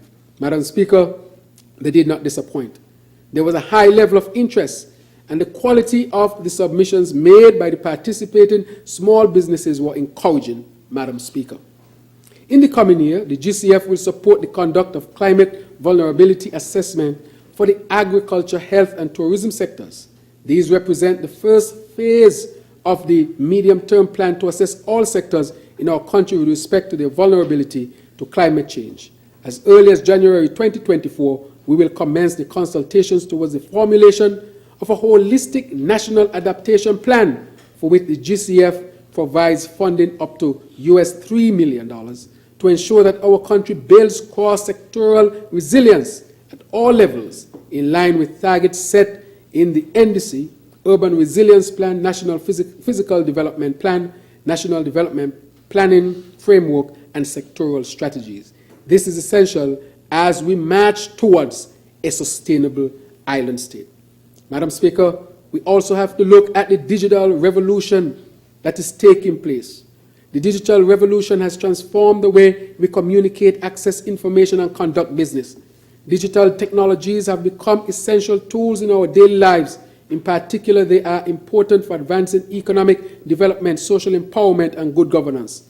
Moreover, digital transformation is central to achieving our vision for sustainable island state. It supports the efficient storage and dissemination of data and information needed for responsive planning and facilitates the ease of doing business within our federation. Moreover, digital transformation has the ability to enhance worker productivity, which is a high priority for our government. It is therefore imperative that we invest in our information and communications technology sector to ensure that our country remains competitive and our citizens have access to the benefits of the digital age. I want to commend the work of the Department of ICT and the Minister who is here, Minister Honourable Conrad Maynard, in helping to lay the foundation to accelerate our digital transformation here in the Federation. As I speak, almost all government offices within the metropolitan area have been connected to the government-wide area network, with the exception of just 2 areas where implementing this upgrade was not feasible. In September 2023, St. Kitts and Nevis Internet Exchange Point was officially launched. The SCENEX is now considered a critical internet infrastructure and resource for national development. This is a central point for the delivery of critical national ICT services. It will help to promote the proliferation of local content services and provide cybersecurity protection of domestic internet traffic. The SCENEX can be leveraged for the improved delivery of local e-government services in a more secure and cost-effective manner. Madam Speaker, technology. Our whole of government technology strategy and our cybersecurity strategy are critical parts of the framework to achieve digital transformation. The whole of government technology strategy prioritizes various activities and programs for the implementation under 3 main categories: people, process, and technology. The cybersecurity strategy defines the strategies to ensure the safety, integrity, and availability of the government's data and information. The Department of Technology will continue to build out the functionality and services on the official government portal, www.gov.kn,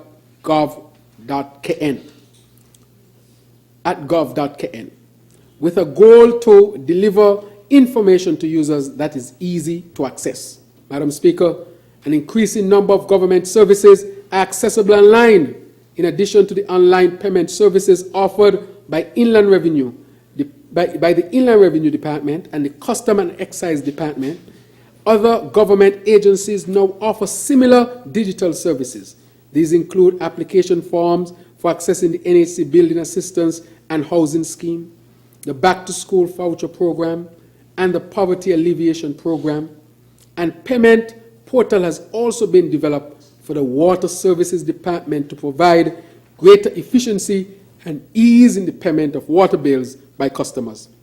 We also successfully completed the digital platform for the online publication of the official Gazette, which was also implemented.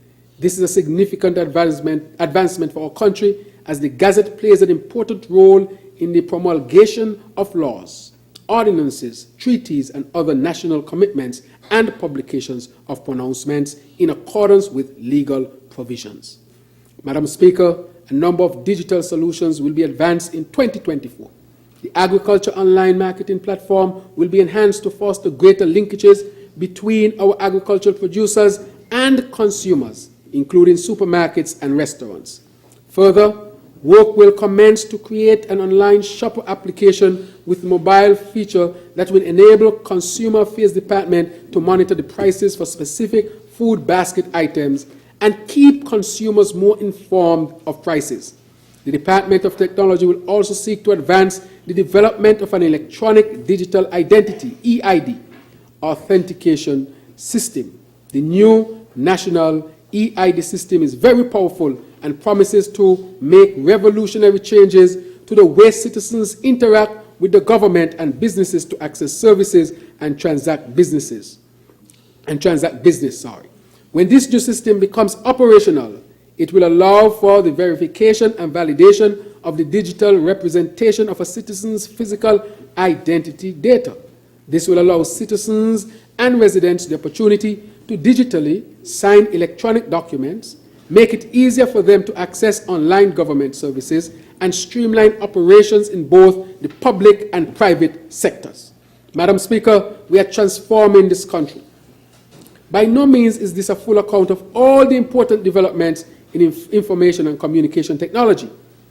The Minister will speak more to this, but rather an attempt to give the public a glimpse of some of the wonderful things that are being done by their government. The investments and activities in the ICT sector are testament to our commitment to building a digitally inclusive society. It reflects our vision of leveraging technology to drive economic growth, improve public service delivery, and empower our citizens. I therefore urge all stakeholders, including those in private sector, civil society, and development partners, to collaborate with us in this endeavor. Together, we can create an enabling environment for the growth of our information and communication technology sector, ensuring that all our citizens benefit from the advantages of the digital age. Madam Speaker, I want to turn to the last section now, which is the public finance, medium-term economic management, strategies, and a number of announcements. Drink some water.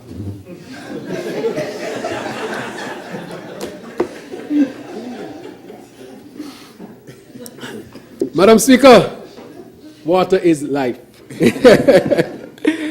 With respect to the anticipated fiscal outturn for 2023, based on information that was available at the end of October 2023, we are projecting an overall surplus of $11.2 million and a primary surplus of $28.2 million would be achieved, Madam Speaker. Recurrent revenue will be about $1.1 billion, or 11.9% higher than 2023 approved estimates. The total collections will reflect in part improved revenue from taxes on income, taxes on property, taxes on international trade, and transactions and inflows from the CBI program. Madam Speaker, as you can see, the economy is diversifying and we are collecting from multiple areas. Madam Speaker, proceeds from the Caribbean Catastrophe Risk Insurance Facility following the passage of Tropical Cyclone Tammy, as well as grants from the Republic of China Taiwan, have contributed to the overall revenue and grants. The current expenditure for 2023 is expected to reach $888.1 million, Madam Speaker. There is no doubt that St. Kitts and Nevis Labour Party administration is good for our country. Madam Speaker, the numbers speak for themselves. The numbers speak for themselves. That is why we were determined that we want to not just depend on one sector. At this time, based on where the world was, we were there, but we want to quickly start to diversify expand agriculture, expand tourism, become energy independent. These are the things that are going to help us to diversify, Madam Speaker, and we are already on the road to that goal. The numbers speak for themselves. This government is a people's government and must respond to the needs of our people. Madam Speaker, we are a government that delivers on its promises. Last budget presented, I promised that we will turn around the deficit situation that was left, Madam Speaker. Based on these numbers that were verified by the Ministry of Finance, we have delivered on this promise. We have also delivered on our promise to the people of St. Kitts and Nevis with regards to the economic empowerment and social advancement. This was evident by the payment of the CBI dividend, never done before, Madam Speaker. And the reason why we did that is that we recognize that the people of St. Kitts and Nevis, we had not fully recovered, and we needed to reach out to our people, Madam Speaker, whether they work for government or not. First time done in history, and I dare say possibly the first time done in the Caribbean as a whole. Madam Speaker, this is tremendous, and the government must be must be commended for this. And with regards to the management of public sector debt and the medium-term debt outlook, the people's government remains steadfast in the execution of our mandate to transform our federation to a sustainable island state. In doing so, our focus has been and continues to be to maintain our debt stock at sustainable levels. In this regard, the total public sector debt is projected at $1.6 billion at the end of December 2023, which represents a reduction of $20 million or 1.2% as compared to 2022. This decline was as a result of the projected contraction in the central government's debt by $21.9 million or 3.4%, and the debt held by public corporations in St. Kitts and Nevis by $1.7 million or 0.3%. Madam Speaker, this is prudent management. The medium-term outlook shows a continued reduction in the debt-to-GDP ratio. By the end of 2023, the debt ratio is forecasted to decline to 55.1%. I think that is the lowest in the Caribbean. Surpassing the 60% benchmark that was set for the Eastern Caribbean Union ahead of the target year of 2035. Madam Speaker, continue to be responsible, while at the same time seeking to help our people as much as possible. The two things we are trying to put to work and to work hand in hand, Madam Speaker. The ensuing years show a similar trend, with the debt-to-GDP ratio forecasted to fall to 50.3% by the end of 2024, and 45.6% by 2025, and 41% by 2026, Madam Speaker. So we have set it so that the debt comes down tremendously. However, things can happen, but as far as our planning, this is where we want to head. That is why I made the point that if you had a deficit during the COVID years, and you come and explain that to the people would understand. Why, if you have a deficit, you can tell the people you have a surplus? Why do that? That is my concern, that you would blatantly mislead people. We don't believe in that, Madam Speaker. If things get tough, you tell the people things have gotten tough around the world and here as well. That is the reality, but not to mislead the people. Madam Speaker, maintaining the debt stock at a sustainable level or at sustainable levels can only be achieved through the implementation of a debt management strategy that is geared towards ensuring that any future borrowing will be done at the lowest possible cost and at an acceptable level of risk. We are committed, therefore, to fortifying the gains we have achieved thus far and capitalizing such a strong position to support our forward march towards a sustainable island state. With respect to the performance of the economy, Madam Speaker, the Ministry of Sustainable Development is projecting real GDP growth of 3.6% in 2024 and 3.4% per annum over the medium term. This is in line with the IMF's growth projection of 3.8% for St. Kitts and Nevis in 2024. The projected GDP growth rate is attributed mainly to the expected increase in economic activity in various sectors, Madam Speaker, including agriculture, manufacturing, construction, hotels and restaurants, transportation, storage and communication, financial services, and public administration. A wide array of sectors contributing to the overall health of our economy and fiscal position, Madam Speaker. With respect to the agriculture sector, growth for 2024 is projected to be 6.2% and 2.6% per annum over the medium term. We are reminded that food and national security is one of the most important pillars to help us achieve the sustainable island state status. Therefore, our vision for the agriculture is to establish resilient,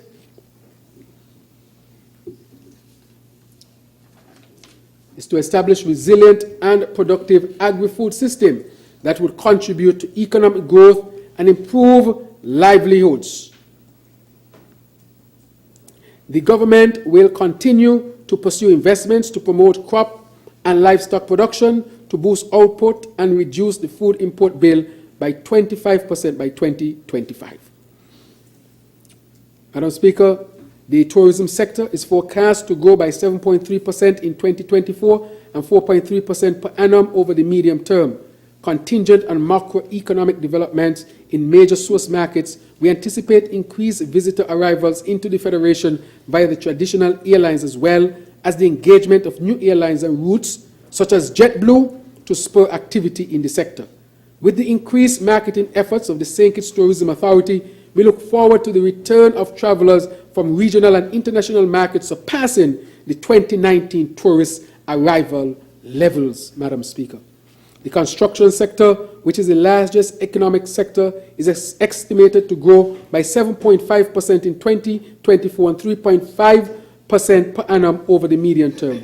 During our first day in office, we recognized that it was necessary to reassess some of the existing projects and redesign plans, Madam Speaker, for others in order to align them with our mandate. We now have a good pipeline of projects, Madam Speaker, some of which I mentioned before, that are ready to be mobilized.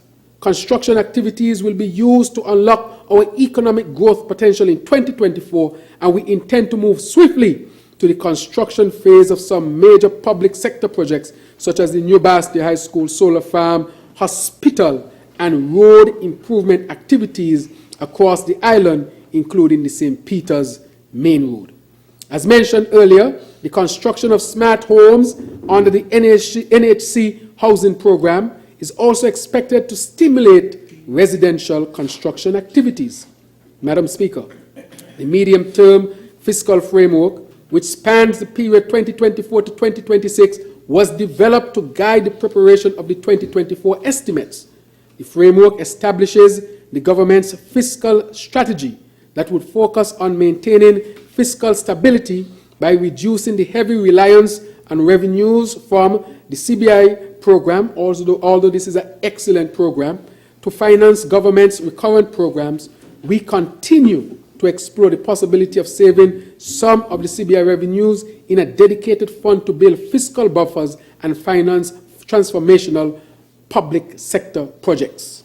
Another aspect of the strategy is to adopt a more equitable and efficient tax regime.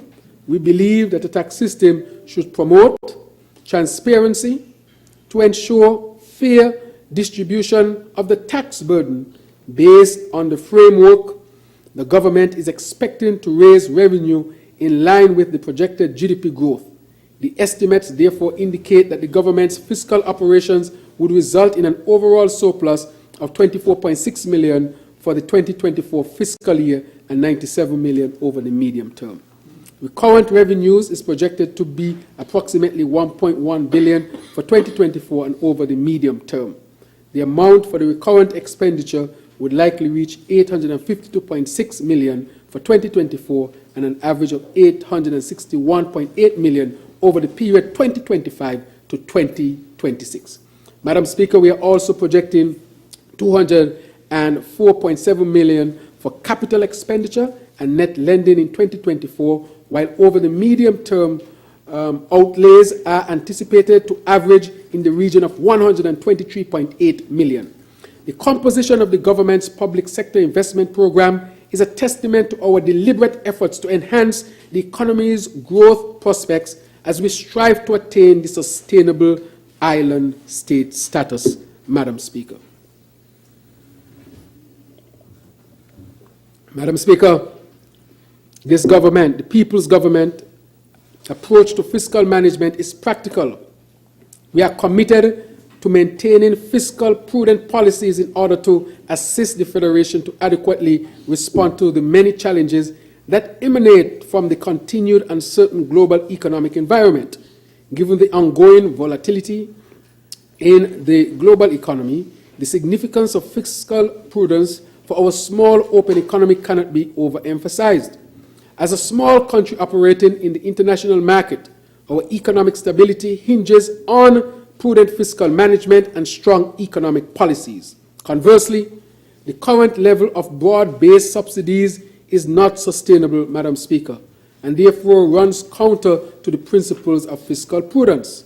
Madam Speaker, I mentioned earlier that the expansive nature of the subsidies and the cost of the various social support programs currently funded by the government.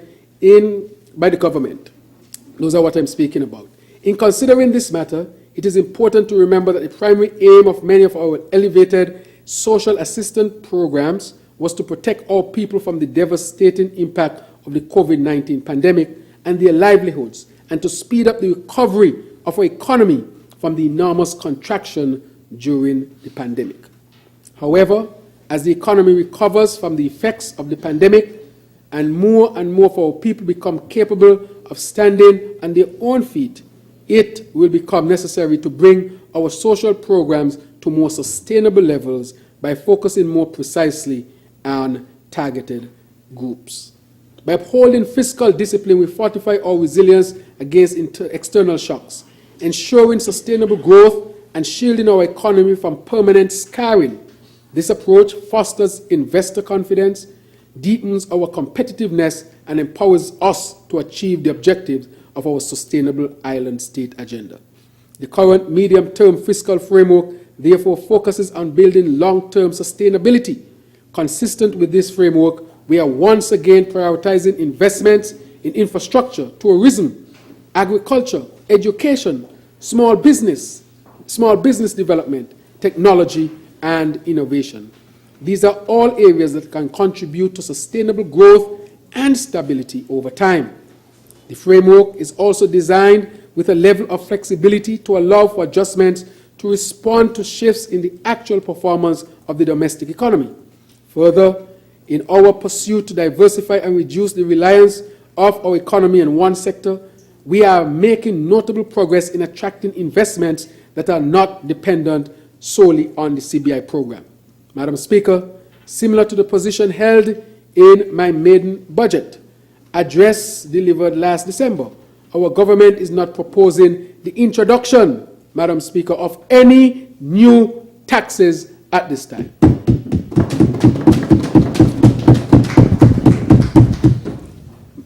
Madam Speaker, we are, however, making progress in terms of the comprehensive review of the tax regime. I am pleased to inform the public that earlier this year we worked with the IMF to commence the review process, and the draft report will be finalized early in 2024. The result of the review would be subsequently shared with stakeholders as we move to determine the new configuration of the tax regime. We expect the new structure to emphasize diversification of revenue sources, Madam Speaker.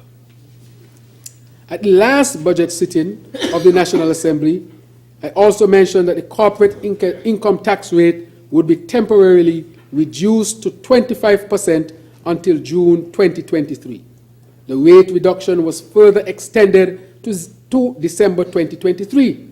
Our intention to lower the corporate income tax rate is a strategic investment in our nation's future, and it fosters an environment where businesses thrive, innovation flourishes, and communities prosper. This translates into more job opportunities, reduced unemployment rates, and improved livelihoods for individuals and families. It is our expectation, therefore, that with a lower tax rate, businesses will use the resultant savings to expand their operations to provide more innovative products and services. We invest the funds in research and development as well as new technologies, and most importantly, employ more people, Madam Speaker. This not only enhances the competitiveness of local businesses at the regional and international level, but also drives economic growth and innovation domestically. Moreover, a reduced tax rate can attract additional foreign investments to our federation. In today's interconnected world, countries compete for global capital. A more favorable tax environment entices foreign companies to establish operations within our borders, bringing not just investment, but also expertise, technology, and job opportunities for our citizens. In considering the foregoing, I would like to say that we have no intention of increasing the corporate income tax rate at this particular time, Madam Speaker. We will extend it further. We want, Madam Speaker, to acknowledge the role of our businesses, large, medium, and small. The government cannot build this country on its own strength, but only in the true partnership with the private sector. We therefore commend the various businesses that are contributing to the economic growth and development here in the Federation. This is a tangible effort of our St. Kitts Nevis Labour Party administration to promote stability and sustainability, which will enable businesses to develop long-term plans for the next phase of their contribution to nation building. Madam Speaker, we want businesses to do well in St. Kitts and Nevis. So a key promise is that the St. Kitts Nevis Labour Party administration will do a number of things to help our people here. And I want to make some announcements, Madam Speaker. Eh?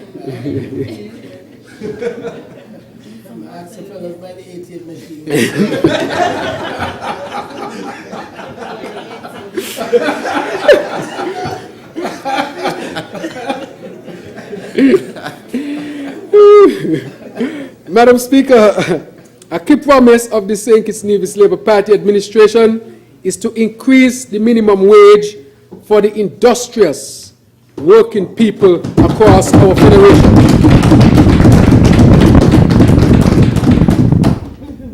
Madam Speaker, in just a few months after taking office, a National Minimum Wage Advisory Committee was commissioned to review the existing minimum wage and recommend an appropriate rate of increase. By providing a fair and livable wage, we empower our workforce, allowing them to support themselves and their families without the constant strain of financial hardship and insecurity. It is well known that when workers have more disposable income, they spend more within their communities, thus stimulating local businesses.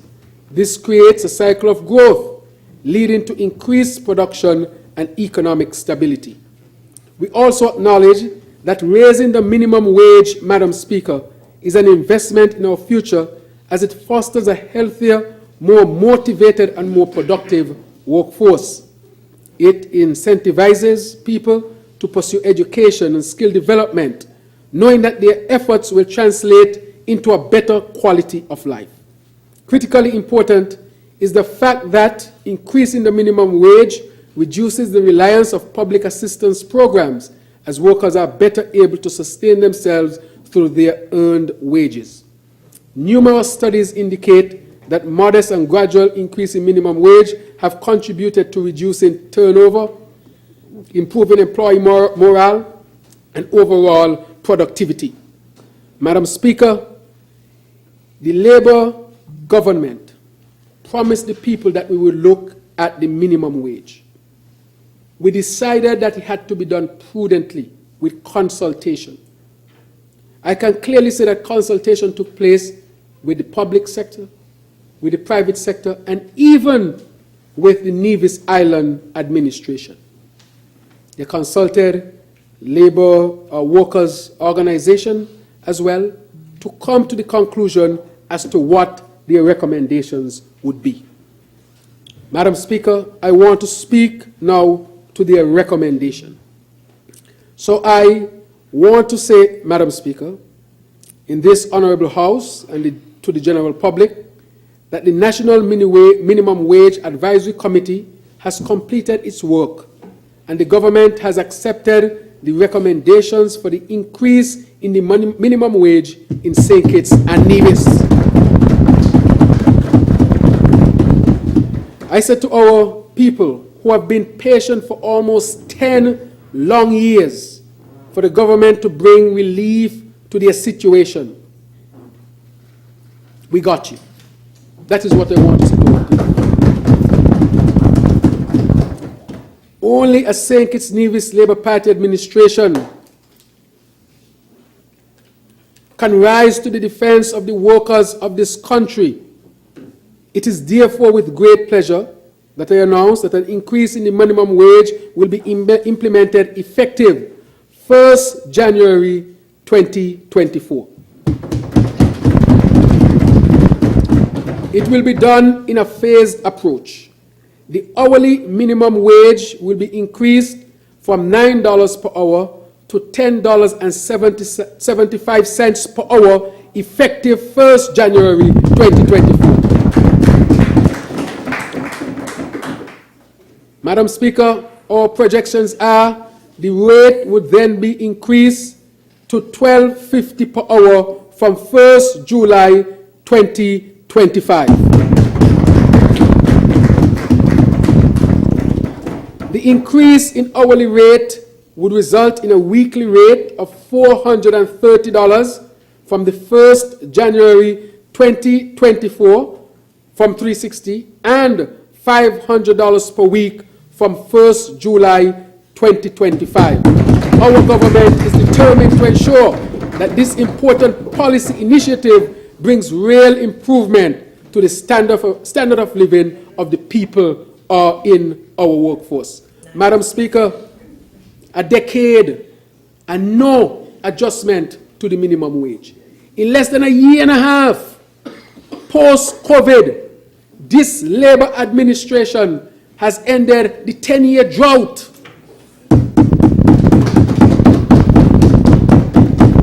And is delivering to the working people here in St. Kitts and Nevis. Madam Speaker, when you add up that people are going to see real increase over the time. That is what we are about. Madam Speaker, I want to take this opportunity to thank the committee headed by His Excellency Sam Conda.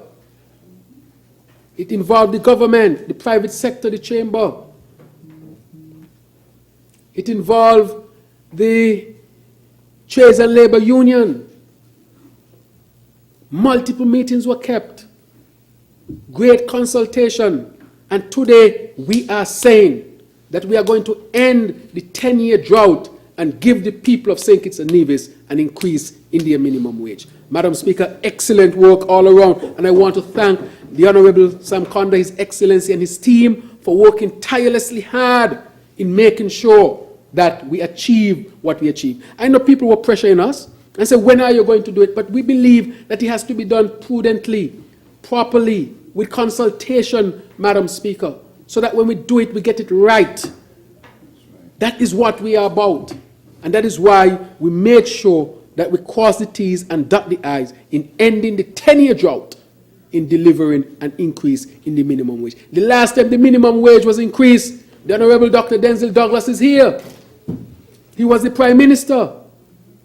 It took another Labour government 10 years later to increase the minimum wage. It's the party for the people, Madam Speaker. 500 minimum gives you more than $500 a month extra every month. And, critical point, when it goes up to $500, it will be more than the $500 PAP. You know why we believe in minimum wage increase or wage increase, Madam Speaker? Because when you retire, you get more from Social Security. When you have an increased minimum wage, you have more spending power. You're in control. You can approach a financial institution, better your fiscal position to help you to reach more independent living, rather, Madam Speaker. That is why we believe in adjusting people's wages so that they work for it. But at the same time we are doing this, we are asking our workers, Madam Speaker, to work. So we are going to introduce in St. Kitts and Nevis a productivity task force. We have already started the work because at the same time we believe in giving benefits. It has to be a two-way street. We give and you give, and together we work. More productivity, more wealth, more benefits. That is what we want to bring to the people of St. Kitts and Nevis, Madam Speaker. So we are matching it with our productivity outlay, which will be introduced to the people in 2024. A whole decade, Madam Speaker, and no increase.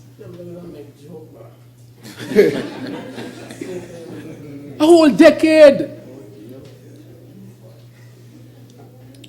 Running around, talking about, handouts here and handouts there. We believe in delivering the same to the people, but deliver it through a wage.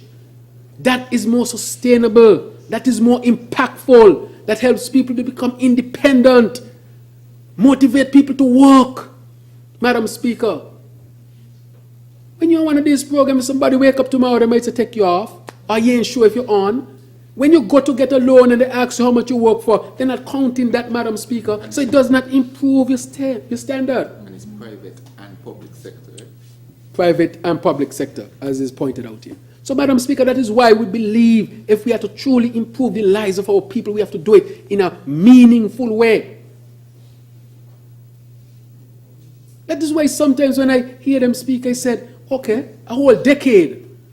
And all you're telling me is that you are premising your whole campaign and a handout. How about improving the people's wages? What about that? Because when they retire, that does not contribute to their social security amount, Madam Speaker. And so people can retire in poverty. This is a serious country. And we are a workers' party. We started in 1932. We are the oldest party in the English-speaking Caribbean. We have history. We have set the paradigm in the Caribbean in a number of things. And with this increase in wage, I am sure that there will hardly be another country across the Caribbean that can do it like this. That is what we are talking about, Madam Speaker, empowering our people. That is what we want to do. So, Madam Speaker, this Labour government, after a decade, has gone back to reviewing people's wages and salaries and has received the recommendation from the committee headed by His Excellency Sam Kanda. After much work and consultation, we have reached to accept the committee's recommendation. Madam Speaker, that is just one announcement, This budget is to transform and reform and... Madam Speaker. What you said? 9 more to go. 9 more? 9 more, That's a start. That's just a start. We're warming up. Madam Speaker, the people's government, the St. Kitts Nevis Labour Party's government administration is fully committed to responding to the cries of our long-serving government auxiliary employees, the GAEs.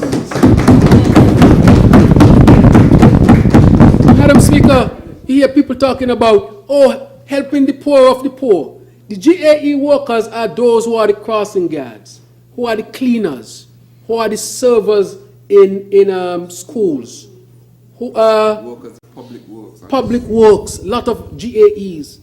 These are the people, water department, non-established, they work hard.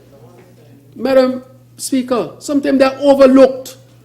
There is a lady in Otley's constituency number 7. Every time she sees me, she says, Dr. Joe, Lord, work on the thing for me now. If she sees me for 2 seconds, Dr. Joe, how are you doing? You're working on the thing. A lady in St. Peter's came to see me recently. I'm not going to call her name. She had been a nursing assistant for a long time, or a nurse's aide, I think. So she's a GAE worker. And she said, Dr. Joe, after so many years, you mean me not care who I'm nothing? Lord, work on something for me now. And you see the cries because a lot of them are women.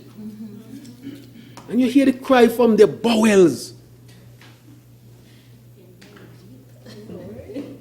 I met with the crossing guards last year, I think, and I told them earlier this year, and I told them I would have met with them in October.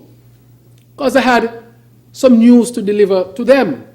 I didn't get to meet with them because of the travels, but I want to say to the crossing guards, yes, that your salary will go up, but not only that, I'm about to mention something for you.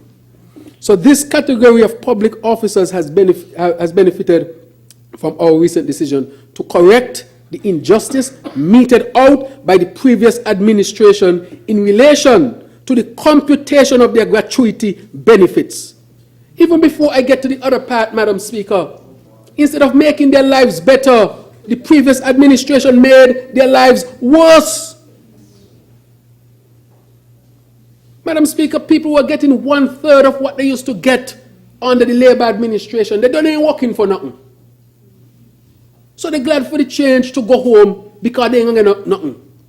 And then you're going to cut that in 1/3 and have the audacity to stand up in this house and say, I am looking out for the poor. Madam Speaker, they cut the people's benefit last year in a ceremony at NEMA. We re-established how we calculated their gratuity. There were people who got 20,000 more, 10,000 more, 5,000 more, taken away from the previous government, Madam Speaker. What did GAE workers do them? Or do him? What? I mean, you see, these people are those who work hard and work for little. You know what they do to the maids at the hospital? Tell the maids they're miscalculating the pay. The people don't ain't working for nothing. Sometimes they just make an extra $100 a week, and you're going up there to tell them you miscalculate the pay and take $100 from a maid. There are some things you overlook. Man, turn a blind eye and say, let's move on here. You're going to take $100 from a maid? Talking about this calculation and that calculation, fair enough. However, when the calculation come and the Basseterre High School, which was $21 million interest, bring it up to $24 million, nobody oversaw that. They say, yes, give it. But you're going to go to the hospital and take $100 from a maid. I tell them, give back the maids $100, you know. I hope they don't do it. I mean, this thing has tremendous impact, you know. One of the biggest decisions that Dr. Denzel Douglas made, and maybe he doesn't know, was when he let sugar workers work for 4 days a week instead of 1. The mothers were able to buy more milk, more protein, and as a result of that, the children consume better and learn better. Because people were not receiving sometimes the proper nourishment when in the dull season, your grandmother and mother working 1 day a week and only making $25. We got to remember those days, don't let us forget them. And then you're going up the hospital to see a maid up there, making an extra $100. Pocket change. And you're going to say, we miscalculate the maid's pay. Take away the $100 from them. The same thing with the GAE workers. These people go home with nothing. And you're going to find a way to calculate to deprive them of their monies. So I want to say to the GAE workers, this Labour administration, we hear you. Yes. So the act, let's go on here. So the gratuity, indeed, it was the St. Kitts Nevis Labour Party administration which successfully piloted the passed the Government Auxiliary Employees Act in 2012. This act makes provisions for the appointment and terms and conditions of employment for such employees to be regularized. GAEs now enjoy better job security and stability, which translates to peace of mind and a deeper sense of belonging. The legislation also makes provisions to extend pension coverage to all government auxiliary employees. Unfortunately, the pension aspect, yes, of course, that's the pension. Yes, come in. Unfortunately, the pension aspect of the new employment arrangements was not prioritized, and GAEs have not benefited from the good intentions of the legislative and administrative changes. They have not benefited. Madam Speaker, I am proud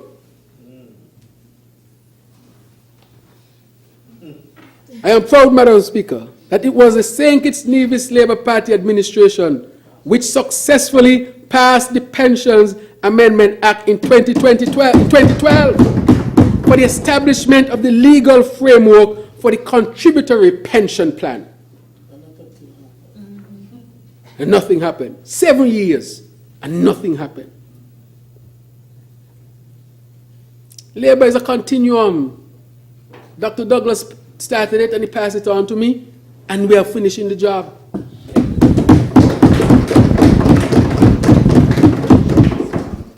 Seven years was an interruption. Sometimes you got to get an interruption to appreciate the good. Yes. True. So that was an interruption. Back on track. Madam Speaker, so as I speak about the contributory pension plan, this action was well intended for the benefit of the government auxiliary employees and other categories of workers employed by the government after the coming into force of the Act. In this regard, I am truly pleased to announce that the new contributory pension plan will be operationalized on the 1st January 2024. Yes, in addition, the provisions of the Pensions Amendment Act CAP 2022.06 shall come into force retroactively on 18th May 2012. This means that all government auxiliary employees and other monthly paid workers employed by the government on or after 18th May 2012 are eligible to benefit under the Act.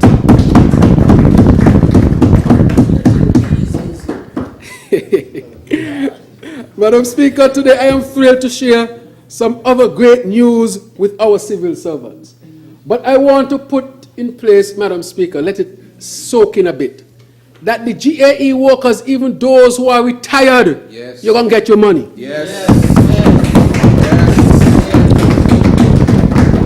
So to the lady in Utleys, Lord, I can't wait to see you now. Because before you catch me, I'll catch you and I'm going to ask you for a drink. I'm going to ask you for a Christmas drink, and she knows who she is. I want to say to her that justice has come. To the nurse from St. Peter's who came to look to me, who came to see me in anguish, justice has come.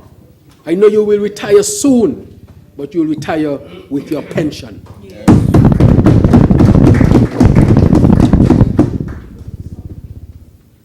Madam Speaker, today I am thrilled to share some other great news with our civil servants. What? Many of our workers in the public. Three. So we're building up. This is Madam Speaker, many of our workers in the public service continue to work hard to enable the government to deliver quality services to the public. Their dedication is commendable, and their commitment to their duties has not gone unnoticed.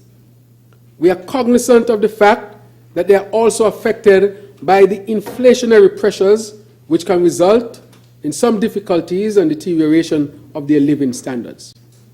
We are also determined that the civil servants who fall under the new pension plan, this has to be listened to carefully, who fall under the new pension arrangements would not experience reduced income as a result of the commencement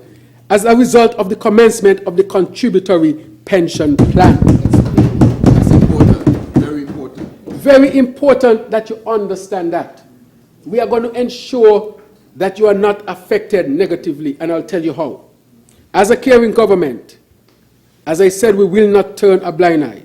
It therefore gives me great pleasure to announce a general salary increase of 8% effective 1st January 2024 for all civil servants and pensioners. 8% salary increase for all civil servants, Madam Speaker, and pensioners. Again, I'm not finished yet. This is just the start. We are not finished yet. We are saying that civil servants will get an 8% increase in salary. So the reason why we are making sure that we do that is that when your deduction comes to add to the pension, which is your money, you are not disadvantaged. You will actually see an overall increase of 5% on your salary. This is a caring government. You will see an overall increase instead of a decrease, and you can comfortably contribute to the pension fund, which will be sustainable in the long term, Madam Speaker. Madam Speaker, this increase reflects our appreciation for the contribution to government services, as we firmly believe that the efforts of the civil service must not go unnoticed. This will also be for pensioners as well, Madam Speaker. So we are going to see that they get an increase. Again, we are on the principle that if you get an increase, you'll have more money, you can approach institutions better, you can invest better, more money when you retire. Think about it, Madam Speaker. So we are empowering people. Madam Speaker, so we hope that this increase will positively impact our civil servants, improve their morale, and encourage each and every civil servant to continue to work hard and strive for excellence as we march along our journey to the realization of a sustainable island state. What we are creating is a sustainable pension situation. Madam Speaker, the commitment of the St. Kitts Nevis Labour Party administration to the well-being and financial education of our young population is unwavering. I'll come in again at the end. In pursuit of this commitment, Madam Speaker, you remember, I'm coming back to the civil servants, we ain't done yet. But remember, I told you that part of the vision of the Labour Party is to make sure that all of our young people are well taken care of. Madam Speaker, when people just out there talking double salary, we say them they're left behind. We're talking increase, we're talking the pension, we're talking resetting the financial architecture, we're talking all kinds of things. They're left behind in the dust. So, Madam Speaker, I'm out of touch with people. In pursuit of this commitment, we present a groundbreaking initiative designed to revolutionize the financial landscape for our youth, one that will instill financial responsibility and investment knowledge here in St. Kitts and Nevis. Madam Speaker, in collaboration with the Eastern Caribbean Central Bank, and I want to thank the ECCB and other stakeholders, our government will spearhead a comprehensive financial education and saving program for our people, our young people, in both St. Kitts and Nevis, covering crucial topics like budgeting, saving, investing, entrepreneurship, and understanding financial markets. This program will empower our youth and the knowledge needed to navigate the complexities of the financial world. Yep. Madam Speaker, the savings aspect of this initiative is equally revolutionary. Before I make the announcement, Madam Speaker, I want to say that we have to end poverty in St. Kitts and Nevis. But you end poverty by investing in people, educating them.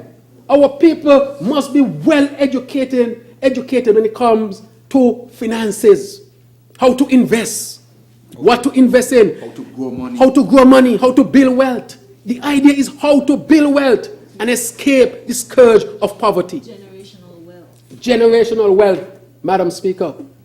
That is what Labour started in 1932, and the promise to the people of St. Kitts and Nevis is that this party will do the good that it will do to end hardships and give you a chance to live a fruitful and happy life. That is the promise. So the mandate is clear since 1932, Madam Speaker. That is why when the baton is passed on, there is no doubt as to what to do. When I pass on the baton, the next person will know exactly what to do for the good that you can do. Liberate your people. Empower your people. You can't just empower people with a handout. You have to educate people and invest in them. Let them build wealth. Our young people will become the most educated persons in the Caribbean per capita when it comes to understanding the finance world. We are setting up their program, Madam Speaker, and on their laptops and on their iPads, they will have that financial education. This committee, and I want to thank the ECCB for helping us and partnering with us to teach our people and educate them. That is why I'm saying to our young people, forget the gang, come and learn how to grow money. We're going to invest in you. This is a serious matter, Madam Speaker. And how are we going to start to do it? And I now make my announcement. Every young citizen in St. Kitts and in Nevis, because Nevis must never be left behind, Madam Speaker. The old argument or the old argument of the past, I'm interested in them. Every young citizen, aged 5 to 18, Madam Speaker, will be endowed with a savings account initially funded with EC $1,000, Madam Speaker.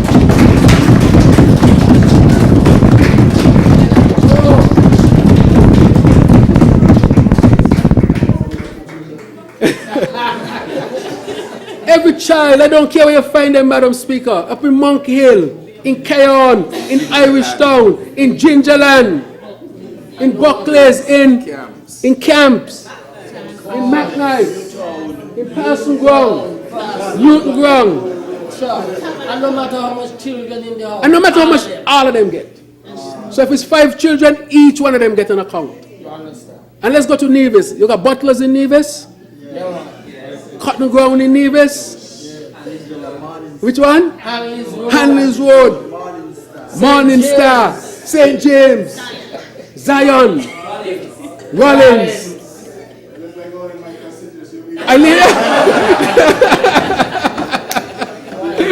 Charlestown. Round Hill. Boyd's. Sandy Point.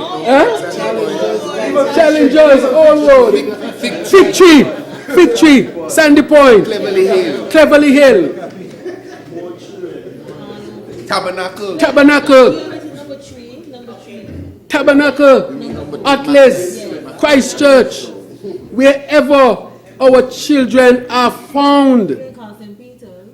But you know the great state can never be excluded. The great state goes without mentioning. Wherever this child is found, that child will get an account of $1,000 for savings. To go. But here what else we're going to do, Madam Speaker.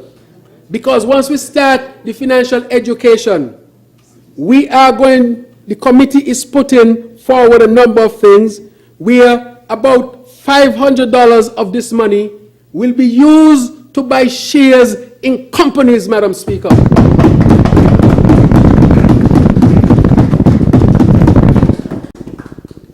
Madam Speaker, can you imagine the children of St. Kitts and Nevis got an account and got shares in companies? Like the National Bank. Madam Speaker, do you know what that means? That's legacy. I don't care what the mother does or doesn't do. The child is having a future, but I want the mothers to do well as well. And we're going to educate them and lead them to opportunities of how to grow their fund and build wealth, Madam Speaker. No $500 a month alone. People need it and we will give it where it's needed. But that cannot lift people out of poverty. You need innovative ideas and invest in your people, Madam Speaker, to help to lift them out. And part of our objective is to end poverty here in St. Kitts and Nevis.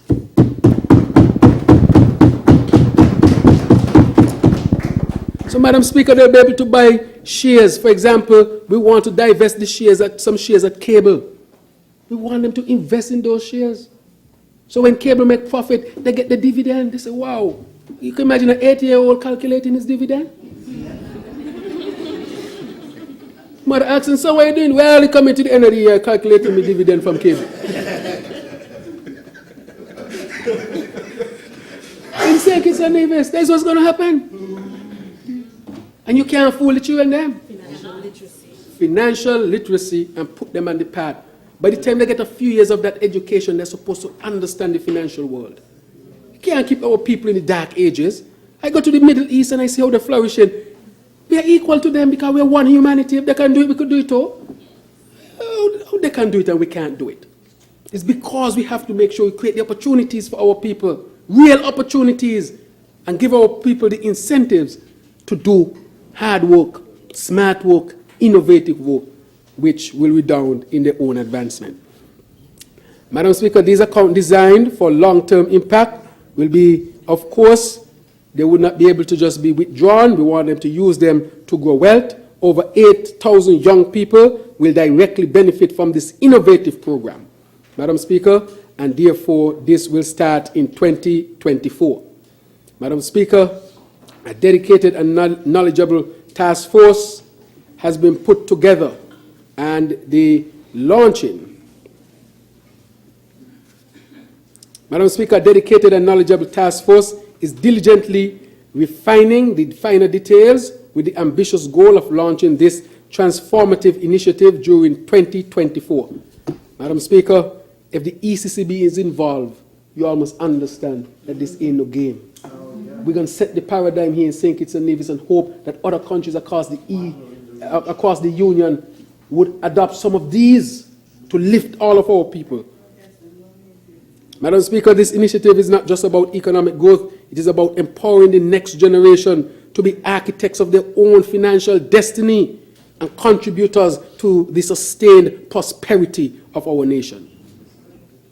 Madam Speaker, going on to our next announcement. Number 6. The Social Security Board continues along the path to reform the social security system to safeguard the solvency and relevance of the fund. Solvency speaks to the health and ability of the fund to meet expected financial commitment to its beneficiaries and members. Relevance refers to the ability for the system to provide meaningful levels of support to its insured persons, aligned with the board's 45th anniversary theme, Transform, Reform, Thrive, SSB 45. We are seeking to transform Social Security into a model for the region. We are designing the reforms that will position the institution and its members to thrive for years to come. Madam Speaker, the first reform changes, and I want to say these changes do not come with any increase in your Social Security payment. Again, I met with the managing director and the chair. The actuary or actuarian looked at this, and therefore our recommendations were carried without an increase in payment. But this will benefit a certain class of persons, Madam Speaker, because again, we want to end poverty. Madam Speaker, the first reform changes will come into effect on 1st January 2024 with increases to pension amounts paid to two of our pension groups, namely the age contributory pensioners and the non-contributory pensioners, or the assistance group. The minimum age pension will increase, Madam Speaker, from presently the Social Security minimum payment to those who qualify is $430. Those who receive that $430 are those who would have worked for the least amount. And therefore, the contributions would be small. And their payments in retirement is paid out based on the overall contribution. So I asked them to look at, without increasing the payments or deductions or contributions from our people, can you increase that by at least 10 to 15%? The actuarian came back and said he can increase it to 16.3%. And so I want to announce that these persons who are mainly the poor elderly, who are the poorest among us, they would see an increase from $430 to $500 per month.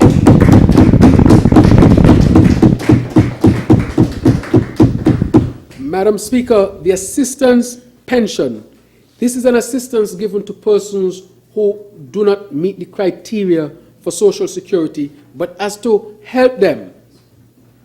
Social Security set up an assistance to them because it's a smaller number. And Social Security had a plan where they used to pay them $255 per month. And I said, how much can we increase to without having to increase the contributions? And I want to say today, Madam Speaker, we were able to increase it by 37.3% from $255 to $350 per month.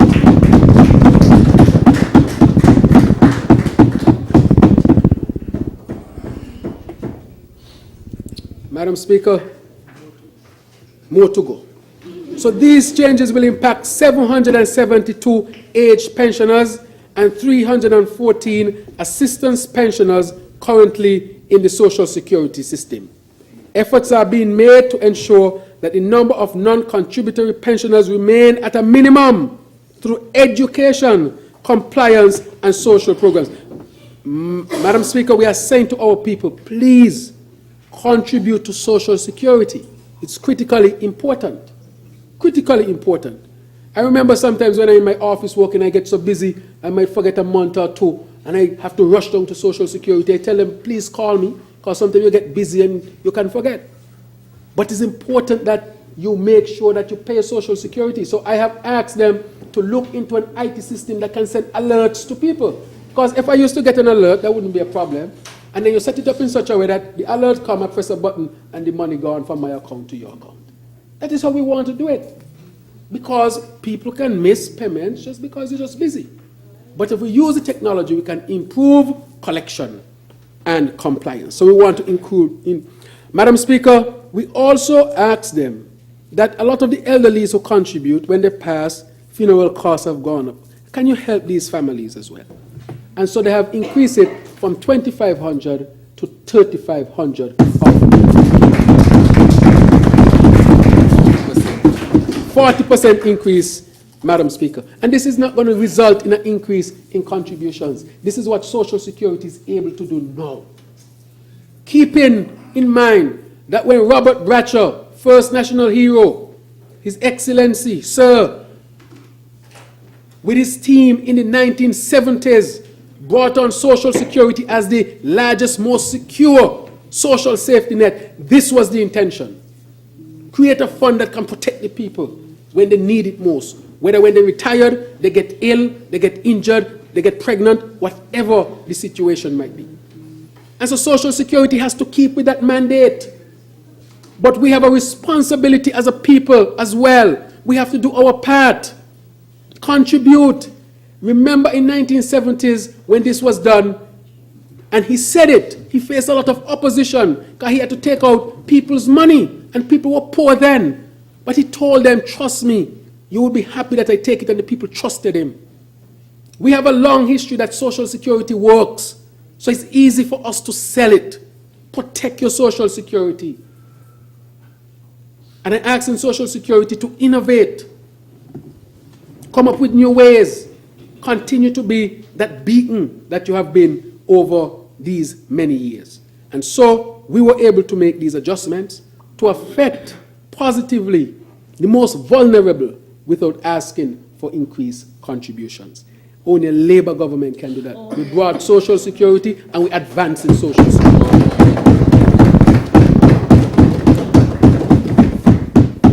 Number 8. So on Social Security, Madam Speaker, in 2024, the board would earmark on a program of stakeholder engagement to sensitize citizens and residents on the other changes that will be made to our Social Security system. Madam Speaker, it is crucial that our people contribute to Social Security or the Social Security system to ensure its solvency and its provision of meaningful support to beneficiaries. By actively participating, individuals contribute to the collective well-being, helping to maintain the system's financial health, and also its ability to provide crucial assistance during various life stages such as retirement and unexpected challenges. Madam Speaker, the citizens and residents of St. Kitts and Nevis are poised, Madam Speaker, to reap some more benefits. Madam Speaker, I want to move on to workers' bonus.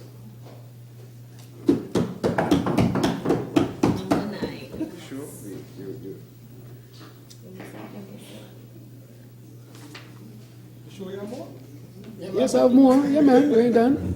Nothing less than 10. Yeah, man, we got more. Boy, you got so much here, boy. You're telling you, yes.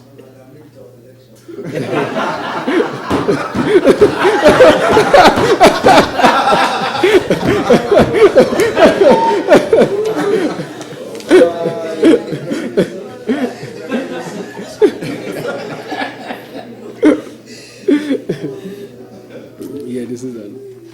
All right. Madam Speaker, I am now moving on to workers' bonus.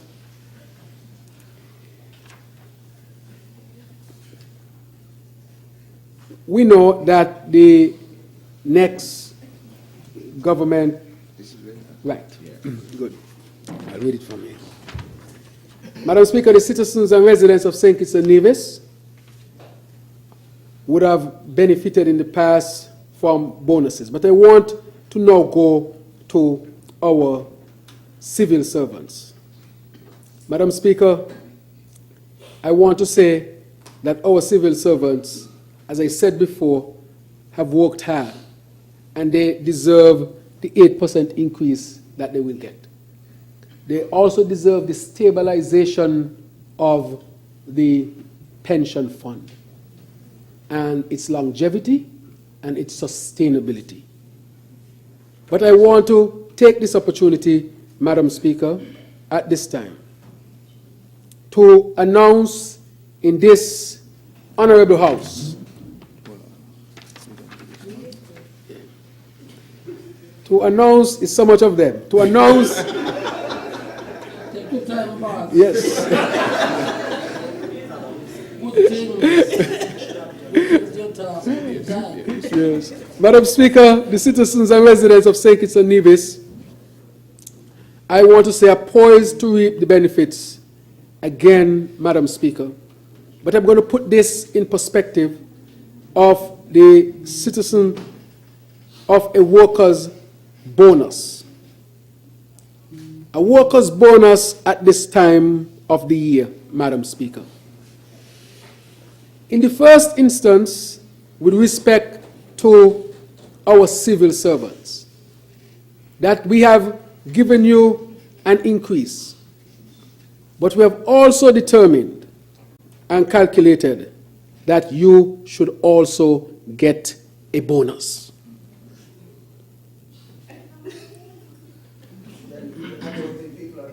Madam Speaker, Madam Speaker, I am coming to it.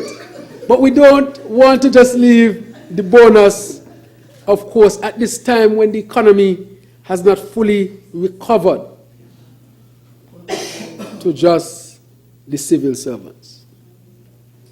We also want to give a bonus to those who are not in the civil service.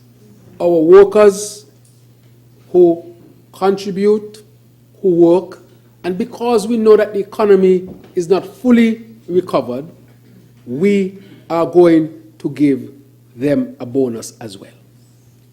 And so, how we calculated it for our civil servants, we wanted to give an increase which will see that accumulation over time when you calculate it.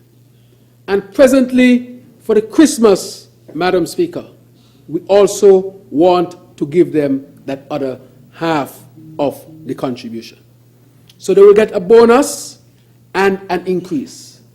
And to say that this is a Christmas bonus, Madam Speaker, and this bonus will be paid on the 21st day of December 2022. 2023, sorry. Yeah?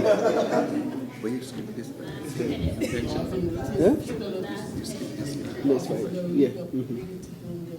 Right. So I would say that the workers, therefore, will get a bonus for the Christmas. So half of it is, of course, Christmas bonus will be, one, they have gotten the increased, and then secondly, they will get a 50% at this time on the next paycheck. Is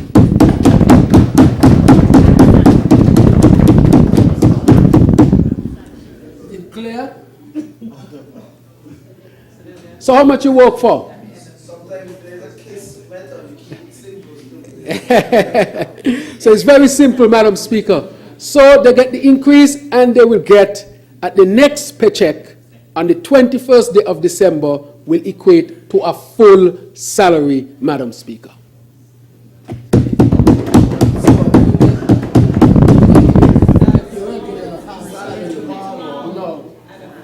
Tomorrow. And the second payment in the month will be full. So, Madam Speaker, yes. So, tomorrow, when is payday? Tomorrow is payday. And therefore, you get what the civil servants get, which is your regular salary at mid-month. On the 21st of December, instead of getting the mid-month salary, you will get a full salary at that time. So, Madam Speaker, it's like a 3 salaries in 1 month. So let's break it down. So let's break it. So let's break it down, Madam Speaker. So apart from the increase, so you will get your mid-month or your mid-month salary tomorrow, which is normally half of your month's salary. And then on the 21st of December, you will not get a half salary, you will get a full salary at that particular time, Madam Speaker. Thank you so much. And so therefore, we see that our people will get a bonus. Madam Speaker, but it's not just for the civil servants that we are announcing it for. What we want to do because of the resources that we have is that we want to share the resources as well. And so we are saying to our people at this particular time that what we are going to do is to pay a bonus as well, a workers' bonus to the rest of the workers here in St. Kitts and Nevis. And their workers' bonus, Madam Speaker, will be to the tune of $500, Madam Speaker. For the Christmas.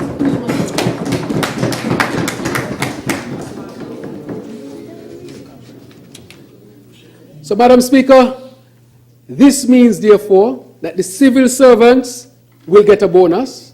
So let's say somebody works for $2,000. Tomorrow, they would have gotten $1,000, correct? And then on the 21st, they would have gotten another $1,000. Should have been a half again. Exactly. So tomorrow, they will receive that salary of $1,000. But instead of receiving $1,000, on the 21st day of December, they will receive $2,000, Madam Speaker. Full pay. Full pay. And then, in addition to that, when they receive their first salary in January, they are going to see the increase in their pay. Madam Speaker, that is for our civil servants. And that is the sustainable way of doing it. It does not put us at any fiscal risk, because people are asking about fiscal risk. But we have determined that that bonus is sustainable, and not only that, they can enjoy an actual salary increase. Madam Speaker, I took my time in saying it because I wanted to make sure that no errors were made. And I'm going to go over it once again. If you are working, for example, for $1,000, another number, you'd have gotten $500 tomorrow.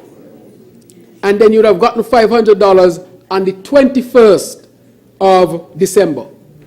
So tomorrow you will get that $500, and then the next week, instead of getting the $500, you will get $1,000. So if you work for $4,000, another example, tomorrow you would get $2,000. Next week you would have gotten $2,000. But tomorrow you will get $2,000, and then next week you will get $4,000. And then in January you'll get your pay with your increase. Good job. Any doubts? All right.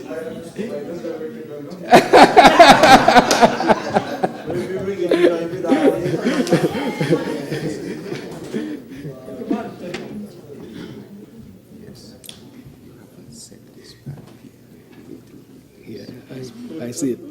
Madam Speaker, I'm taking my time on this part because we have to get it right.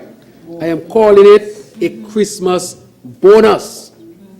A Christmas bonus, Madam Speaker.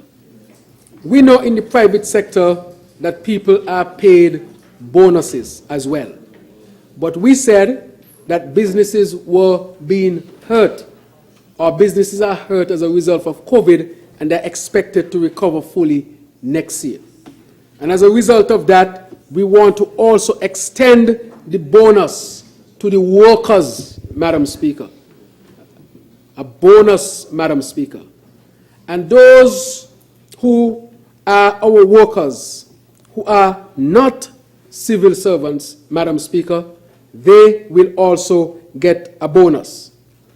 And we are going to calculate it as we calculated other benefits in the past, apart from when we gave the dividend. But this time it is a bonus, Madam Speaker. And the bonus that we are going to give our people will be calculated as such. But Madam Speaker, I want to say something today, that while we give our civil servants an increase and a larger bonus, and we are going to give our workers generally another bonus, when you look at how many of our people would benefit from that, it will have a tremendous impact. And therefore, I want to announce today that that bonus that they're going to get, for those who are not civil servants, those persons will get a bonus of $500, Madam Speaker. And therefore, civil servants will get a whole salary next week, and everybody else who are not civil servants for their Christmas will get $500. Madam Speaker, the reason why I am saying that, and I took my time in saying it, is that I wanted us to get it right. There is no other country in the Caribbean at this time can do this. And therefore, we are making sure that we look out for all of our workers. And that is why we're calling it a Christmas bonus, Madam Speaker. In the year, we have given other financial support. And at this time, this is the financial support that we are giving our people. So we expect our people to have a good Christmas, Madam Speaker. So when we look at all the things that we have delivered for our people, One, the Christmas bonus. Next week, the civil servants on the 21st of December, instead of getting half of their salary, they will get their full salary next week. They'll get half this week and full next week, Madam Speaker. So they're getting 1.5 salary. And when they get pay in January, they are going to see the increase in their wages, Madam Speaker. Madam Speaker, for all of our other workers, who some of them are working, some of them not working, the rest of our workers will get a bonus of $500, Madam Speaker. No. And so let me go through each one of the benefits for our people, because this is doable and we have to make sure that it's fiscally prudent as well. One, Madam Speaker, we are going to increase civil servants' salaries, wages by 8%. I know they did not expect that. Secondly, we are going to give the GAE workers their pension, Madam Speaker. Thirdly, we are going to give the civil servants, on top of that, a bonus. Instead of getting one salary, they'll get 1.5 salary and an 8% increase for longevity, Madam Speaker. Then our workers are going to get an increase in minimum wage from $360 to $430 per week, Madam Speaker. And then later in 2025, up to $500 per week. That's number 6, Madam Speaker, is that we will not leave our young people behind. That each of our young persons between the ages of 5 to 18, or I would dare say from 5 to 18, will receive an account of $1,000. And in addition to that, part of that will be used to buy shares, Madam Speaker, and they will be given the necessary financial education.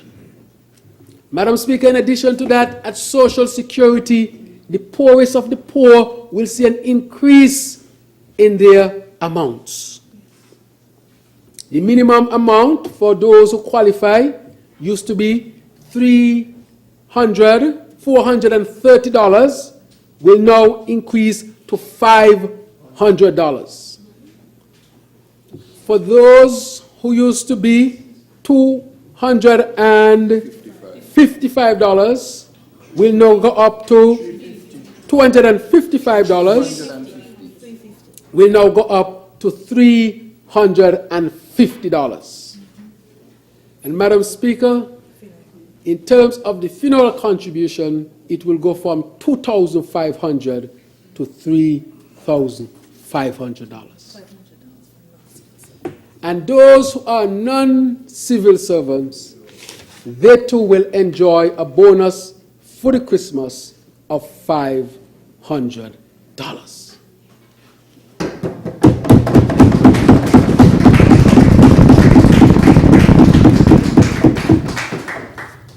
Madam Speaker,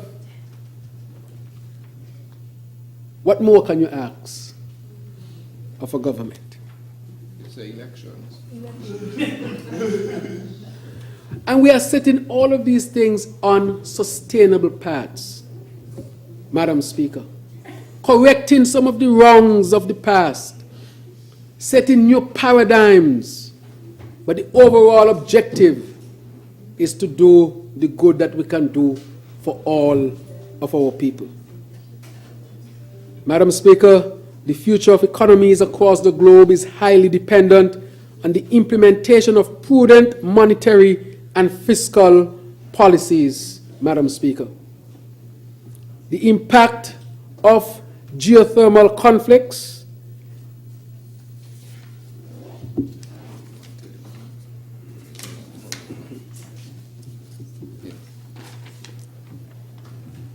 Madam Speaker,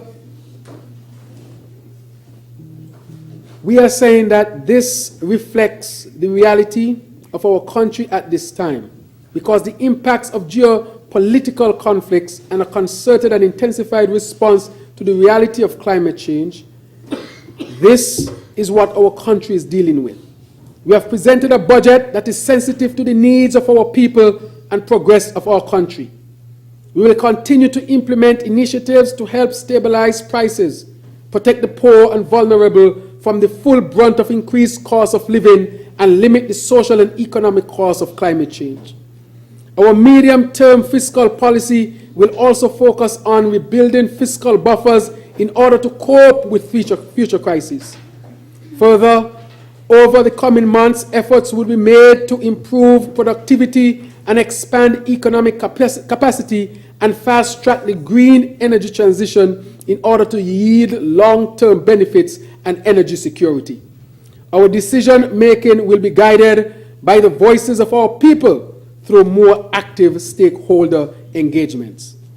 We are committed, Madam Speaker, to transforming St. Kitts and Nevis into a sustainable island state, one where our people today enjoy a high standard of living whilst not adversely affecting the prospects of tomorrow's generation.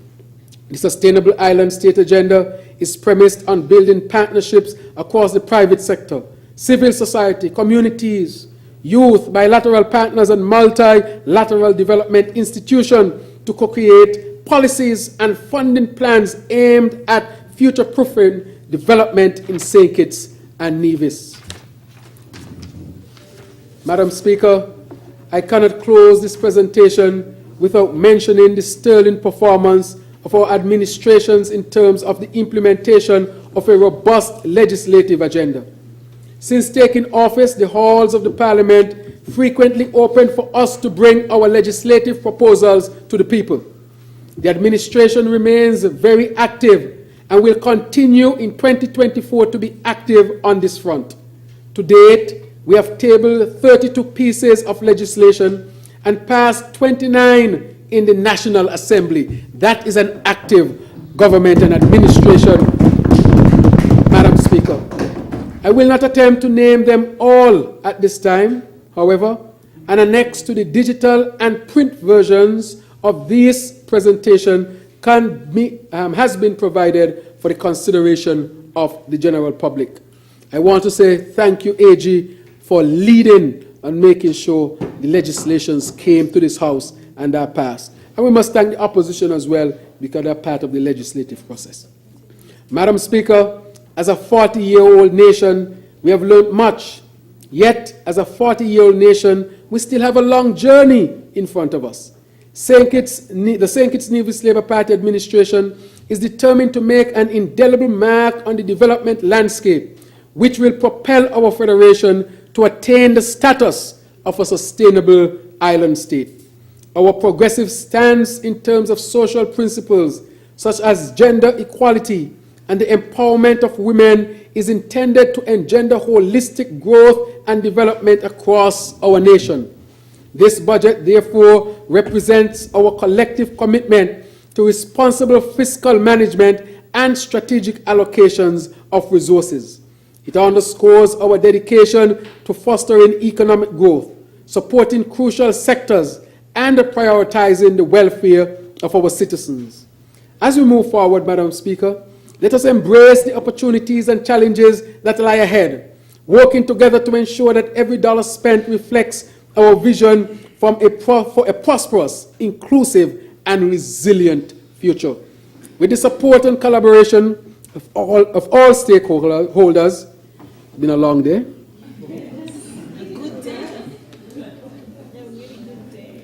Of all stakeholders, we pledge to continue our work to make fairness and equity core social norms in St. Kitts and Nevis.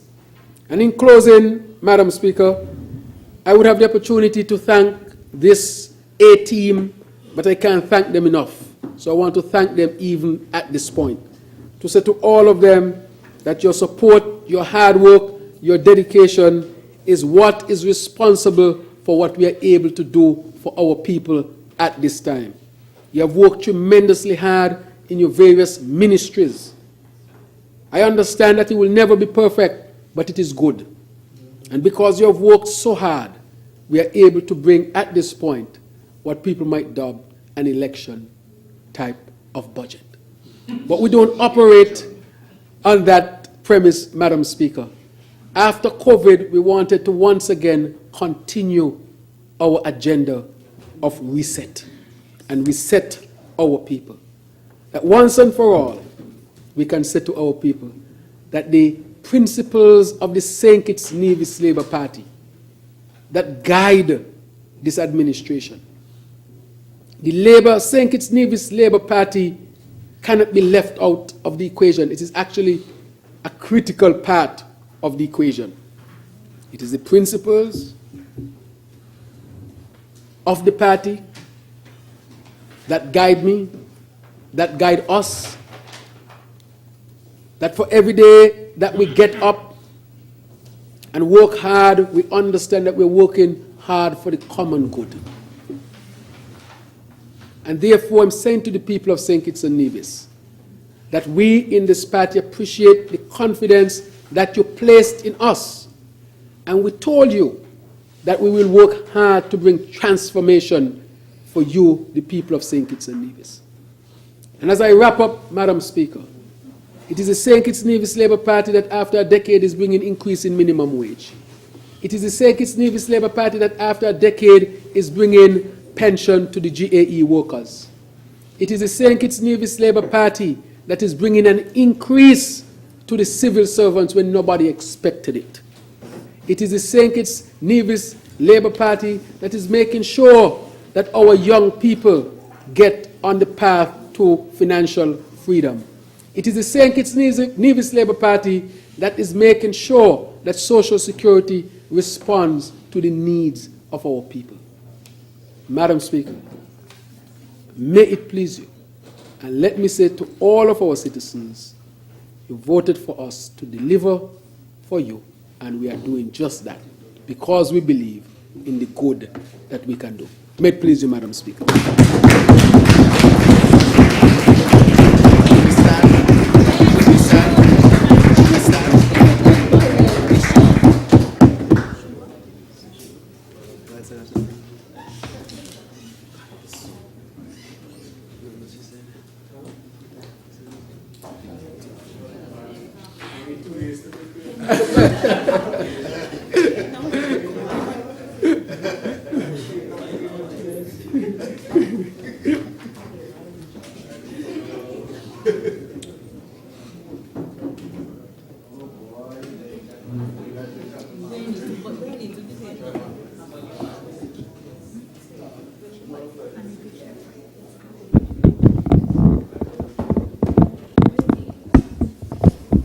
I recognize the Honourable Member for St. Christopher 3. I rise, Madam Speaker, to second the motion of the second reading of the Appropriations Bill and reserve my right to speak.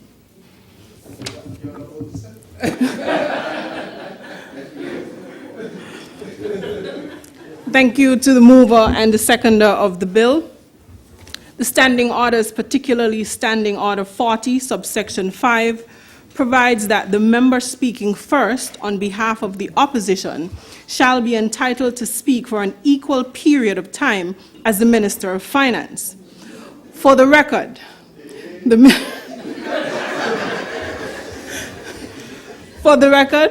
Minister of Finance spoke for 5 hours and 24 minutes.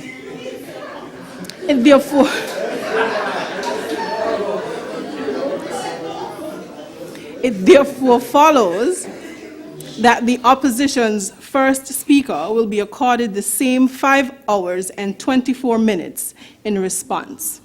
May I have the motion for the adjournment, please? I wish you all the best.